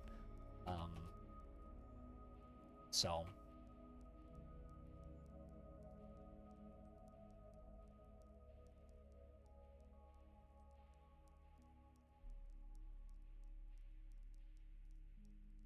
the publishers takes the legal stuff, he'd be so fucking happy. No, absolutely. I mean, like it's a question that comes up time and time again, but you know, there's a lot of things that I would like to do as a streamer if I had more financial ability to do it. But I probably would be scared off of doing it for a long time because I don't have the experience. Like, there's certain things that I would like to do as a streamer, but it would require me going from being a self-employed individual with an income to having to start an LLC and write contracts for contractors. And the second I look at that, I go, oh boy, because I'd need to hire a lawyer. Can't afford to do that. Like, that's just not an option for me right now. And I might need to do that this year. But we'll see what ends up happening. People have no idea what in general business costs. Yeah, no, absolutely. I mean, it's just kind of like how I squint at RimWorld every time they release another DLC, because that game is self-published, and that game has very few employees, and it's just like, bruh, you've sold 2 million copies. Like, you don't need to charge so much for your damn DLCs, but.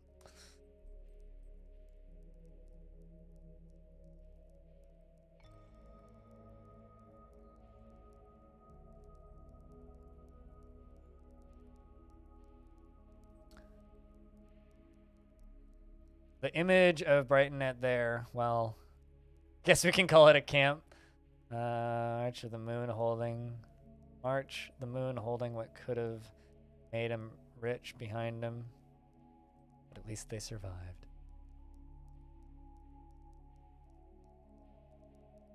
Your art kind of reminds me of shitty watercolor a little bit. Stone. I don't know if you're familiar with shitty watercolor in his art, but...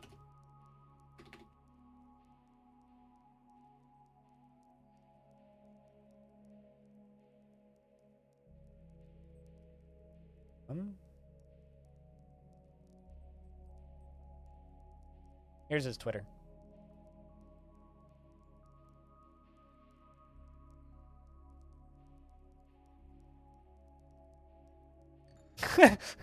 Also, I just gained a little bit more respect for shitty watercolor.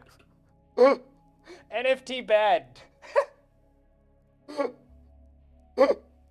That's a good tweet. That's a really good tweet from fucking back in November. NFT bad. That's good. That's good. I appreciate that. I'll bet you he's got a lot of people ripping off his art as NFTs too. Because he's very popular on Reddit. 3 hours later, you have too many items. Watch you just like walk into the next area and just immediately get deadified. I guess you're going to be in that run for the rest of the day then, yeah? Like you're just not going to leave? Started off with only 4 items. Oh my god. Oh. Have a good run, hobo.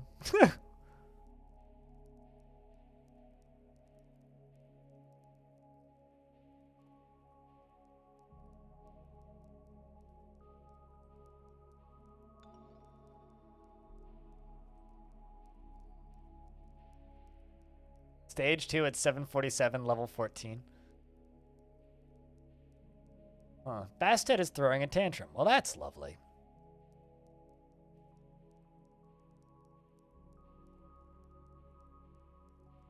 Oh my word, I've been streaming for 5 hours. When the heck did that happen? 2 o'clock, I guess.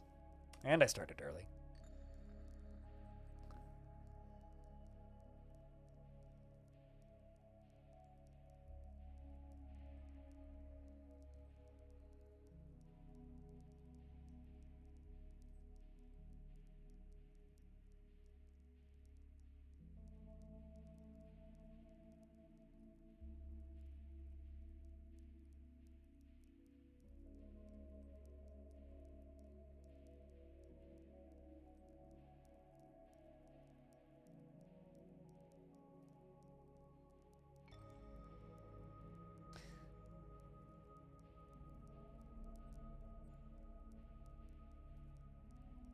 Responding to Reddit comments. They're talking about how much it's going to cost.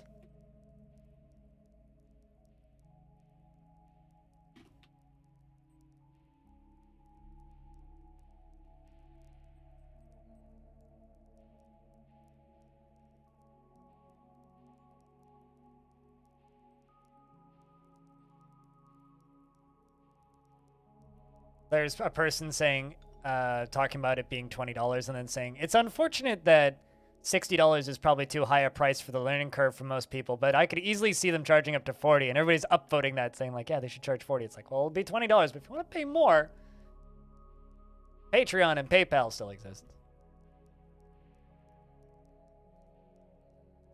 You have no idea how that is done? I do, and you can't afford it.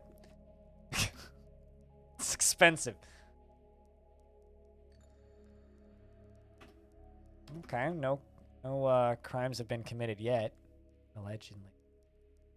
Clean self.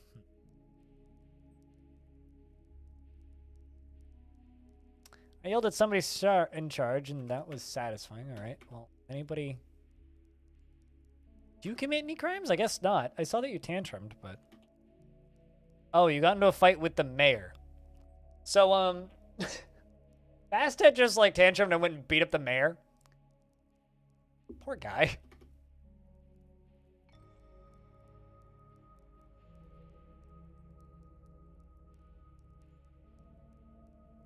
You should draw some art about NFTs. mocking NFTs and put it up on /r funny.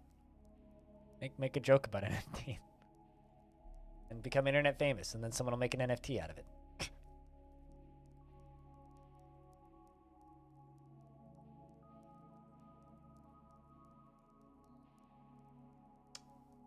But yeah, Bastet, you just kicked the crap out of the mayor. There you go. The mayor reported your crimes of disorderly conduct.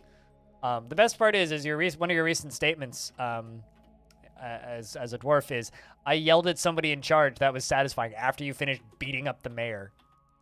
You're getting another 57 days. You were in prison for 150 already. You've done like 8 murder sentences. Aw, poor Grove Tender. Poor Grove Tender. Didn't deserve it, man.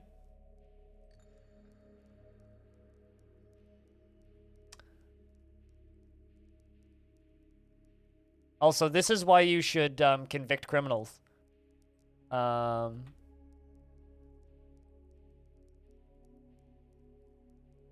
Oswick says, my family received justice when a criminal was convicted. I am so relieved. That is the mayor's kid. And then Kick Roast, who's one of the who's the partner of the lover, or a partner of the mayor, says, my family received justice through a criminal conviction, and I don't feel relieved. Wait, okay, fine then. Errol, the mayor, says, criminal was convicted, and I received justice. That was very satisfying. So yeah, that's why you should convict criminals in Dwarf Fortress, because they get positive thoughts, or at the very least neutral. I love to see it. Oh, that's great. How many did you kill? You haven't killed anybody yet. You've just beaten people up. You have, however... Oh, never mind. You did technically kill Yushrir Washtowns, who was the old mayor, but that's fine. I didn't like him. You did technically kill somebody. Technically, you killed somebody. I didn't actually realize you killed Yushrir, but I thought he died of old age because it was right around spring, but...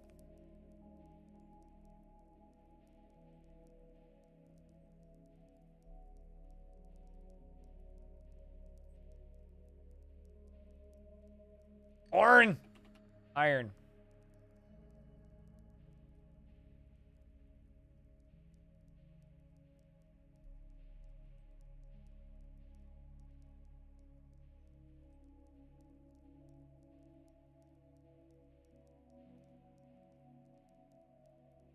The problem is each time you go to prison, you get worse. So I might not be able to let you out at a point.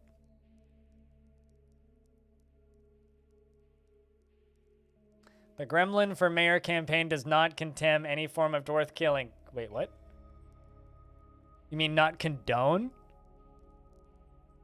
Because you said does not condemn. Condemning is the opposite of what I think you're trying to say.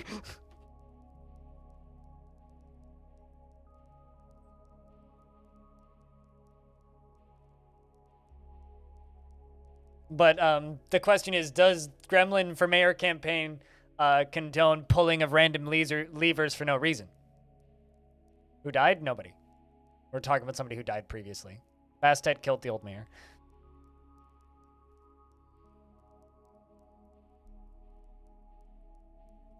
It is the law, dwarves? No, murder is not legal. We're dwarves.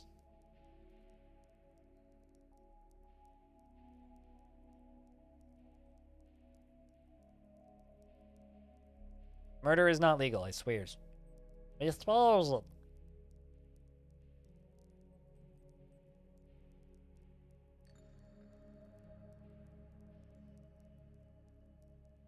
Does that not fall under fun? Nope.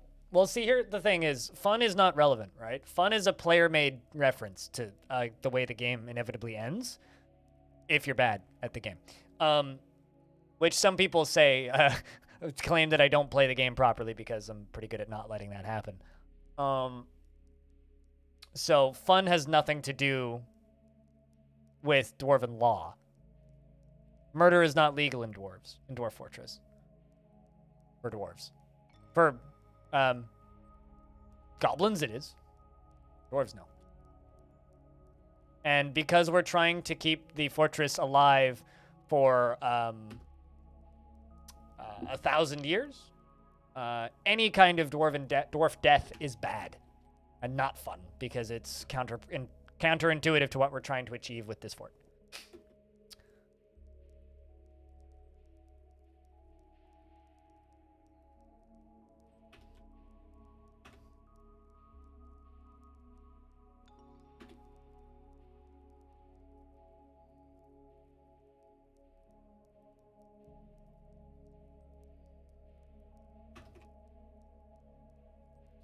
All right. I'll be right back. I've got to go use the restroom.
All right, we're back.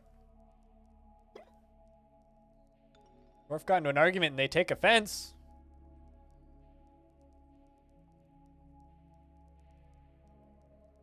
I don't know why that dwarf takes offense.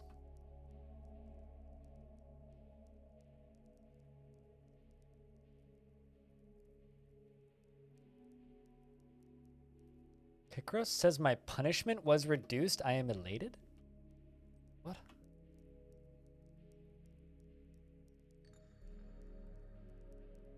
What do you mean by your punishment was reduced? Nobody's received any punishment, though.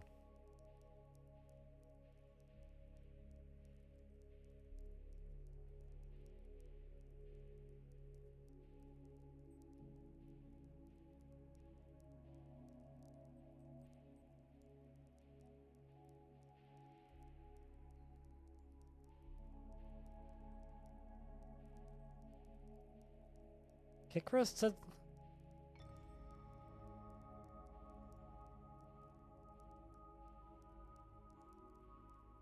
What the fuck does that mean?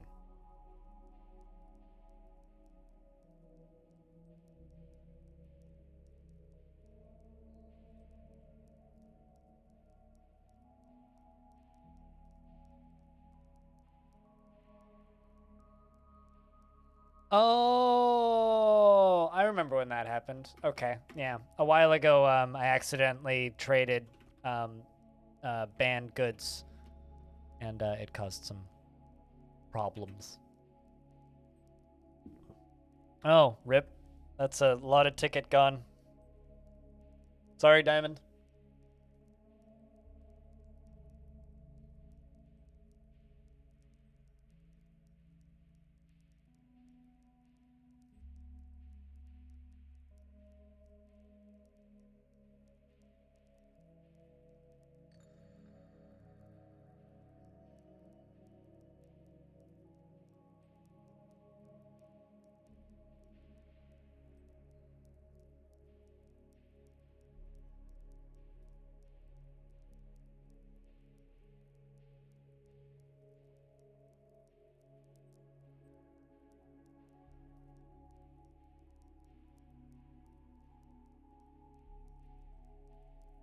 Guy feels really guilty. Not many would be elated to have their punishment reduced. I mean, it's not a good idea to reduce dwarves' punishment, but they're kind of gluttons like that. But she's a good dwarf. She deserved it.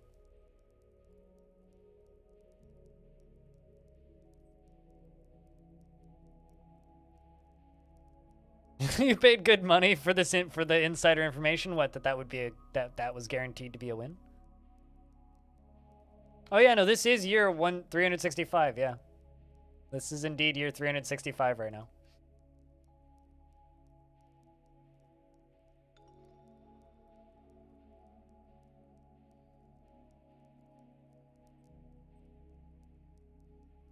One year per day in game. You know, you say it like that and it sounds totally achievable, but then you realize that 1 year at this point is like 2 hours.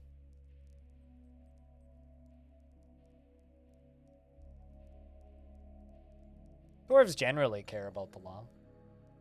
Keyword there is generally.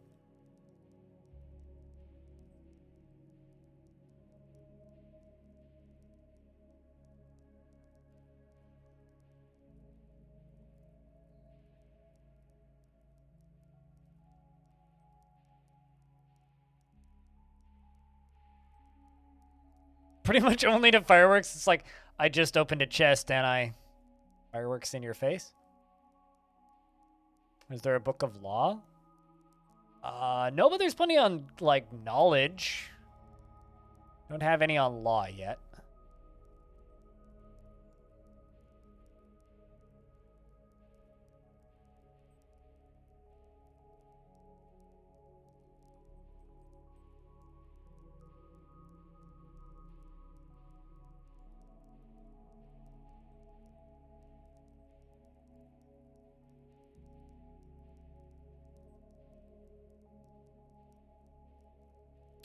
Let's trade.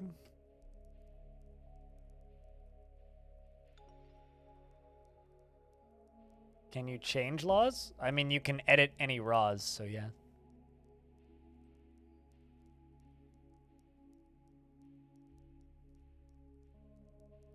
No. You cannot. The laws are pretty set in stone. Ha! For dwarves.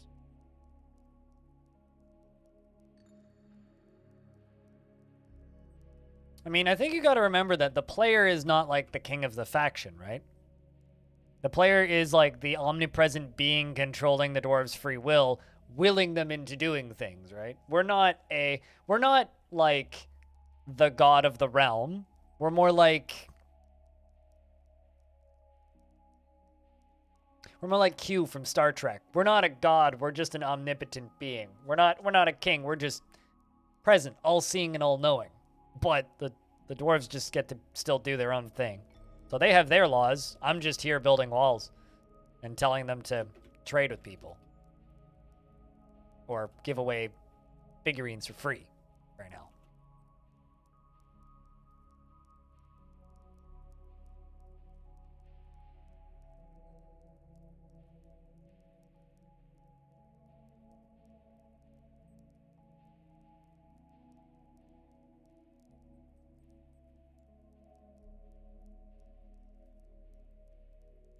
No.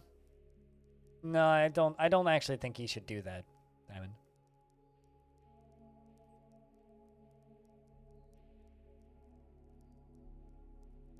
Feel like that would continue to do something that Dwarf Fortress indirectly sometimes does, which kind of sucks, which is giving people the opportunity to simulate the worst possible things. But, of course, if you want to change that, you can change that.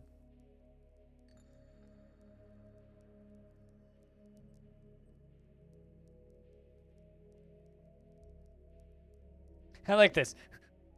Tortures of animals. For dwarves, that's unthinkable. For elves, that's unthinkable. For humans, you're shunned. For goblins, that's acceptable. For kobolds, that's unthinkable. Also, lying. Not applicable to kobolds. Just doesn't. Just, nah.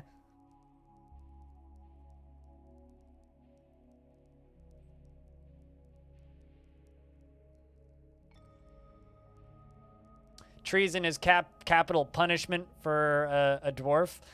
For an elf, it's exile. For a human, it's capital punishment. For a goblin, it's capital punishment. And kobolds aren't capable of treason.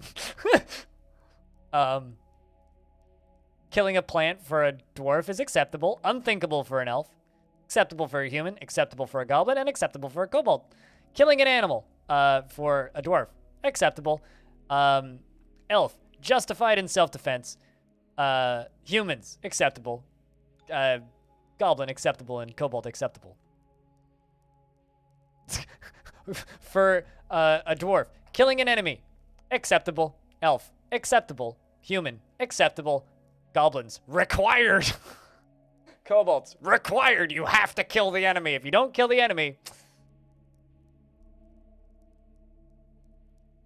you bad. Trespassing for a dwarf, serious punishment. Elf, reprimanded. Human, serious punishment. Goblins, personal matter.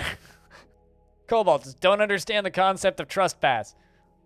Theft for dwarves, serious punishment. Elves, you'll get reprimanded. Humans, it's serious punishment. Doesn't matter if it's personal for theft for goblins. And for kobolds, they don't understand the concept of theft. They take. I like the kobold laws. The kobold laws are my favorite. It's just like assault is fine if it's personal for a kobold. Assault is fine if it's personal, guys. Don't worry about it.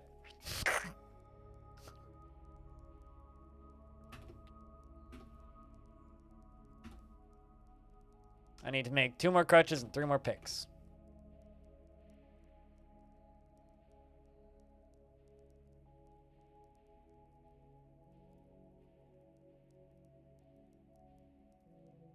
Kobold, if you don't, killing the enemy is required. There's something about reading killing the enemy required in all caps is just very funny to me. Or rather, it's not, but it should be in all caps.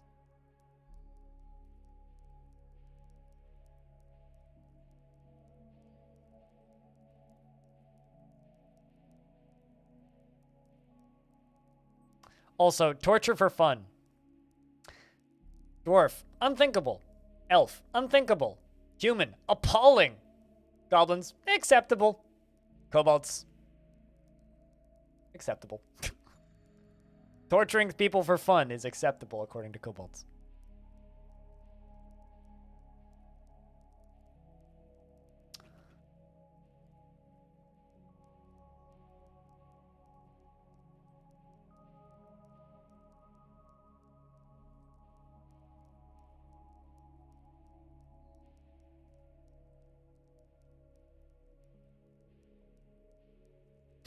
Pretty much. Just kill it.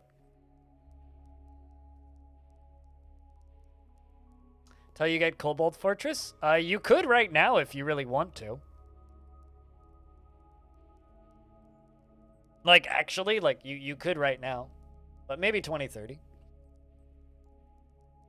It depends on how quickly Myths and Magic get done.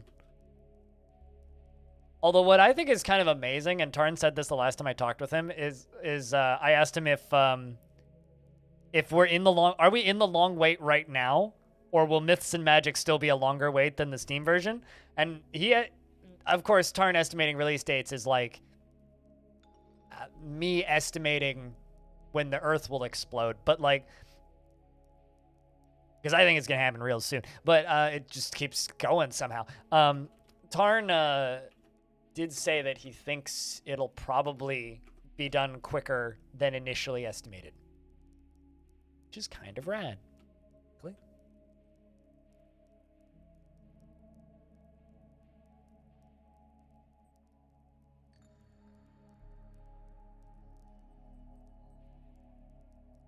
And for all the good of elves, they think torture to set an example is a good idea. I mean, it's effective, or can be.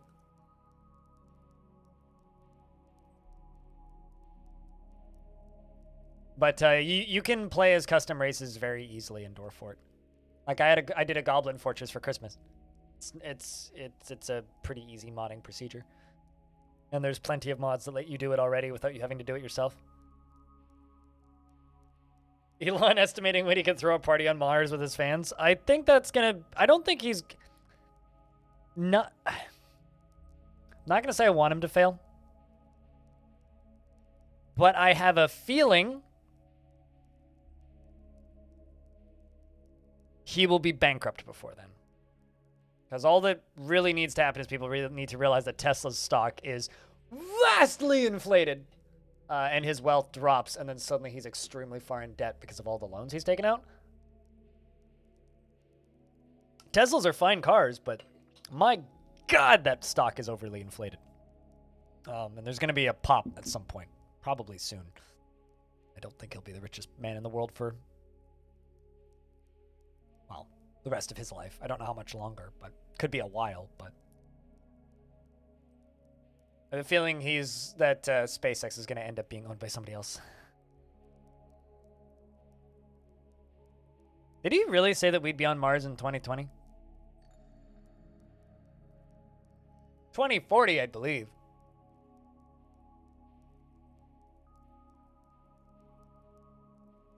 A little bit. Yeah, animal. A little bit. Could you imagine if Microsoft bought SpaceX? Fuck. Wow.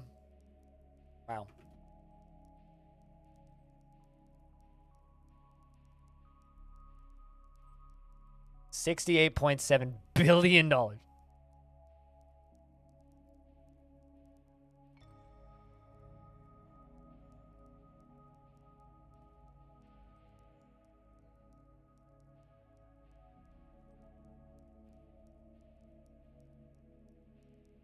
Yeah. No, absolutely. I mean, the Tesla stock needs a correction, but it's still an important company because they've proved Tesla has Elon or not, they've proved that like electric vehicles are viable. They've forced people to start figuring out how to make electric vehicles work, which is a good thing. They have done some good. It's not all negative. No one would. Yeah, if we keep filling the sky up with so many fucking satellites, we won't be able to get off of our own planet pretty soon, let alone get to Mars. I need to show you guys my new technology. It's called the Space Vacuum Cleaner. It's gonna launch alongside of a video game called Space Vacuum Cleaner, which is just a giant ball in space that eats satellites and shoots them out of orbit.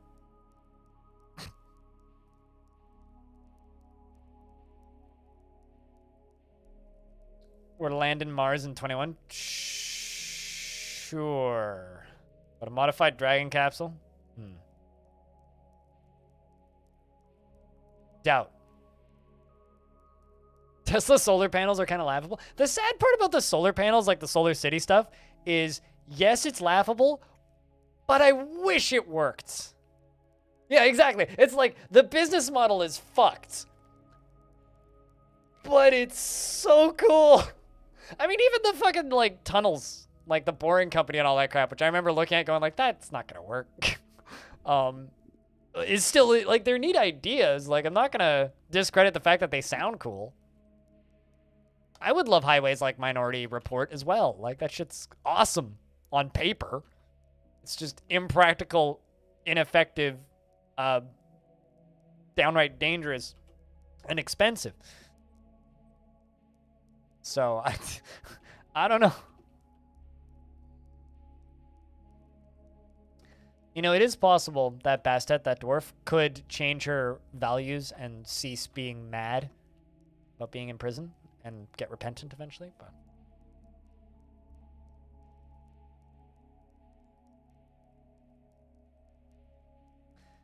You know, this is one of my favorite points to make fun of whenever people talk about car manufacturers. Any car manufacturer that claims to care about the planet and being green is lying through their teeth, because nothing about cars are green. Doesn't matter if you're electric or otherwise. Public transit, like trains, is actually something that will benefit the planet. Privately owned cars? No. Like, yes, like, obviously electric is better in the current era than diesel. It's really funny to me whenever electric car companies are like, it's all about the environment. It's like somebody who's just like running an Ethereum mine saying, I'm gonna plant a tree. It's like, cool. How about you stop running the Ethereum mine? It's like, good for you. You planted the tree. Now,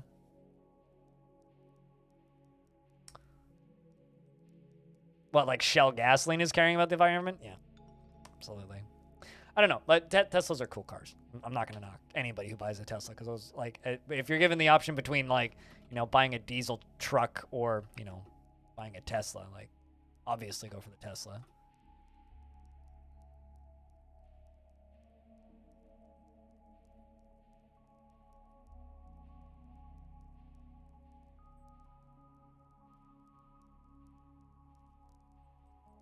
Also, like, shout outs to my aunt, my dad's sister, who bought a Tesla, and my uncle, who's always been like a big, like the biggest pickup diesel truck guy his entire life, likes the silence of the Tesla so much he's pre-ordered himself an electric F-150.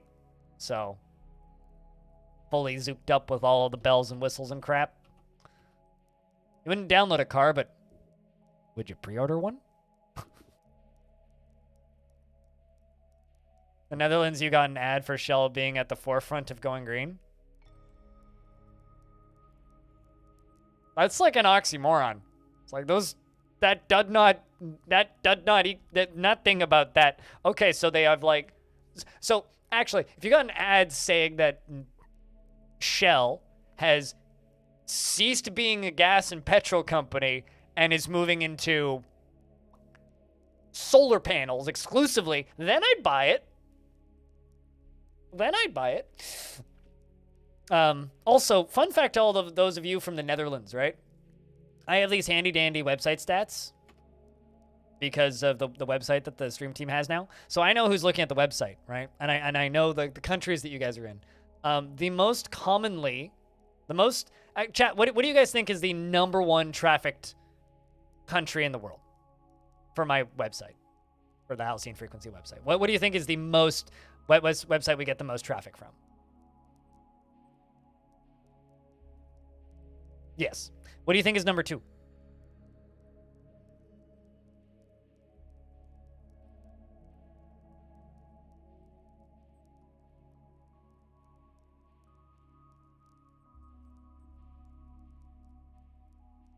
South Africa. #2 is Canada, but I think that's partially me. Like, just looking at the stats, I'm pretty sure it's largely me. #2, I think officially is the United Kingdom. And if you subtract me from Canada, Netherlands is the 3rd most visited site. You guys are #3, not counting my clicks.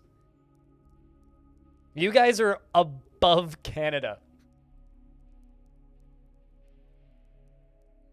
Because if you subtract me from Canada, it brings Canada down to 21 visits. You guys account for 24. Kodiak! Dude. Thanks for gifting a tier 2 sub. Cheers. Thanks much. That confused me for a second there, because I read that as 2 tier 1 subs, not 1 tier 2 sub, but thank you. Unique IP visits, yeah. From all around. Like, Netherlands is like the 3rd most popular country for my team, which I think is interesting. Chat, can I get a big round of beers? Because you guys have already posted a couple, but cheers. That means a lot, man, because that's the 2nd notification of money on the day. Got a resub 3 hours ago. Thank you for gifting a sub. Helping keep the stream funded.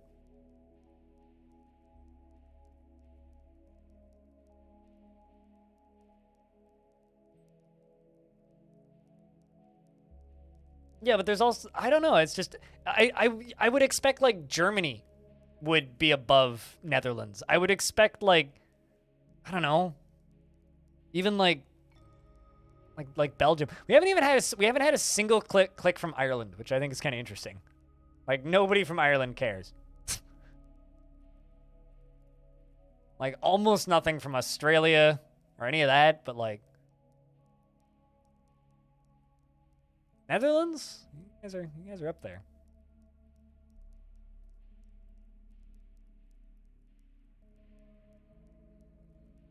But thank you very much for gifting that sub.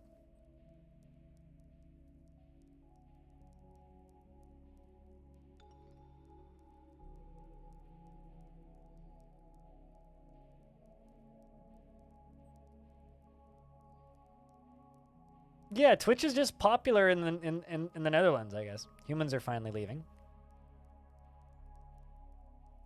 How are you doing, Paranoid?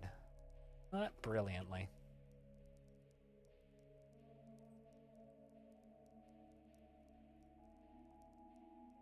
Some VPN have free service to the Netherlands. Oh, that's interesting. I wonder.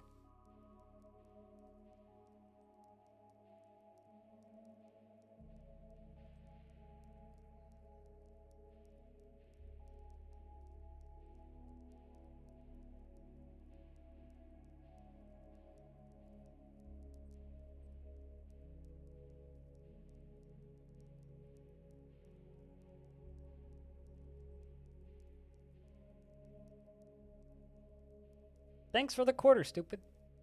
Man. First bits in the day. Time to learn Dutch?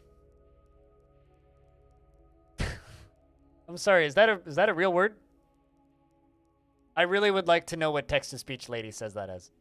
Actually, hold on. I can just do this. Hold on. Google. Pronunciation. Actually, hold on.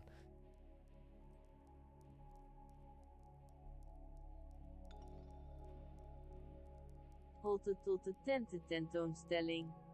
Sorry, what now?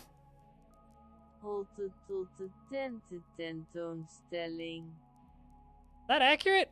Halte tot de tentententoonstelling. Halte tot de tentententoonstelling. Sounds like someone is trying to say, like...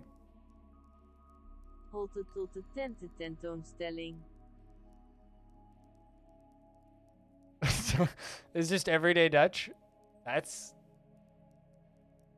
You know, I don't want to say that you guys are using the alphabet incorrectly. But to the drunk twit who came up with this shit, you're using the alphabet wrong. You don't need to use that many letters. Cool it. Christ. But then again, I feel that way every time I look at anything in Finnish. Like, Jesus Christ, guys, stop drinking at 2 o'clock in the morning. You don't need to use so many fucking vowels. You can just write the word. You're fine.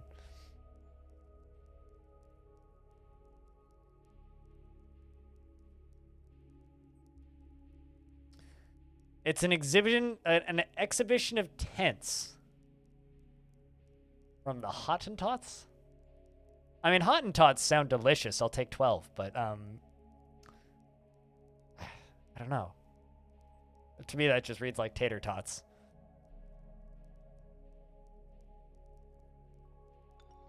But why do you run it together into one word? Hottentotten. 10-10. Tentus telling. That's...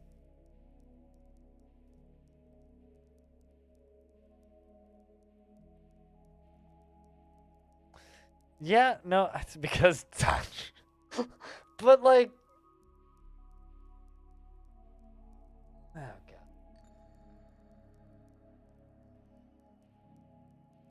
It's just like all of those videos that go viral of, like, people in Europe reading names of places, and it's just like, hey, it's this short name for a place that's like 85 billion letters long, and they're just like, blah, blah, blah, blah, blah, and they just read it, and I'm like, what? Why do you do that to yourself? Okay, so it's kind of a nonsense. So what you're telling me is you guys think it's not nonsense, right?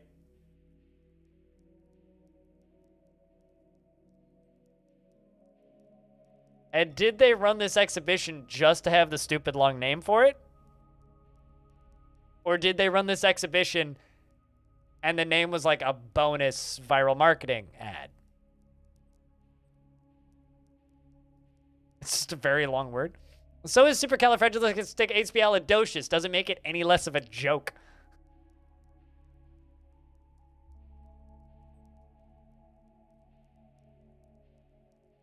You don't know if it was a true exhibition? Huh.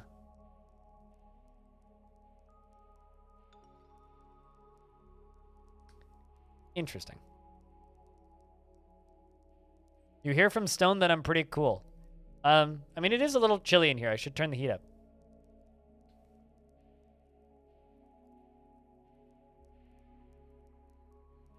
Also, hi, Shadow Kestrel.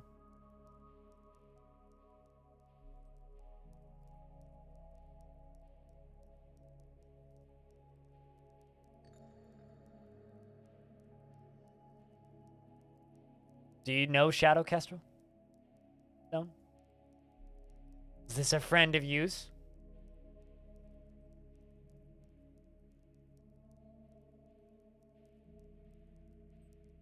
Ah. Pythania. That bloody delinquent. Well, you're one of us then. A friend of Pi is a friend of my.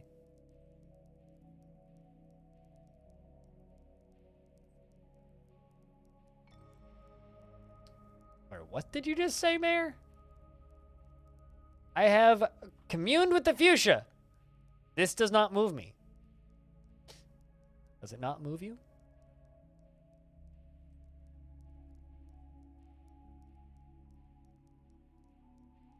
We also say that Volkswagen Venti Zlop the Frabberdick. Okay. Truck valve tab factory. Oh, truck valve tab factory. Do you guys just like have a fetish for long words? Is this just wait, maybe it's a defense mechanism. If you make the names for all of your places really long and funky, nobody else can figure out how to move there.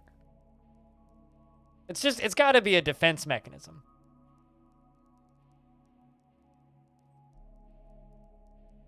I mean, I too could like run the names of things together. Like, you know,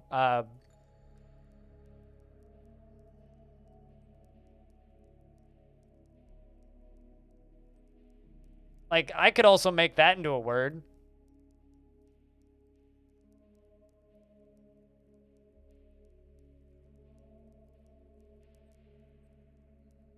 As this way, true. Flagpole tip polishing liquid. Flagpole tip polishing liquid?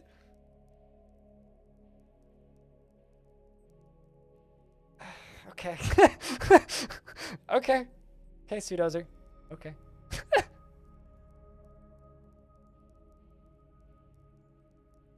Also, I don't actually think that's the name of that video.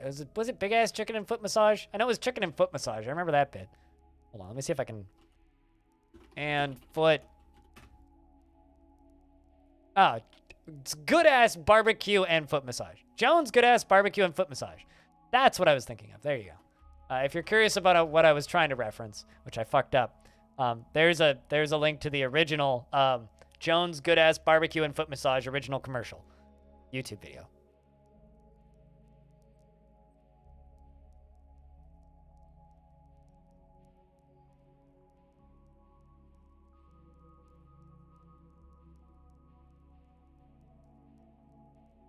I mean, we have dumb words too, like acetaminophen, which is a pretty stupidly long word.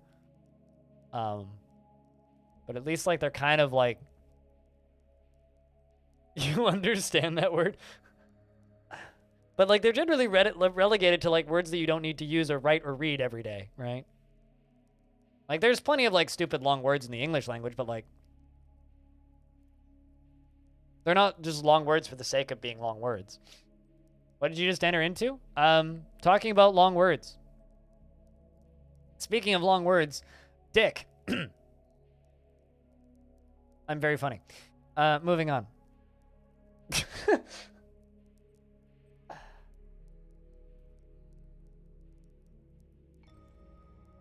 Or speaking of other long words, war and peace. Pay too much attention to chemistry lessons. I don't remember. I made sugar crystals once. That's like my memory of chemistry.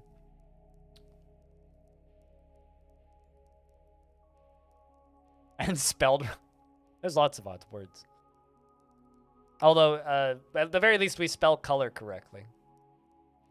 You also get some specific sentence condensed to a single word. That's what I don't understand, is the condensation of, or condensing of a longer sentence into a shorter, into one single word. It's like, I can do that too in English, and it looks dumb in English as well. Yeah, you spell color with a U, absolutely. Correct, Shadow Kestrel. They're gonna cheat and Google some long words. That's not cheating. That's just fun. Kelur. Cluer? Cluer. I still think that the greatest thing that we've learned today is the alcohol consumption rate of a hamster, though. That is probably the best fact that we've come away from the stream today.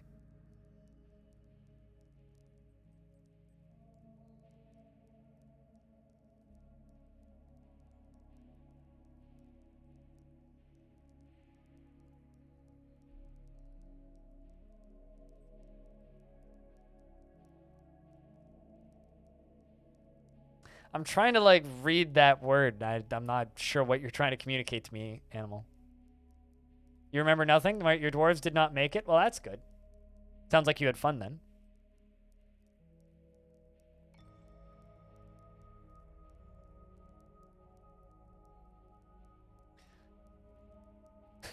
Just remember, chat. A hamster can drink the equivalent of 1.5 liters of Everclear per day. And if given the option between water and alcohol, they choose the alcohol. I'm realizing that I've hated hamsters my entire life because I think they're awful little vermin. But I'm realizing that they might actually be my spirit animal.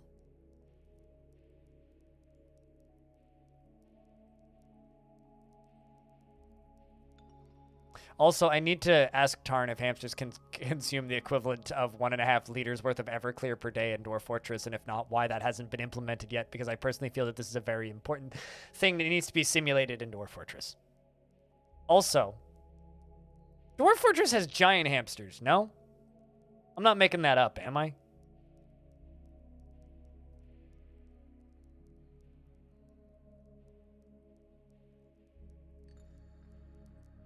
Because if Dwarf Fortress has giant hamsters, how much alcohol can a giant hamster drink? Add it to the bug report form? I mean, they're vermin, so I don't think they actually eat anything. Okay, so there is giant hamsters then, yeah? And hamstermen? Well, I've played a hamsterman in adventure mode. I was self-titled Ham Toro. It was great. But like,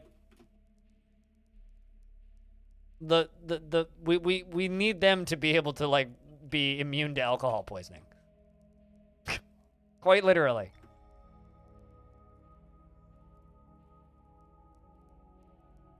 It's always these ones that they break.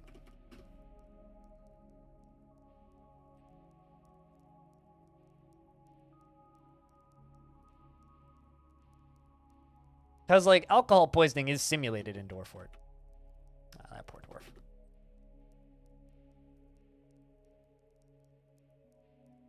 So, like, if you do drink too much, you can die, as everybody likes to remember because of the cats.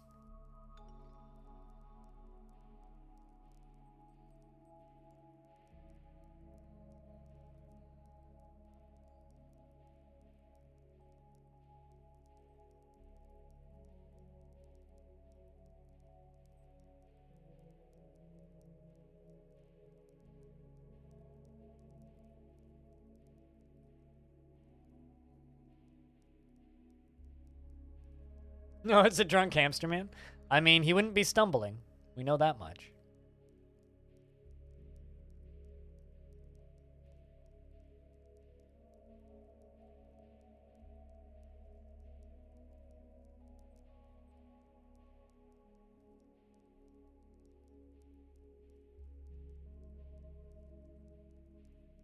I mean, just because this is relevant to the discussion, sort of.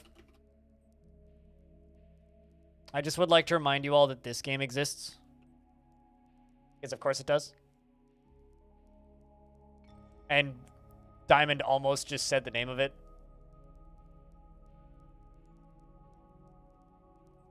It was a phone game originally.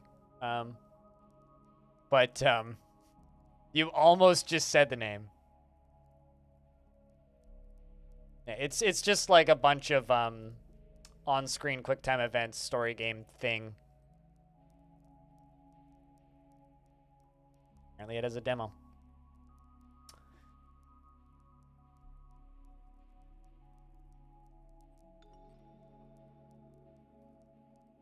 You just missed the H, yeah. You almost just typed in the name of it. So if you were to pile them up to block a river, that's what you'd get? What, hamsters? Or a giant hamster? Because, like, we're not talking about... Well, so earlier today, we learned, Shadow Kestrel, that hamsters can drink 1.5 liters of Everclear a day and not even notice any effects. Oh, a hamster dam. Oh, okay, I get you. Because apparently hamsters are immune to the effects of alcohol. They cannot, like, they basically can't get alcohol poisoning. Unlike humans, where our feeble, like, little children bodies just, like, fall apart the second we see booze. Whereas hamsters are, like, apparently immortal alcohol gods. So it's kind of wild to think about, but it's a thing.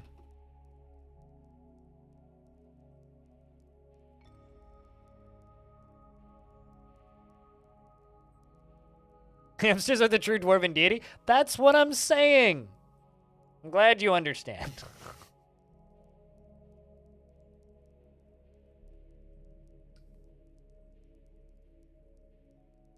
Hamsters also enjoy eating candle wax? Now that I didn't know. So that means they can eat through the cork too. Or they can eat the seal on the cork at the very least.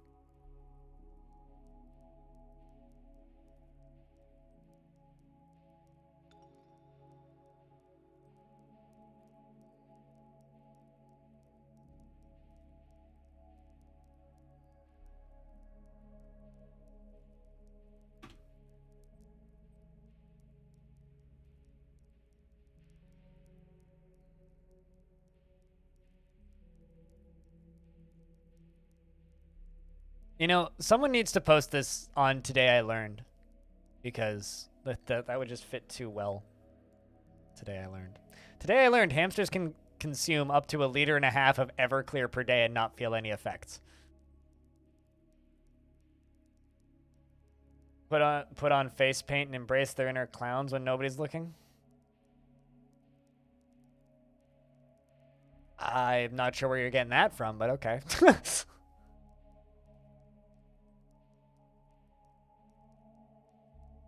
Also, I mean, whatever, like, hamsters want to do in their own time is no sweat off my back. None of my business, frankly. Assuming they're both consenting adults, I can do whatever the heck they want. And if that's embracing their inner clowns, then more power to them, I suppose.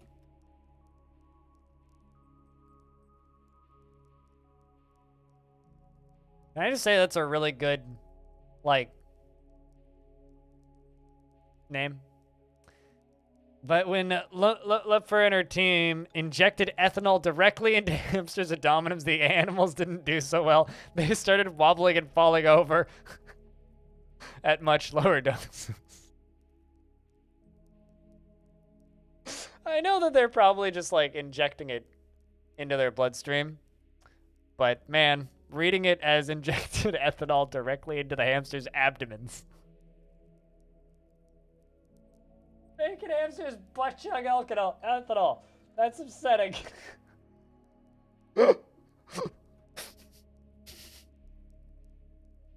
Oh my god.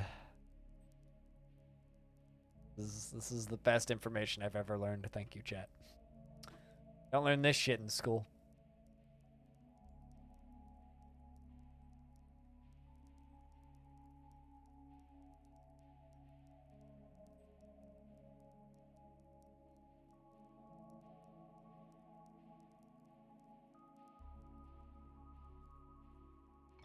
Yeah, seems like it.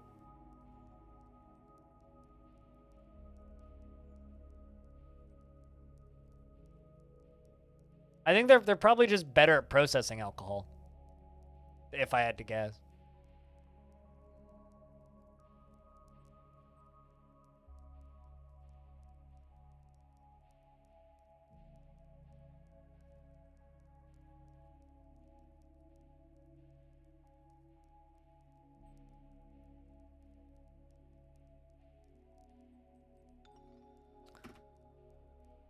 3 picks and 2 crutches and 2 doors. Rock, door, 2.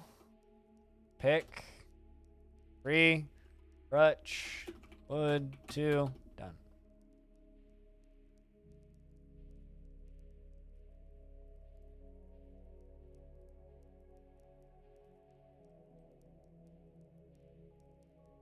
Would their piss clean their cage? I mean, body filters alcohol out most likely.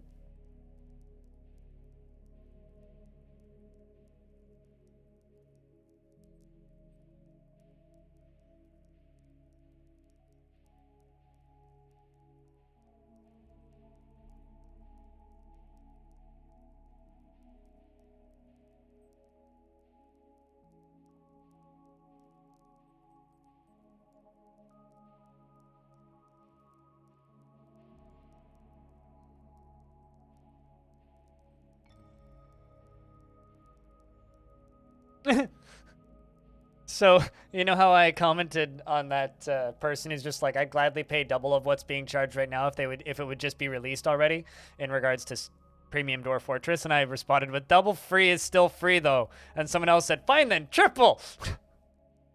I think it's, multiply 0 by 3 is still 0, dude.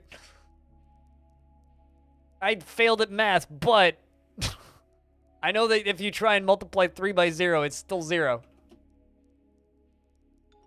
I appreciate the attempts, though.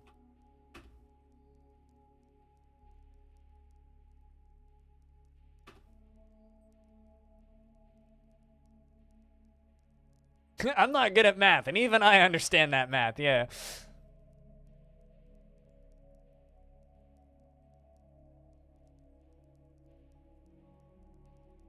But that person's just being funny. So I do appreciate this to whoever did that.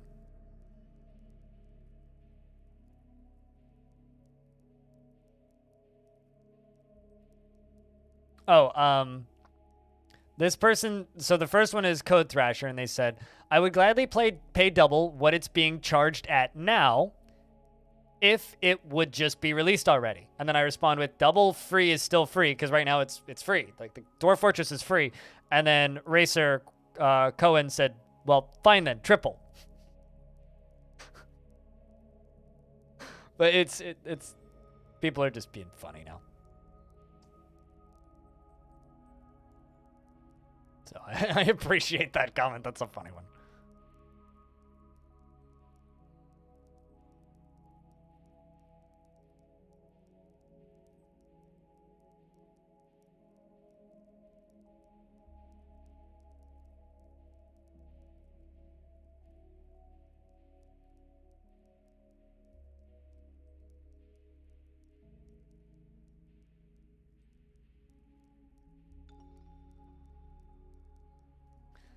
The sad part is I can't tell if the first person was joking or if they genuinely don't know, we're in the first to fall, or if they genuinely don't know that Dwarf Fortress is free. It's like, it's kind of hard to tell sometimes. It's like, now are you joking? Because like we've had people pop in the chat who are like surprised that the game is free and have known of the existence of the game for ages but didn't realize it was free. Thought that you had to buy it somehow or that it wasn't for sale and you couldn't download it. Right? Like I've definitely encountered people who think that. The internet issue? Yeah. So I've definitely encountered people multiple times that either like thought that the game was like a weird, like you had to buy physical versions or it's just been in perpetual beta and they're just blog posts and the game isn't released. It's like, no, like the game's free and playable. I guess some people just don't realize that. Yeah, you don't know if someone's joking, stupid, or yes, exactly.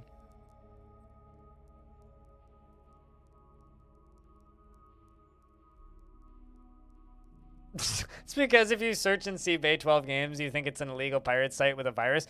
Bay 12, well, bay12games.com/dwarves is fine. Bay12games.com is, strange. The Dwarf Fortress page, this one's fine. I don't know. Like this just click that button. It's like literally just download Dwarf Fortress. They've updated it so it says classic. Click that button. Liberal Crime Squad is yeah, you know. You know, the scope of this game is narrower than that of real life. We attempted to include foul language, graphic violence, politics, religion, sexual references, adult situations, narcotics, prostitution, bodily functions, and bad pickup lines. Bay12 Games recognizes that there might be omissions which will make some players uncomfortable. In light of these facts, use your discretion when making decisions about downloading Liberal Crime Squad. So there's that, and then there's World War II Medic, which is also a very old website. But the worst one is the elusive Armok, which actually is supposed to look more like this. But resolutions are modern now, so now it looks more like this. Or like this, actually. Yes.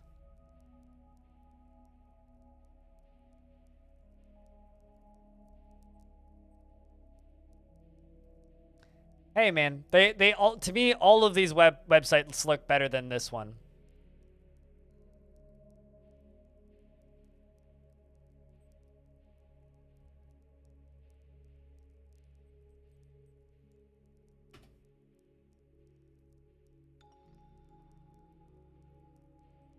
Of Amiga software failure? At least they're all better than this website. This is a brewery I want to go to. But god damn, can you tune down the orange a little bit, guys? Please. Ugh. Don't do it. Don't bring the orange back. Yeah! Don't bring the orange back. Not the orange man. No, my eyes are on fire. I can't see. It's bleeding. Anyway, let me know when you got it.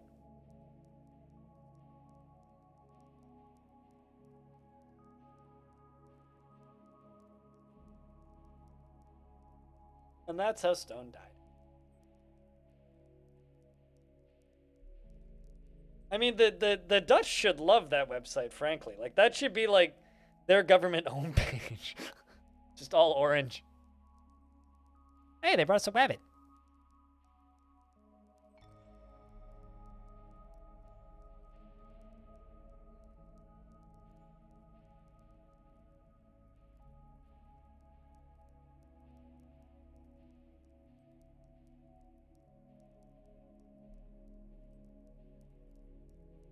I can't wait for the day that Wikipedia has a dark mode option. Just get the dark mode what's it called? Web browser plugin that just makes all white screens on all websites dark.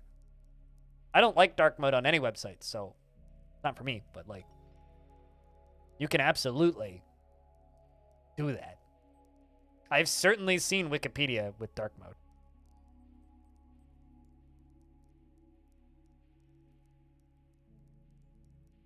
Good luck, Diamond.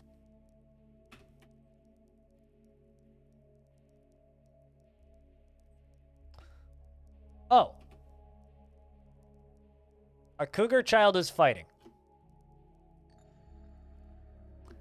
By that, it means that a cougar child fell somewhere. I think a cougar jumped over my wall and then got thrown back inside.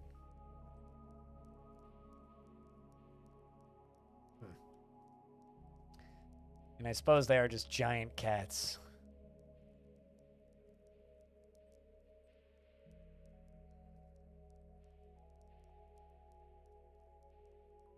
Does not have anybody.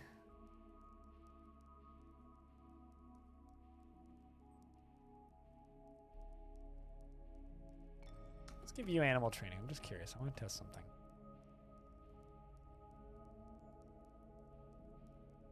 Weird.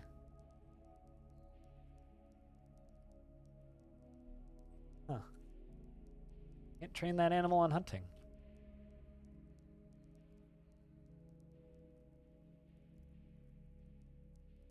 Yeah, and I tell them to suck it. Or stick their thumb up their ass. Or fuck off.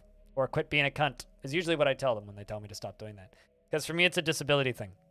Like, my eyes don't work properly. Dark mode pages, generally are unreadable for me or unusable.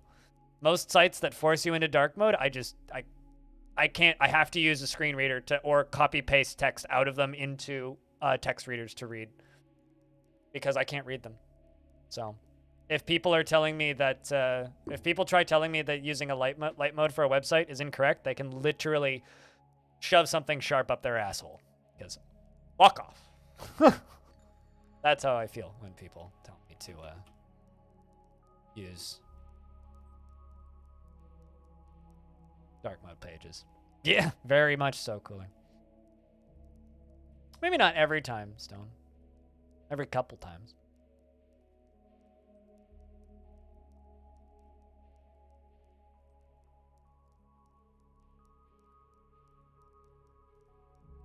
It's like one of the fastest ways to piss me off is tell me to use dark mode. It's like none of your fucking business how I read the internet. You twit. It feels like it, and sometimes it does, yeah. Sometimes more than others. The dwarves have arrived to trade once again.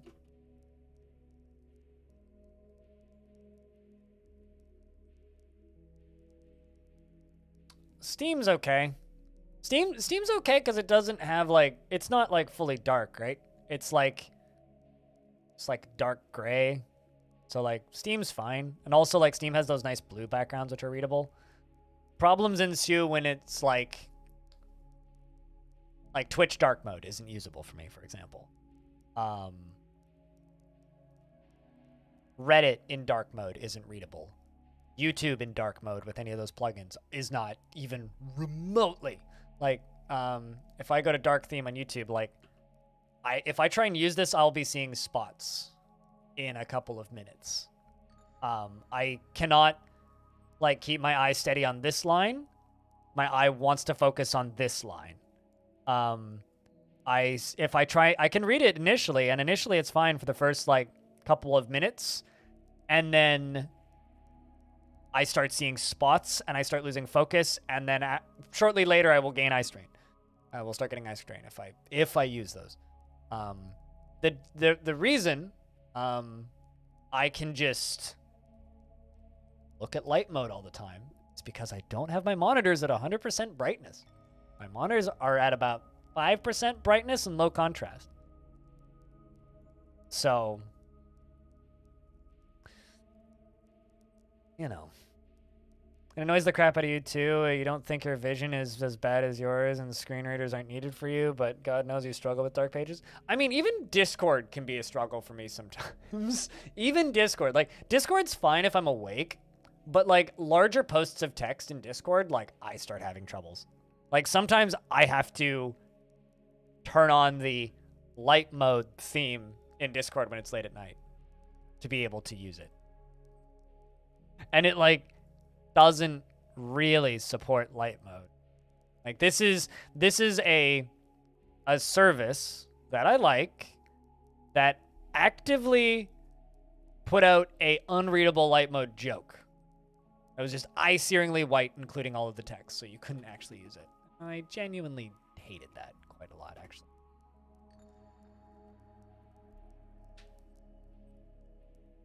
But it's about focusing on the wrong line due to double vision vertically? Okay, I gotcha. I just have floating eye spots, and I have a hard time focusing on small things.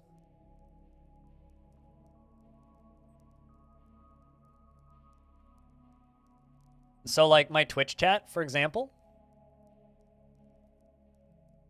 looks like this. Like, this is the only way that I can read Twitch chat.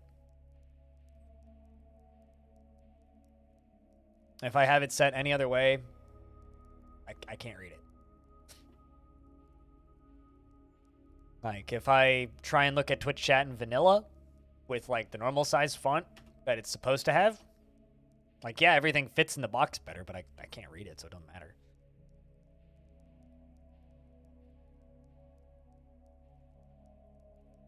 Alternating gray and white. You're going to try and find that option. It's not an option built in Twitch. You need Frankerface Z, which is a plugin. Which is actually made by the person who made Doki Doki Literature Club, if you ever played that.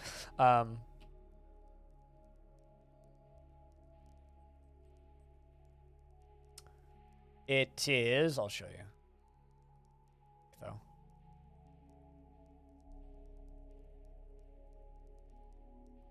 Site's refusing to load. But yeah, just Google Frankerface Z, the plugin. It's a Chromium plugin, also like works on Firefox and whatnot. Oh, seems like Frankerface Z is like not functioning right now, but you should still be able to get the plugin. And then what you do is you go to Twitch. Okay, it did work. It just took a second to load. Something's going on with FFZ right now. Then you go to Twitch whenever this loads. And then you click on the menu up here, which is going to pop up in a second. Doop, doop, doop. Also, Twitch apparently seems to be going down. What is going on right now? The internet's breaking again. You click on this, the FFZ Control Center. You go to chat, and then go to appearance, and then display lines, alternating backgrounds. Display timestamps you can turn off. You can do wide line 2 pixels, so like a thicker line. You could do you can make them appear 3D, which I don't like.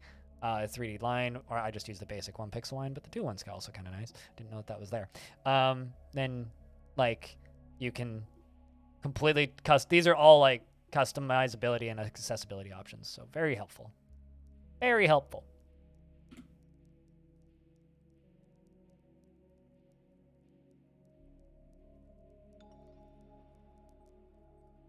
Ah ha ha, cooler.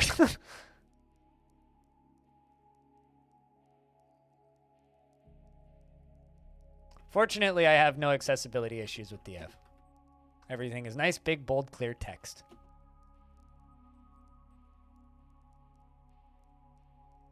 Not on Chrome.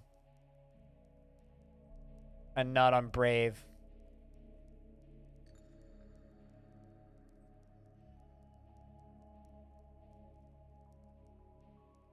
Speaking of vanilla, cooler winner, when's my panels coming? That I've paid you for. Yeah? It's the only like retort I really have right now. That's all I got. Also, finish them whenever you're done. It's all good. Play internet and vanilla. Did anybody here ever play that Wikipedia game where you have to try and find your way to Jesus in as few clicks as possible? Anybody else ever play that? I wonder if people still play Wikipedia game on the internet. That was a good game. Missed those days. I got into an argument with Errol. Don't do that. That makes you angry. Naturally. Arguments do that. Stupid dwarf.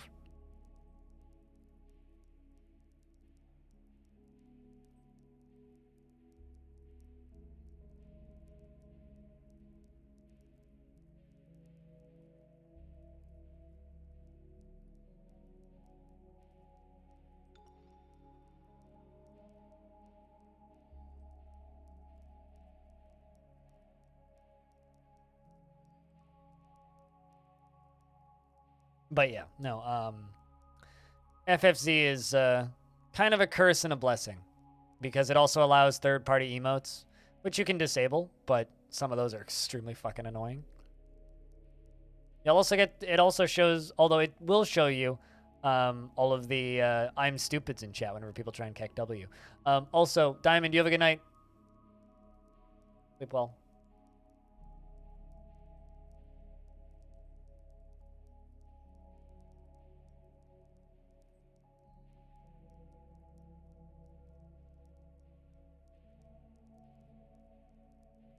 But with an example of why I'd call him that? Wait, what? Saying keck W? What?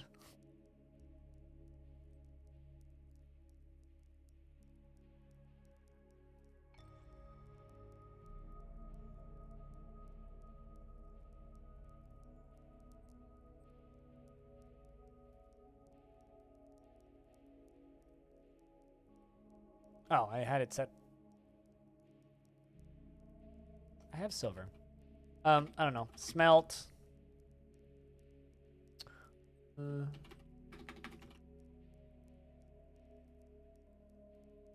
100 more of those.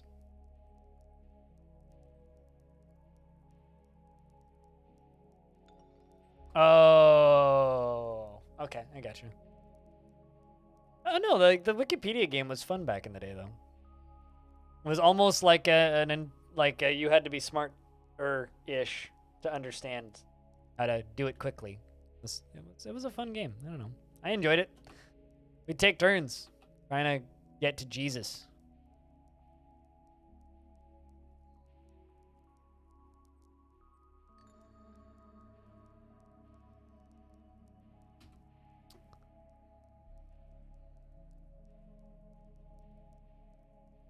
Was the goal for the Wikipedia pages. So how many clicks do you need to click on to get to Jesus? It's very easy. Just find religion and then you can immediately get to Jesus.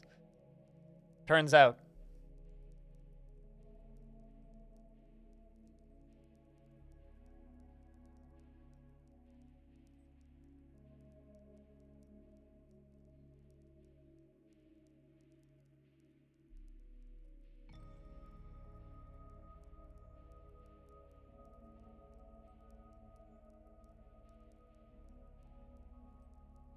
Oh, I know. There's definitely like other pages that are equally easy to use that are like, you know, less fun, such as various slurs, or let's just say certain political leaders in the 1940s who went on fruitless conquests across Europe and hurt a lot of people. I don't know why I'm trying to dance around the word Hitler right now, but apparently I am. Like Toby Spider-Man said, want forgiveness, get religion. I don't believe Toby Spider-Man said that, but okay. A certain Austrian. Arnold Schwarzenegger?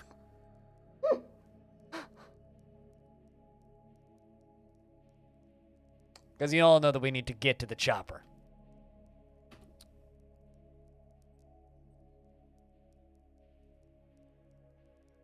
Although getting to Arnold Schwarzenegger's Wikipedia page from any page on Wikipedia, probably not that hard. Actually. He was a governor and he's been in a lot of movies. So, that'd probably be pretty easy, actually.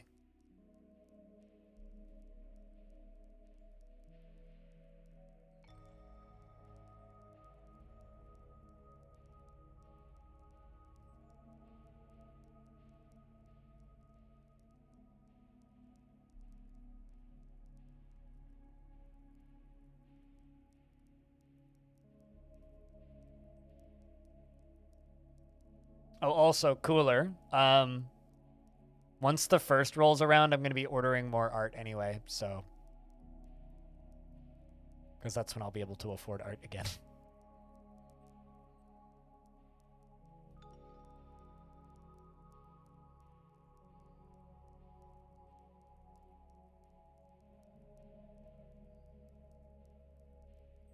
Such a weird name for a game. This Chinese game came out the other day called Warm Snow. Makes no sense.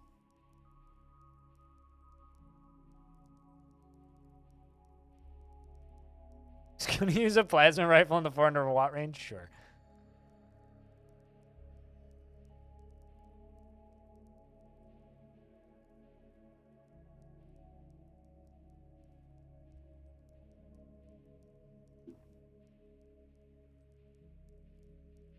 Apparently, yeah. Well, I mean, like, Chinese games are always weirdly popular on Steam because they're an audience, they're a very, very, very large audience that we don't see very much.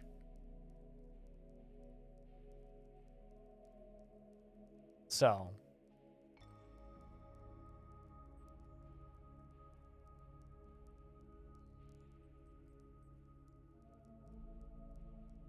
Slush, yeah, I guess. I would assume slush.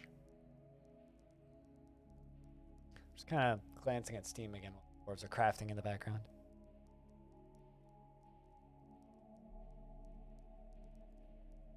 They're remastering Life is Strange?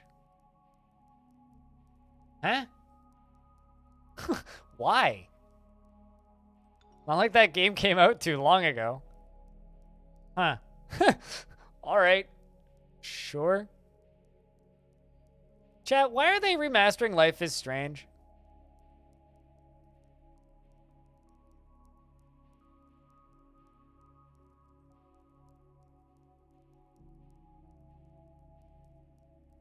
Like, why?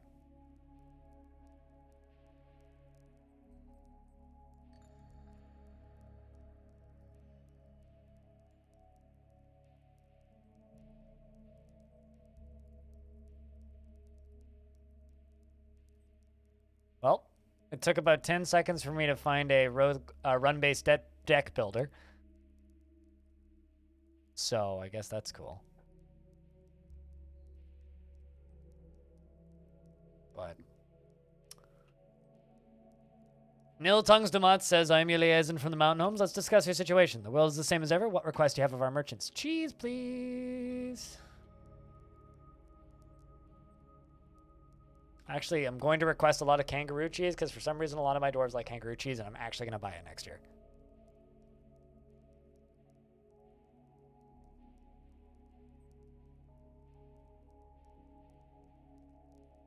Look forward to our meeting next year, ARL.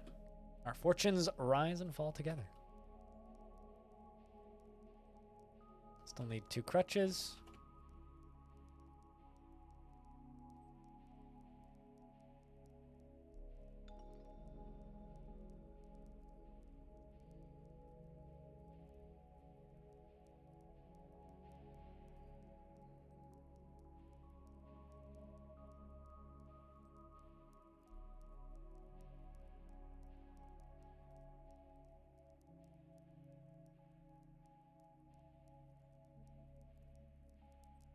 I don't know why I'm just like scrolling down Steam. Frankly, like scrolling down Steam just makes me sad these days.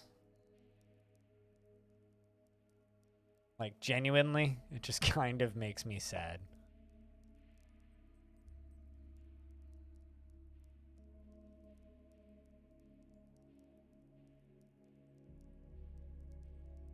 There's just so much shovelware on Steam now.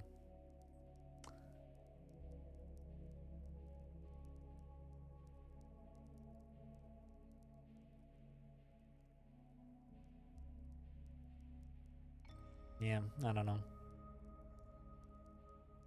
No.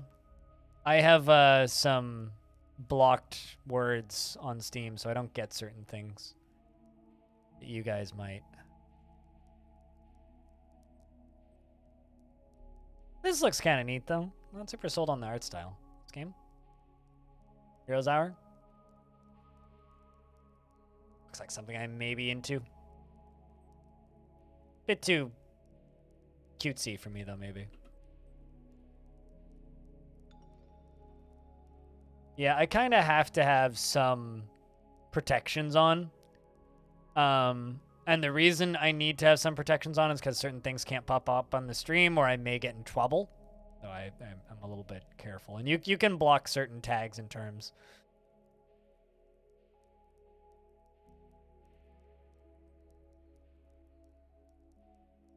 I just gotta say, though, that this game, fucking rad looking art style.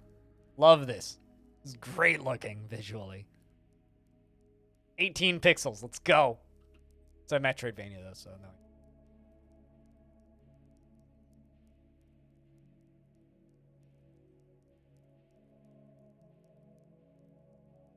Well, it's just like, I'm very careful about what I show on Reddit, because my Reddit is not safe for work. Like, I follow a bunch of subreddits that are just like, it's porn. So, like, I have to be really careful about what parts of Reddit I show on stream.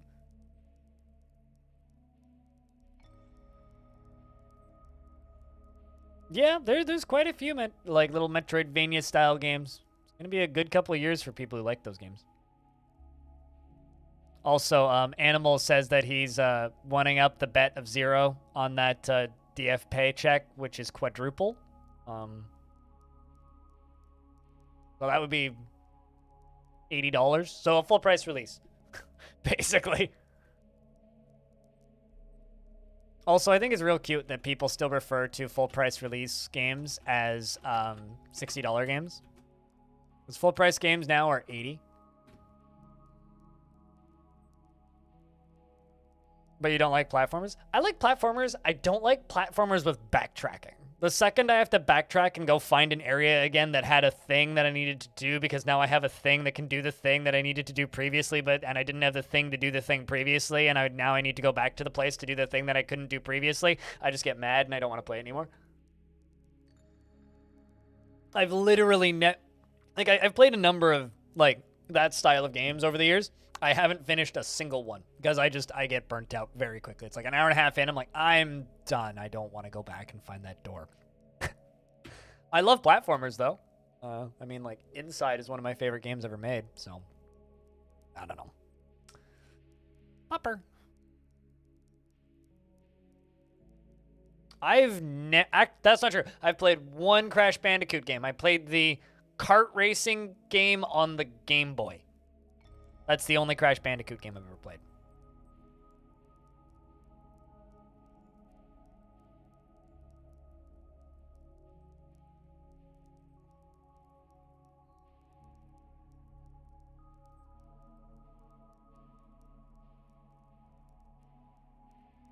Also, hey Mike, what up?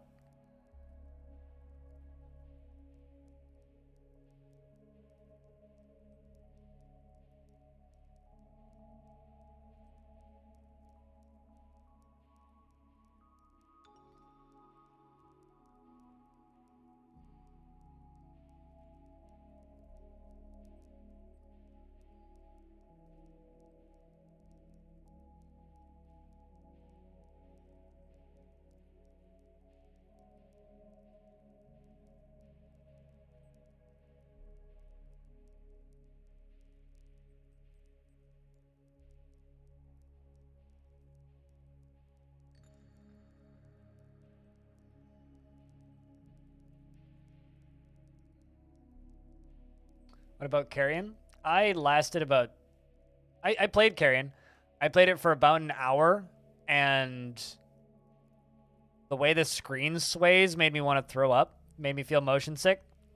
And every room in that game looked the same, and I don't think I made it out of the first area. I enjoy the run fat flesh monster thingy at people and watch them fly apart and scream. That part was fun. Everything else about that game was awful, and I hated it. I hated the controls. I didn't like the puzzle design. I didn't like the leave part of yourself here thing. Bullshit. Remember where you left it and come back. Fuck that. There was no map. Fuck that. Every single room looked the same. I did not like that game. I think that game was like unpleasant to play on at its best, and insufferable at its worst.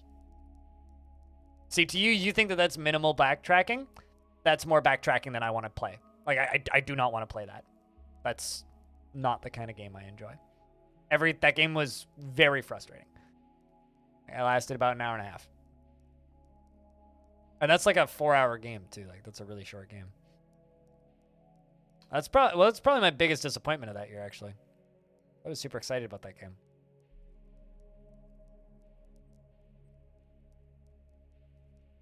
So, that's my take on Carrion. Neat character. Visually, that game's cool. The monster moves in a really satisfying fashion, but I don't want to actually play that game.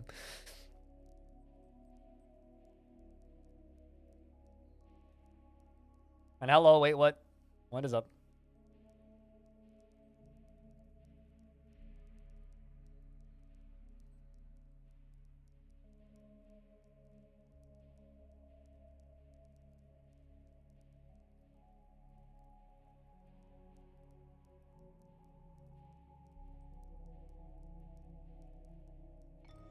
I paid for Carrion too.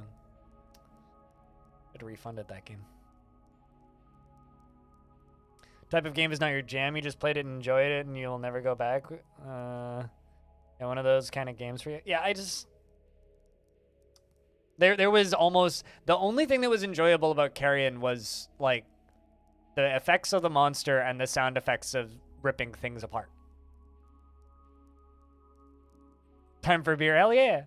Wait, what? I hope you've had a good day today. A good time being AFK. So obviously, you know, we've still got time left in the stream, but tomorrow's my day off, so I won't be streaming tomorrow. So if you're looking for more of my voice tomorrow, there's a podcast that we now run with my stream team that drops new episodes on Sundays. So Mondays, even though I'm not around, there will be probably like an hour and a half to 2.5 hours of content that you could just listen to with my voice in it if you want. Me talking to my friends about games. Just saying. That exists. And if you happen to be one of those poor souls who owns an iPhone, you could also theoretically leave us a review on the podcast. 5 stars is optimal. Anything else is suboptimal. But, I mean, if you could take the time to leave us a 5-star review, that'd be fantastic. Because getting reviews on podcasts is, like, harder than pulling teeth. So... currently, we have 3 reviews around the world, which I'm pretty proud of, pretty happy with. But you know, we need like 300 to like make a dent in the competition. So we'll get there. It's just gonna take us a little bit.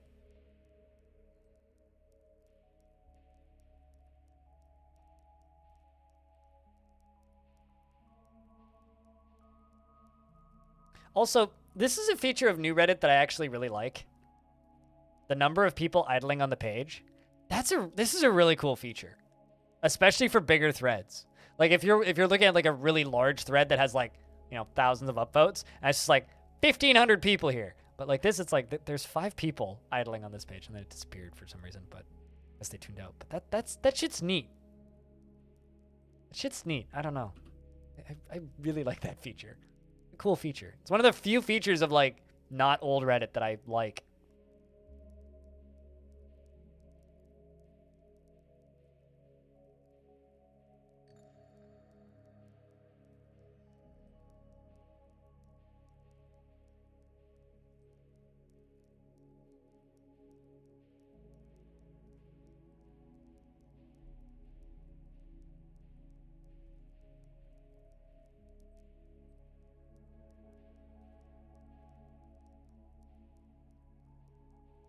Reddit there with dark mode.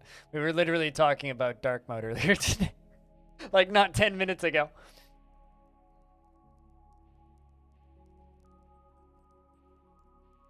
Or rather, people telling me that I should use dark mode. Besides the point.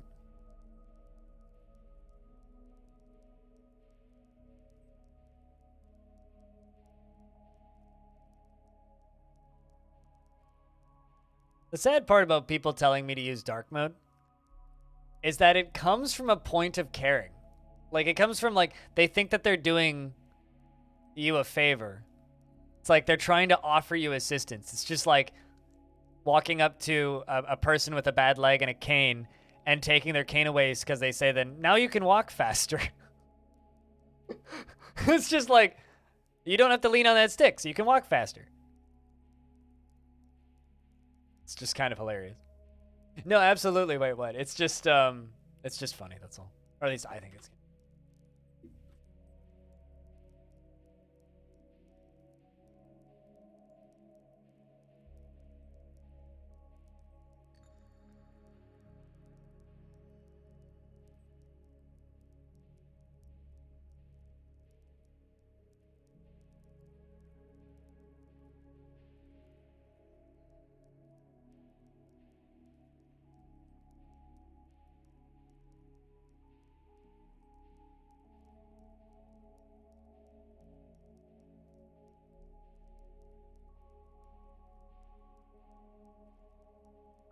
there's a fine line between helpful and imposing.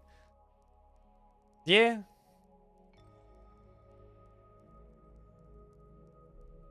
Yep. That checks out pretty much.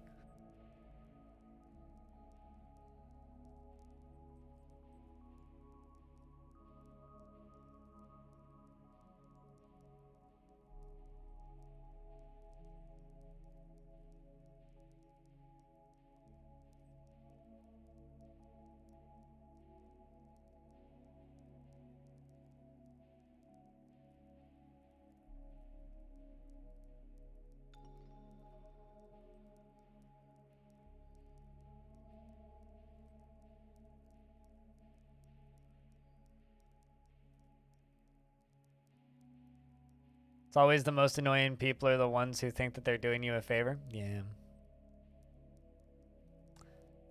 It's like, do you want to hear the good word of our Lord and Savior, Linux?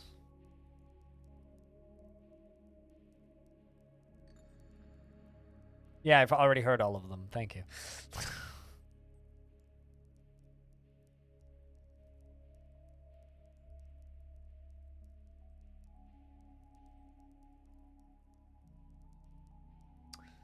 They could put dark mode in old Reddit. You'd be a happy clam.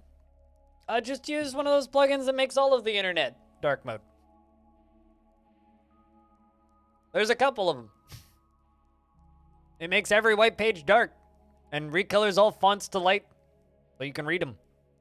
Done. Don't need to wait for websites to do it. You just do it yourself.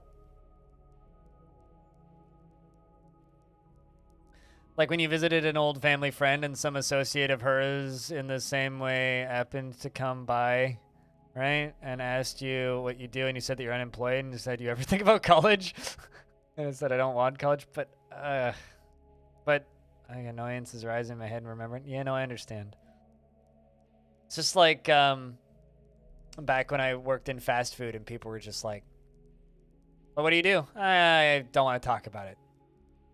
And they asked me again, and I'd be like, I work in fast food. And they'd be like, oh, that sucks. And I'd be like, yeah, I know. And then they'd be like, have you thought about going to university? I'm like, have you seen the price of the university?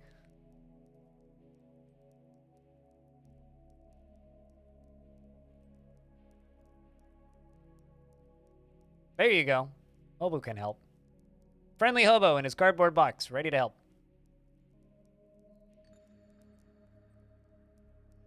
Well, excuse me, sir, but it's Lord Linus.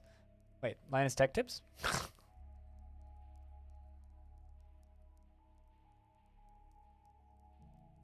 Linus is a neat dude. People think I'm him sometimes. I'm always perplexed whenever I get comments from like, is this Linus Tech Tips' secret Dwarf Fortress channel? It's like, how the fuck would he upload this much? Linus doesn't have time to upload videos. Besides, he's not a streamer. He's a business owner. Advertising company owner.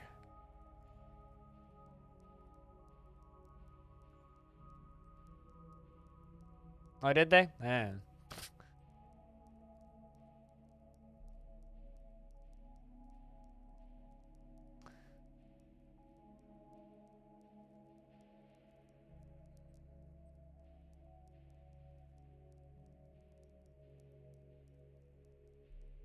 He streams the Rant Wans show. That's a stream. You should watch his actual streams sometimes when he just like openly mocks streamers. I'm not gonna lie, it kind of made me like Linus a little less. He's just like, hey guys, I'm a Twitch streamer, and then started complaining that he wasn't getting enough subs, which I kind of like. I can relate to. But also, there was bits of it that were funny, and then there were bits that were like, Linus, I want to hurt you all of a sudden for some reason, and I don't know why.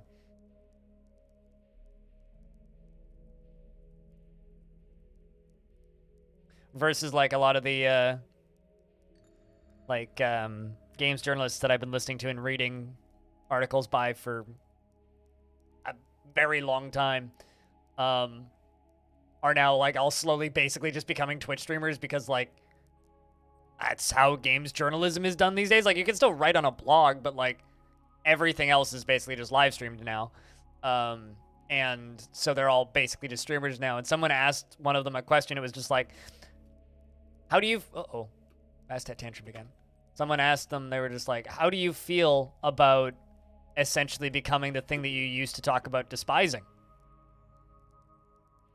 And the best response that I've heard to that question from one of the guys over at Nextlander, who are 3 ex-giant bomb people who openly talked crap, said, I have a lot of respect for the amount of production people can put into their live streams. Which was like, yes! So happy.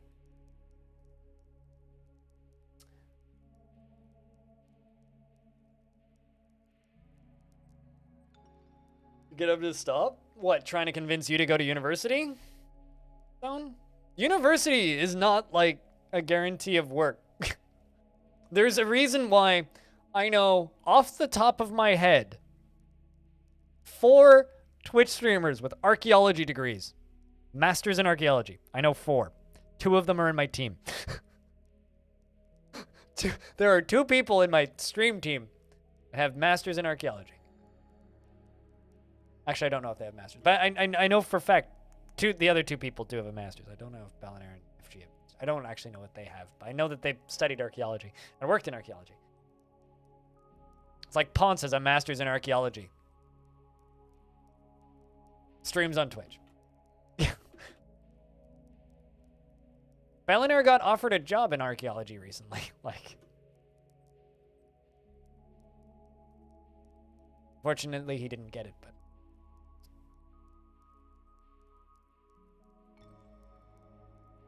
But yeah, Balinair and FG both studied archaeology. Like, I wonder why.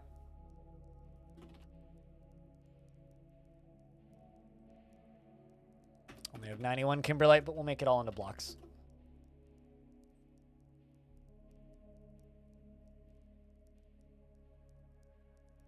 Since they work in the field, well, naturally, they got to get more customers somehow. It's just like people that try and recruit you into their religions are biased because they're already a part of the religion. It's like, how can you have an unbiased opinion when you've already had the Kool-Aid twice?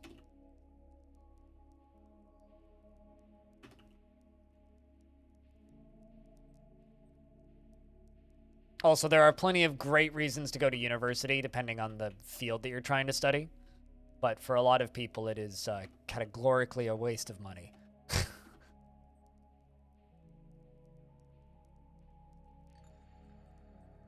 iTunes, primarily.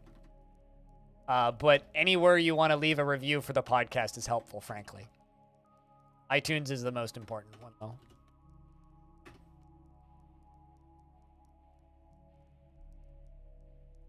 The only religion for you is science?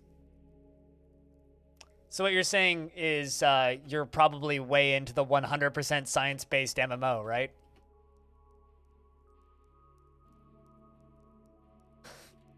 Because, like, that was a meme for a minute. I don't know why that just randomly popped back into my brain. That's a rabbit hole if anybody wants to fall down that one. Oh, I know what you mean. Which is also why I'm being tongue-in-cheek about the 100% science-based MMO.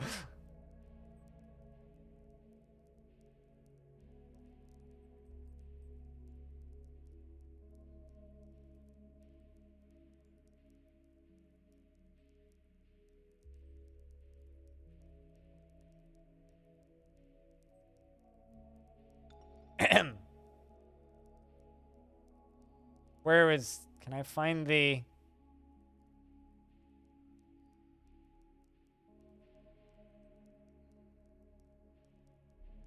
Does the Kickstarter page not exist anymore? Oh, no.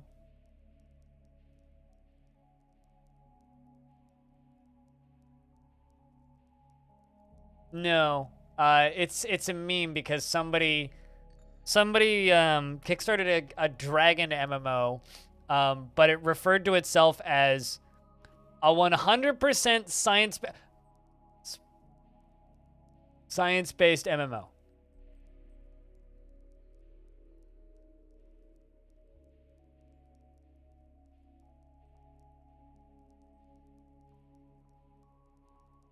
What was the... That's just like the catchphrase meme that like ran with it. I'm on a fucking NeoGAF page right now. Ah! Dragon! The game! Where's the 100% science-based quote?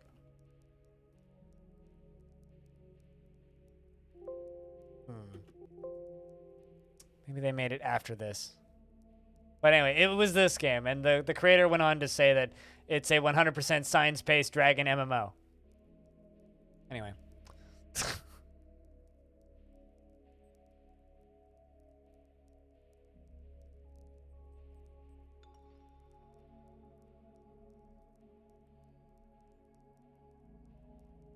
Yes, But I was trying to find the other bit of the thread. But yes, that is absolutely the correct thing.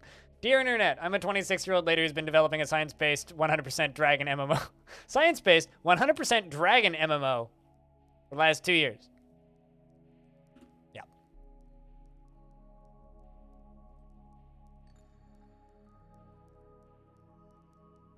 Again in 12 hours and 32 minutes? Oh god. Are they going to try and recruit you into another cult? I mean, university?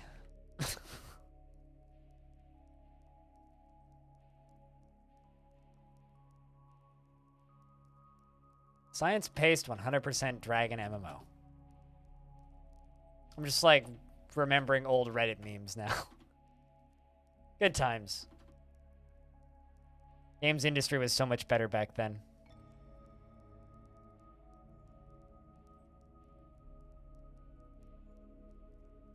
Oh, was I thinking of the wrong thing? I swear that there was a Kickstarter related to it, Hobo. So was Dragon the Game something else then? To be 26 with a dream? To be fair, I'm 27, and I'm not that stupid. I just want to play video games on the internet for a living. Significantly more achievable. In fact, I've achieved it. So...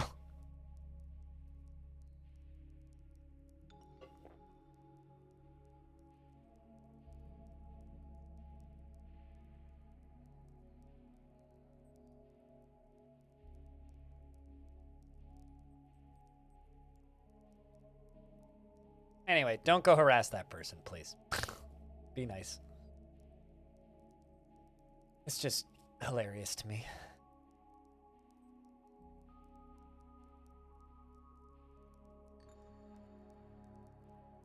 I guess, like, the moral of this... Actually, I hope that she ended up with a job in the industry somewhere. I don't know what she's doing these days, but... Because I guess she'd be, what?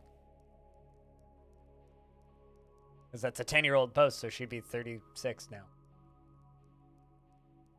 Oh no. Bee chicks hatched. Time to slaughter them all.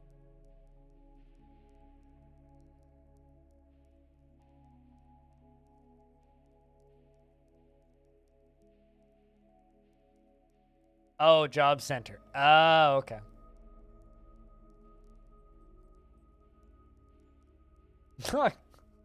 Fuck, yes. Still active on Reddit? Still working on the 100% science-based dragon MMO? Or the 100% dragon MMO that's science-based?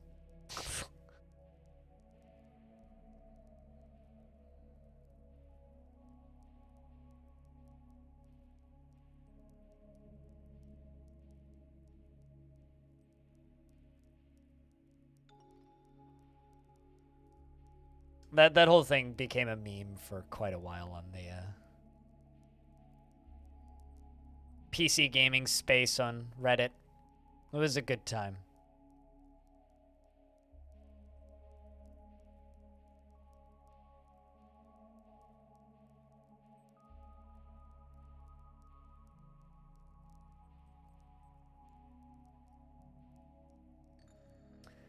But we are... They're into Animal Crossing? Yeah, that checks out. It's definitely that age category. I think we'll do a little bit more Longdeath, and then I think we're gonna try out that Vampire Survivors game, because that thing looks fun. So I'm thinking we'll give it until winter starts. We're in late autumn, damn close to the end, and then I'm gonna go grab a quick. Chat, what would you guys prefer? Would you prefer just to follow a dwarf around while I go get lunch, or would you guys prefer I set up the next game and then sit on the main menu for it and then go get lunch? What do you guys think's better? Because I can leave you guys with a dwarf to follow if you want. And just let some more time pass.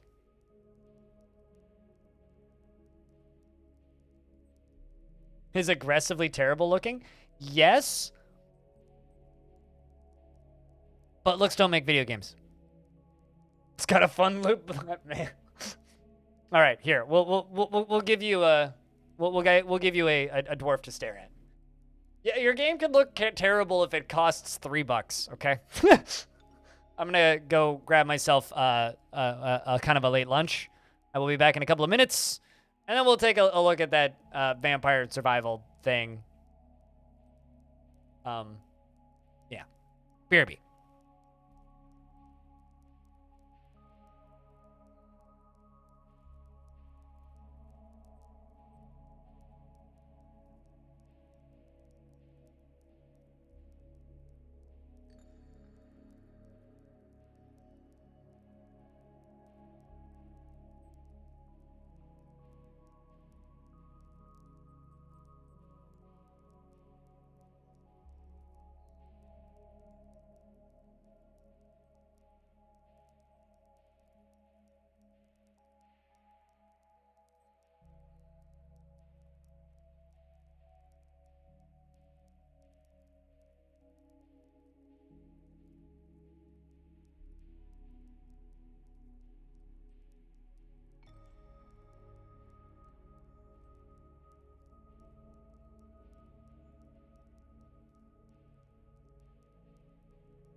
Enjoy your Valheim. Wait, what?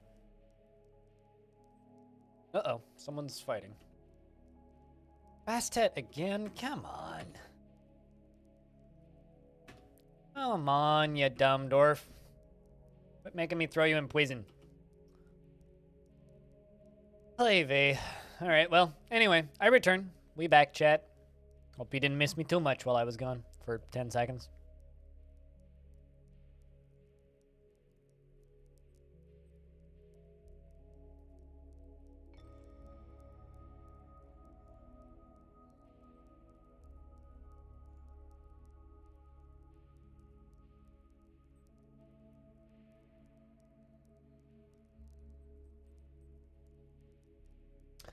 But, like I was saying earlier, we've played just over 5 hours of Dwarfs. So I think that that is enough for the day. We've done about a year and a half game. So I think it's time for us to check out Vampire Survivors. So we're gonna go play that.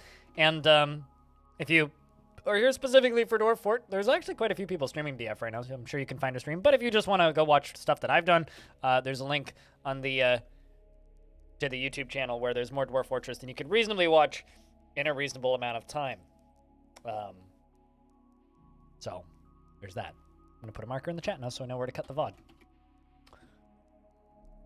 And I'm gonna do the investments. And then I'm gonna read what Hobo said. The imp finally did not just die to fireworks from activating the portal. Oh, really? So you've been playing that run for more than 55 minutes. Far more than 55 minutes. Have you been pausing, Hobo, or are you just like, you know, playing it straight? Also, how many fireworks do you have?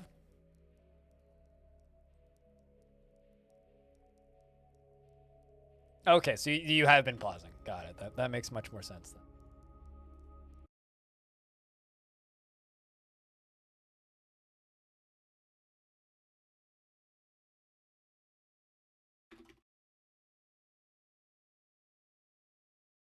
All right, so I was told by somebody to use a controller for this.